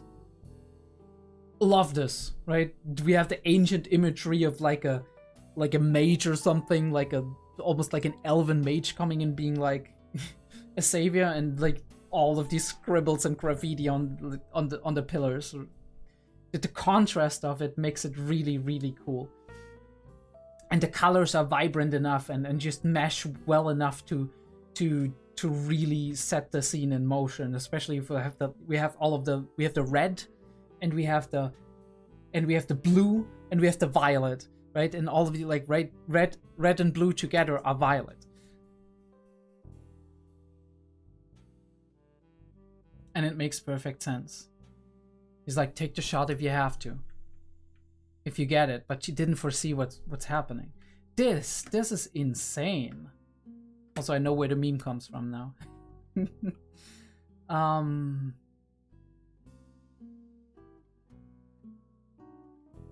Yeah, that looks like 200 years into the future from what we are technology-wise from the. But yeah, I love that. This is like this like very sleek I don't know if it's neoclassic, but it feels like neoclassic to me, kind of design that you would see in the gates. He looks like a Stargate kind of deal. It's really cool. Right, okay. I thought the gemstone mesh was installed above ground. The gemstone mesh, right? Like a lot of gemstones, like in a mesh kind of. But we weren't sure what would happen if the gate overloaded, so we installed failsafe at the base. So if the gate overloads, the mesh net might explode or be broken or whatever, and the failsafe is basically we still have one. At least the way I understood it, but maybe not. So instead of it exploding in your neighborhood, it would blow up in ours.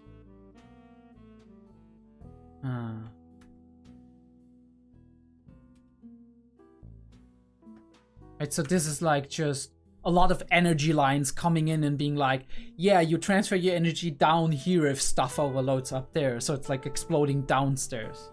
And he's like, nah, the fissures are way away from that. We thought about that. And he's like, all of our fucking ventilation and water is down there. Think about that. And it would explain the tree. You know, you say we should feel like we're all one people. Yeah. Fucking hell, yes. But when it rains, we're the ones that get wet. Bro is a poet. He's a fucking poet, and I love it.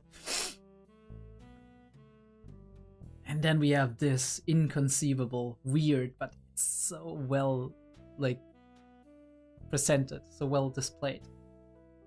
And they got the name right. Yeah, you could have gotten it right earlier, and in a different way, right? In a different connotation, not right, monster, whatever, blah, blah, blah. Just acknowledging that somebody else now.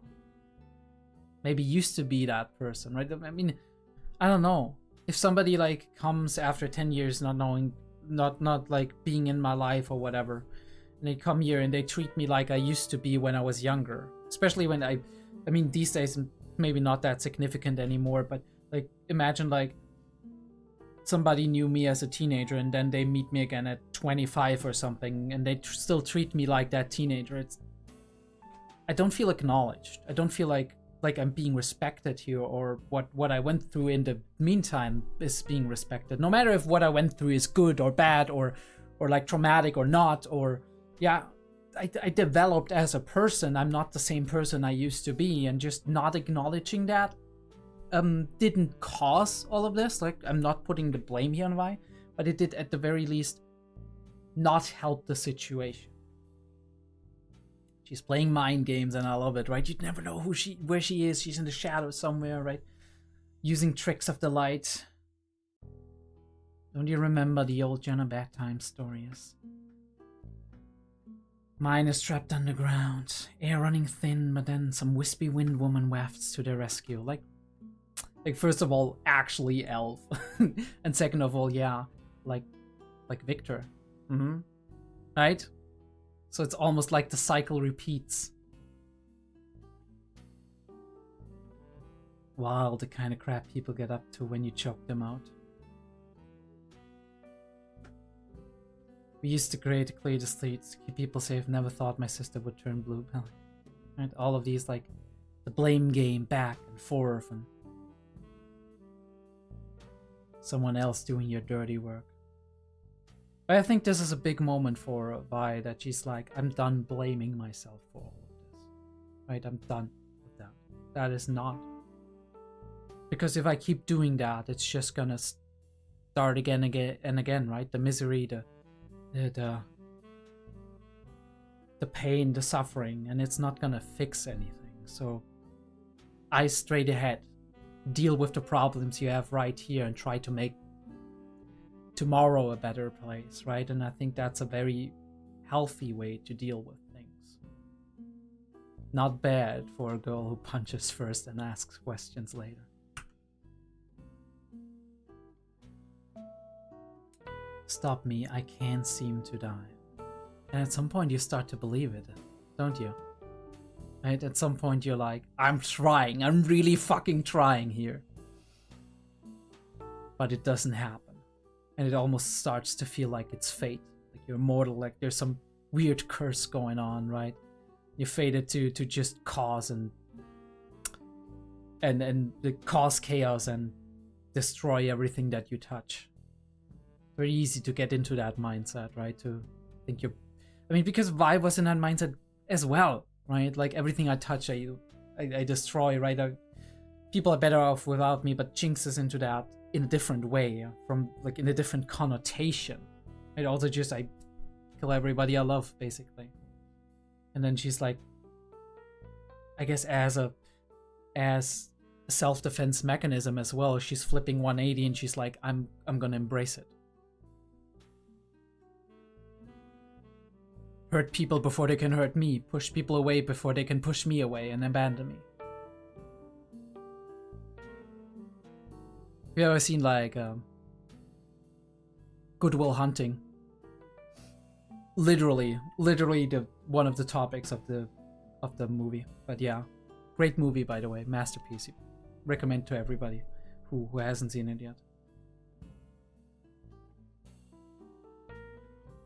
And the decoy. But we are face to face now. Pow. Love that on the pillar. But everything is happening at the same time. That's the issue, right? Seamless transition. We go into this weird lucid dream acid trip kind of virus looking ass kind of deal. What were they inspired by? Coronavirus? What? Hello? Hopefully YouTube doesn't pick up that one word within like 4 or 5 hours of material and they're like, oh no, demonetize. And in the sights again, but Sevika, and I didn't, like I said, I didn't expect that with Sevika, that she was actually here. I expected her to help, but I didn't expect her to immediately be like, okay, you know what? You and me, right-hand man, whatever, right? Because she's just taking over the positions she had when it was like Silco. Really cool shot, by the way, from inside of the inside the mouth of the little gadget.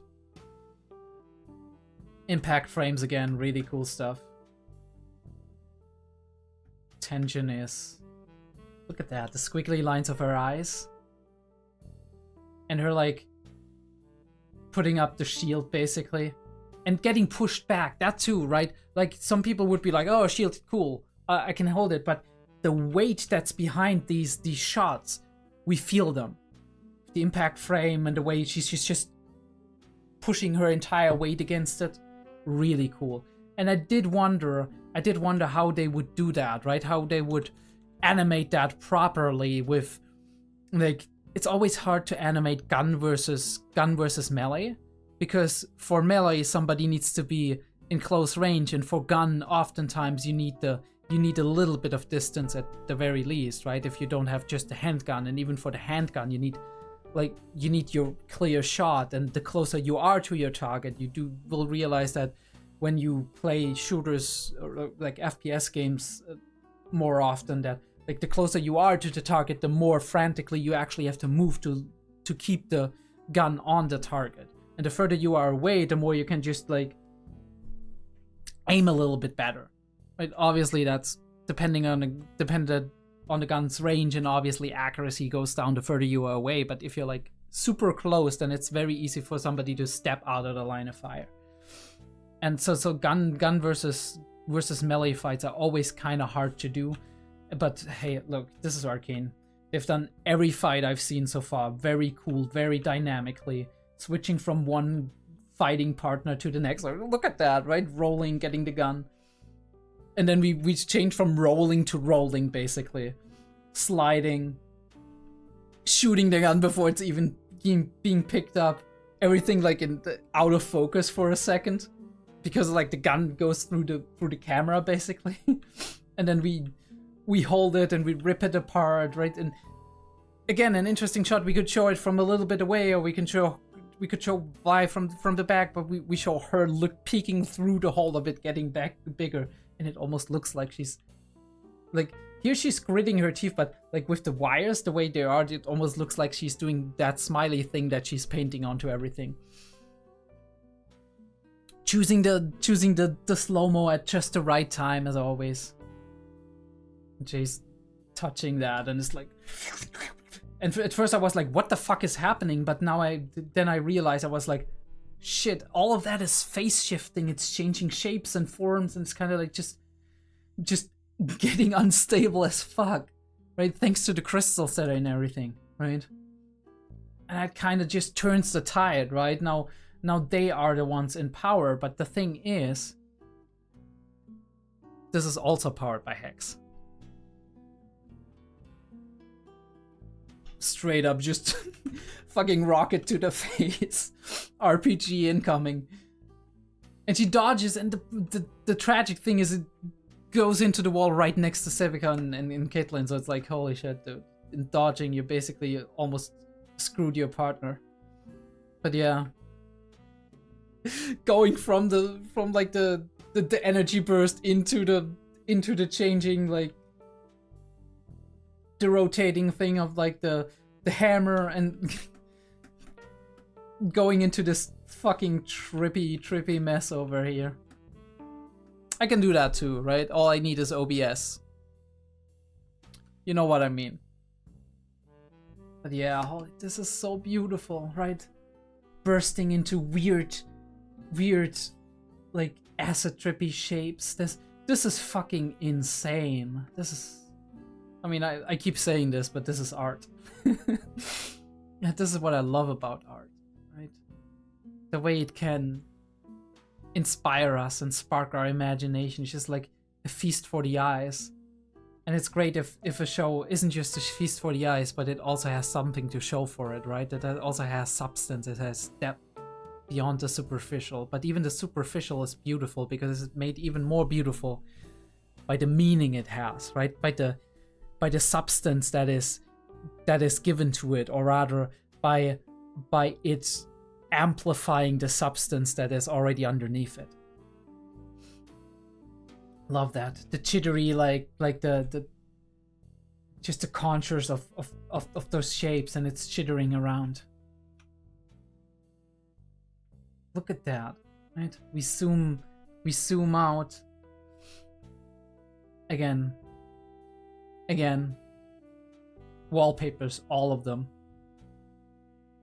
almost choking, and seamlessly transitioning by using the movement that's happening in the scene, right? And transitioning the colors in a way that's like, because Jinx is like blue and her outfit is blue, so her outfit moving in this way and Jinx moving downwards, it matches up not perfectly, but it matches up very well. And this is turning into a mudslinging contest. Holy fuck. Her obviously with the shimmer support and everything, and her with like the hextech support, the crackling, everything. Holy fuck, this is so. And he's just like surfing along, basically, like you're doing when you're like, I don't know, moving at a higher speed across the water on a boat or something, and then you tip your finger into the water surface to see how it splits that. Okay, actually, I had a thought. Okay, right? I had a thought. Jace had this fundamental experience here, right? Mage dude, magician, whatever. He met him back then and got the crystals dropped into his hand. Please tell me that's not Victor. It feels so weird, like, to say that, and there's good reason that it's not. But there's also a possibility in which it is. And he actually lays the groundwork for this later happening again and again and again in loop, basically. We don't know how it turns out in the future, right? From here to future, from here we only see the present and the past, but like these flashes that he obviously it could just be like this feels reminiscent of then, right? Right. Could very well be Victor. Beautiful. Almost like a butterfly, right? Like, or like a Rorschach test painting. And then we're back to normal, but not normal, really, right? And it's affecting both of them now. The shock's going through her. Holy fuck, look at that. Look at these frames. The fuck, dude.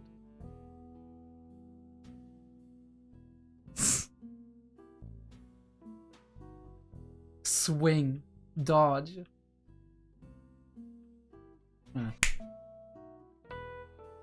Holy shit. The gut punch coming in here. And we have like the pillar, the actual pillar breaking. She just fucking punches her into the pillar. Like, holy fuck. And this kind of looks almost like the OP, which is cool. Kate being fucking bloody running over there. And we have this. Yeah. It had to be you. And she's hesitating, of course, but she just needs to hold her to take the shot.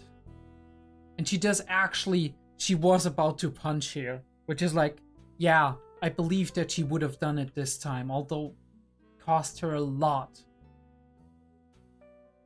Grabs the gun.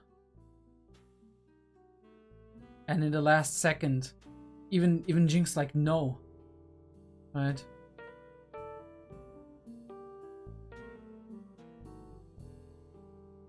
Jinx wanted to die here. It's like, no. We don't know her name, by the way. We don't know her name. Thank you, subtitles. Sure, we get to know it. Love that shot. Her face, the barrel of the gun looking at her. Frightened. Unsure. So what the fuck's happening? What am I doing? Right? Or not what am I doing, more like what am I gonna do?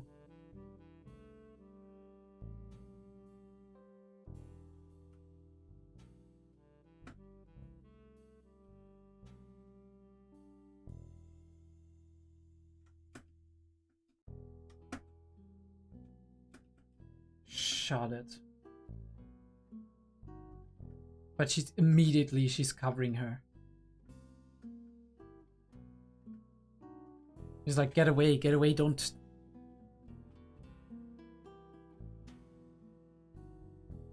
He's not getting away again. And she would have taken, like, the shot. And we see that here.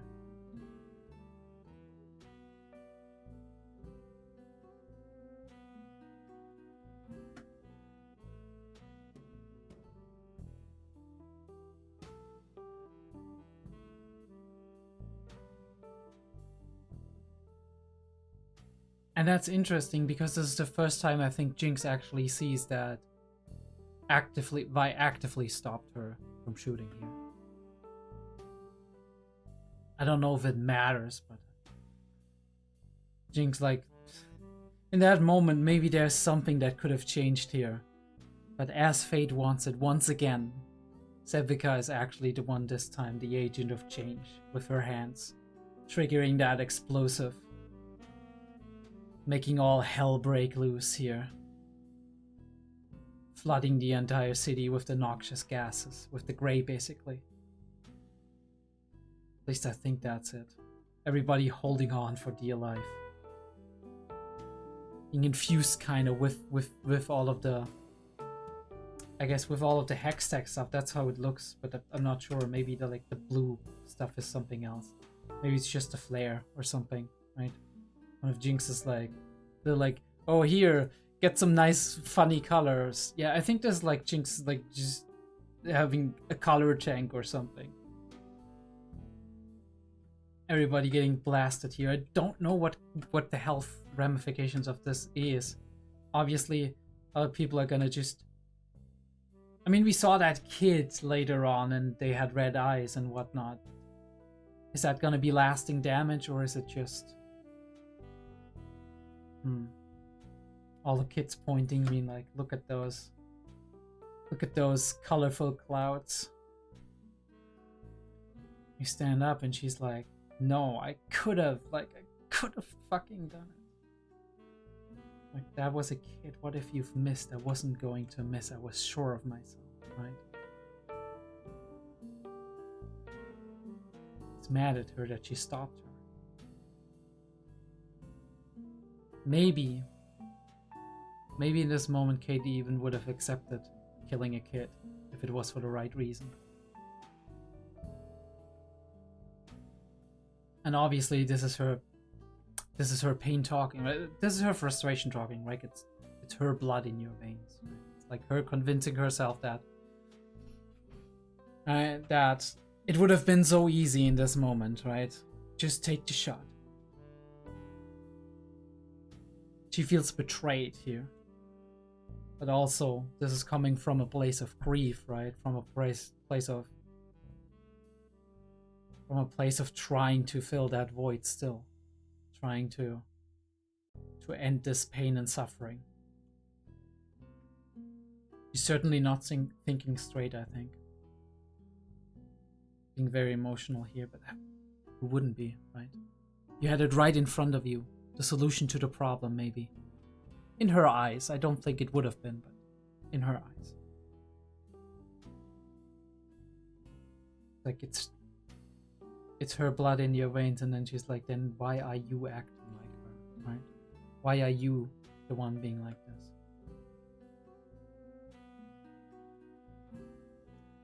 Giving her a gut punch. Oof. That fucking hurt. With the rifles back. Kind of almost feels like the Vi and Powder scene back then when Vi out of like emotion hit her, and then there's like these conflicting emotions and she's moving up. This didn't touch me as much because I kind of saw it coming, right? With like the way the conversation went. But obviously this hurts deeply. I mean, she lost her sister already. Now she's losing her lover. That's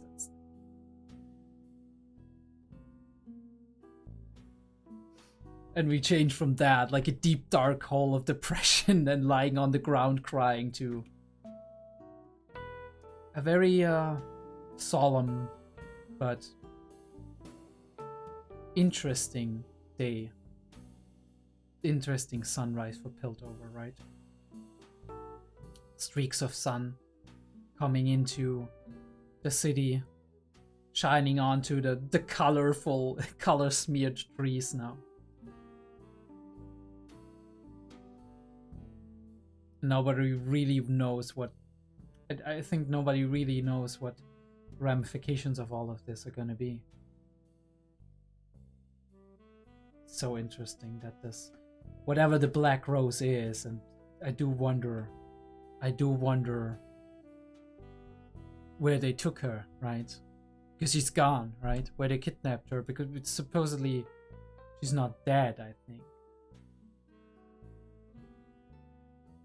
Black Rose. And it's like the universe almost. Feels so weird because like they were like to Ambassa they said, hey, I know what you're trying to go for here in Piltover, right? I know what you're seeking there. And I think we're referring to the Hex Tech or Hex Core, whatever, right? And so the question is, all of this star imagery, is this basically a faction that is against the usage of Hex technology in general? Or maybe think they have like some kind of claim or monopoly on that? But yeah, she gets completely disappeared. And we don't know where she is, right? Jace doesn't know where she is either, so... How is he gonna fare without his pillar? Without his both pillars, right? Without his partner Victor and without Mel. And he's like introducing that, and she's in her complete like ambassador war gear. Restoring the city to its former glory, appealing to everybody's sense of like security, being like, nobody's safe. We won't rest until everybody's safe, right? I was like, what the fuck is Vampire Family doing here? This is like literally the... It's like, if this doesn't scream vampire, then what does? Playing the politician here, being like, how much more do we have to suffer, right? Bro kind of looks low-key like Victor a little bit.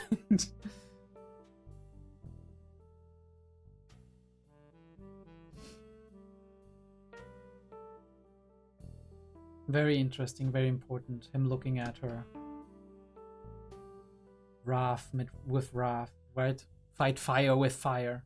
But that's not her... That's not what... Maybe it's what she believes, but I don't think it's what she believes. She's just talking like that to stir them up and manipulate them in order to get what she wants, right? Out of desperation, mind you. What she doesn't realize is that what she feared has already happened. Like all the soldiers. I'm like the soldiers maybe, yes, but everybody else who's been joining in on that, like, the chest is gonna hurt really heavily. All of these families. First time we actually see some of these families. Very interesting. I do wonder if some of them are gonna play a role. The way she extends the hand, right? Like this fealty, right?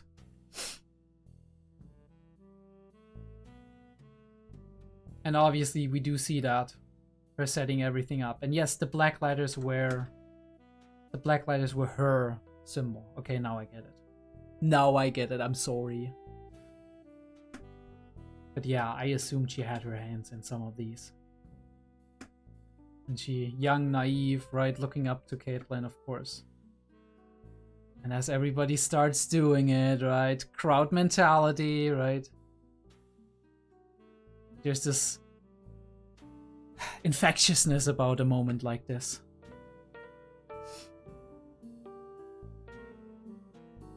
And he's turning his back because he doesn't like what he sees.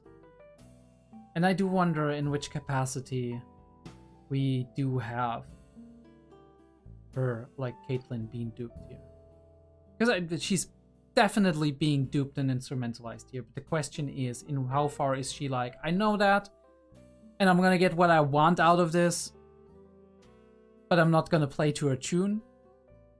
Or if in this moment her emotions are all there is, right? Her emotions take over, all of her inner guilt and conflict and all of these things. And she's actually becoming convinced that this is the right thing, right? And that we just have to wage war and so on. Giving her some kind of mantle, building her up, right? Can see very well, I can see both ways. One way being like, it's very quickly becoming apparent that she's not gonna play to her tune, or it's coming like, or she's actually going through with it, and it's like, but I would see that as an interesting twist of like, oh yeah, we thought, and to a degree maybe, but not really. Her having like the mantle and just like doing the salute herself, looking like a real fucking general. And she is, I guess, not ruler or councilman, she's general, right? Like in this sense then, war general. You have that little tease with Dog, whatever the fuck he's doing here, right? We have like vein injections and him just like, I wonder, right? He said he had a daughter once upon a time, so why is Doc doing this? And what is he doing here? And who the fuck is this like monstrosity? Like Frankenstein-ish, like weird monster thing. What the fuck is going on here? But yeah. Insane. Fucking insane. Yeah, that was Arcane. Season 2, Act 1. Very, very fascinating developments, of which most of them I probably couldn't have foreseen. Except for the obvious ones. I do hope it's gonna continue like that. So far, no act has disappointed me, so let's fucking go. And as always, the music, the animation, immaculate. The voice acting, great. Beautiful series. This is shaping out to be one of the best series I've watched, period. Like, doesn't matter which kind of medium. Doesn't matter if anime, live action, TV series, whatever. It's a really, really amazing and powerful series with a lot of powerful imagery, a lot of like well set shots and amazing directorial choices and great animation choices and a very interesting, fascinating story, lore, and universe, of which we don't get all of that, and maybe some of the League fans get a little bit more of that, like Black Rose, whatever. People are like, oh shit, that's that, the moment it actually turns up, and people like me who haven't played League, of course, are like, what's that? Right? Or who haven't seen the cinematics, because I know like League also has cinematics, much like Overwatch and stuff, like building up some of the characters and whatnot over the years. And like so 2 hours of material on like cinematics and whatnot. But yeah. Check out my other stuff. If you did like my video, leave me a like, subscribe, leave some comments. Tell me what's happening. Tell me what you think, what you find interesting. Tell me what you wanna say about this reaction in particular, or about the episodes and what you liked about it. Let's share our general hype and appreciation for this amazing work of art, and I hope I'll see you next time. Like I said, Monster, Technolize, I have a couple of other series. Check that out if you want to. And if not, that's fine too. Subscribe if you want to see more. I'll see you next time.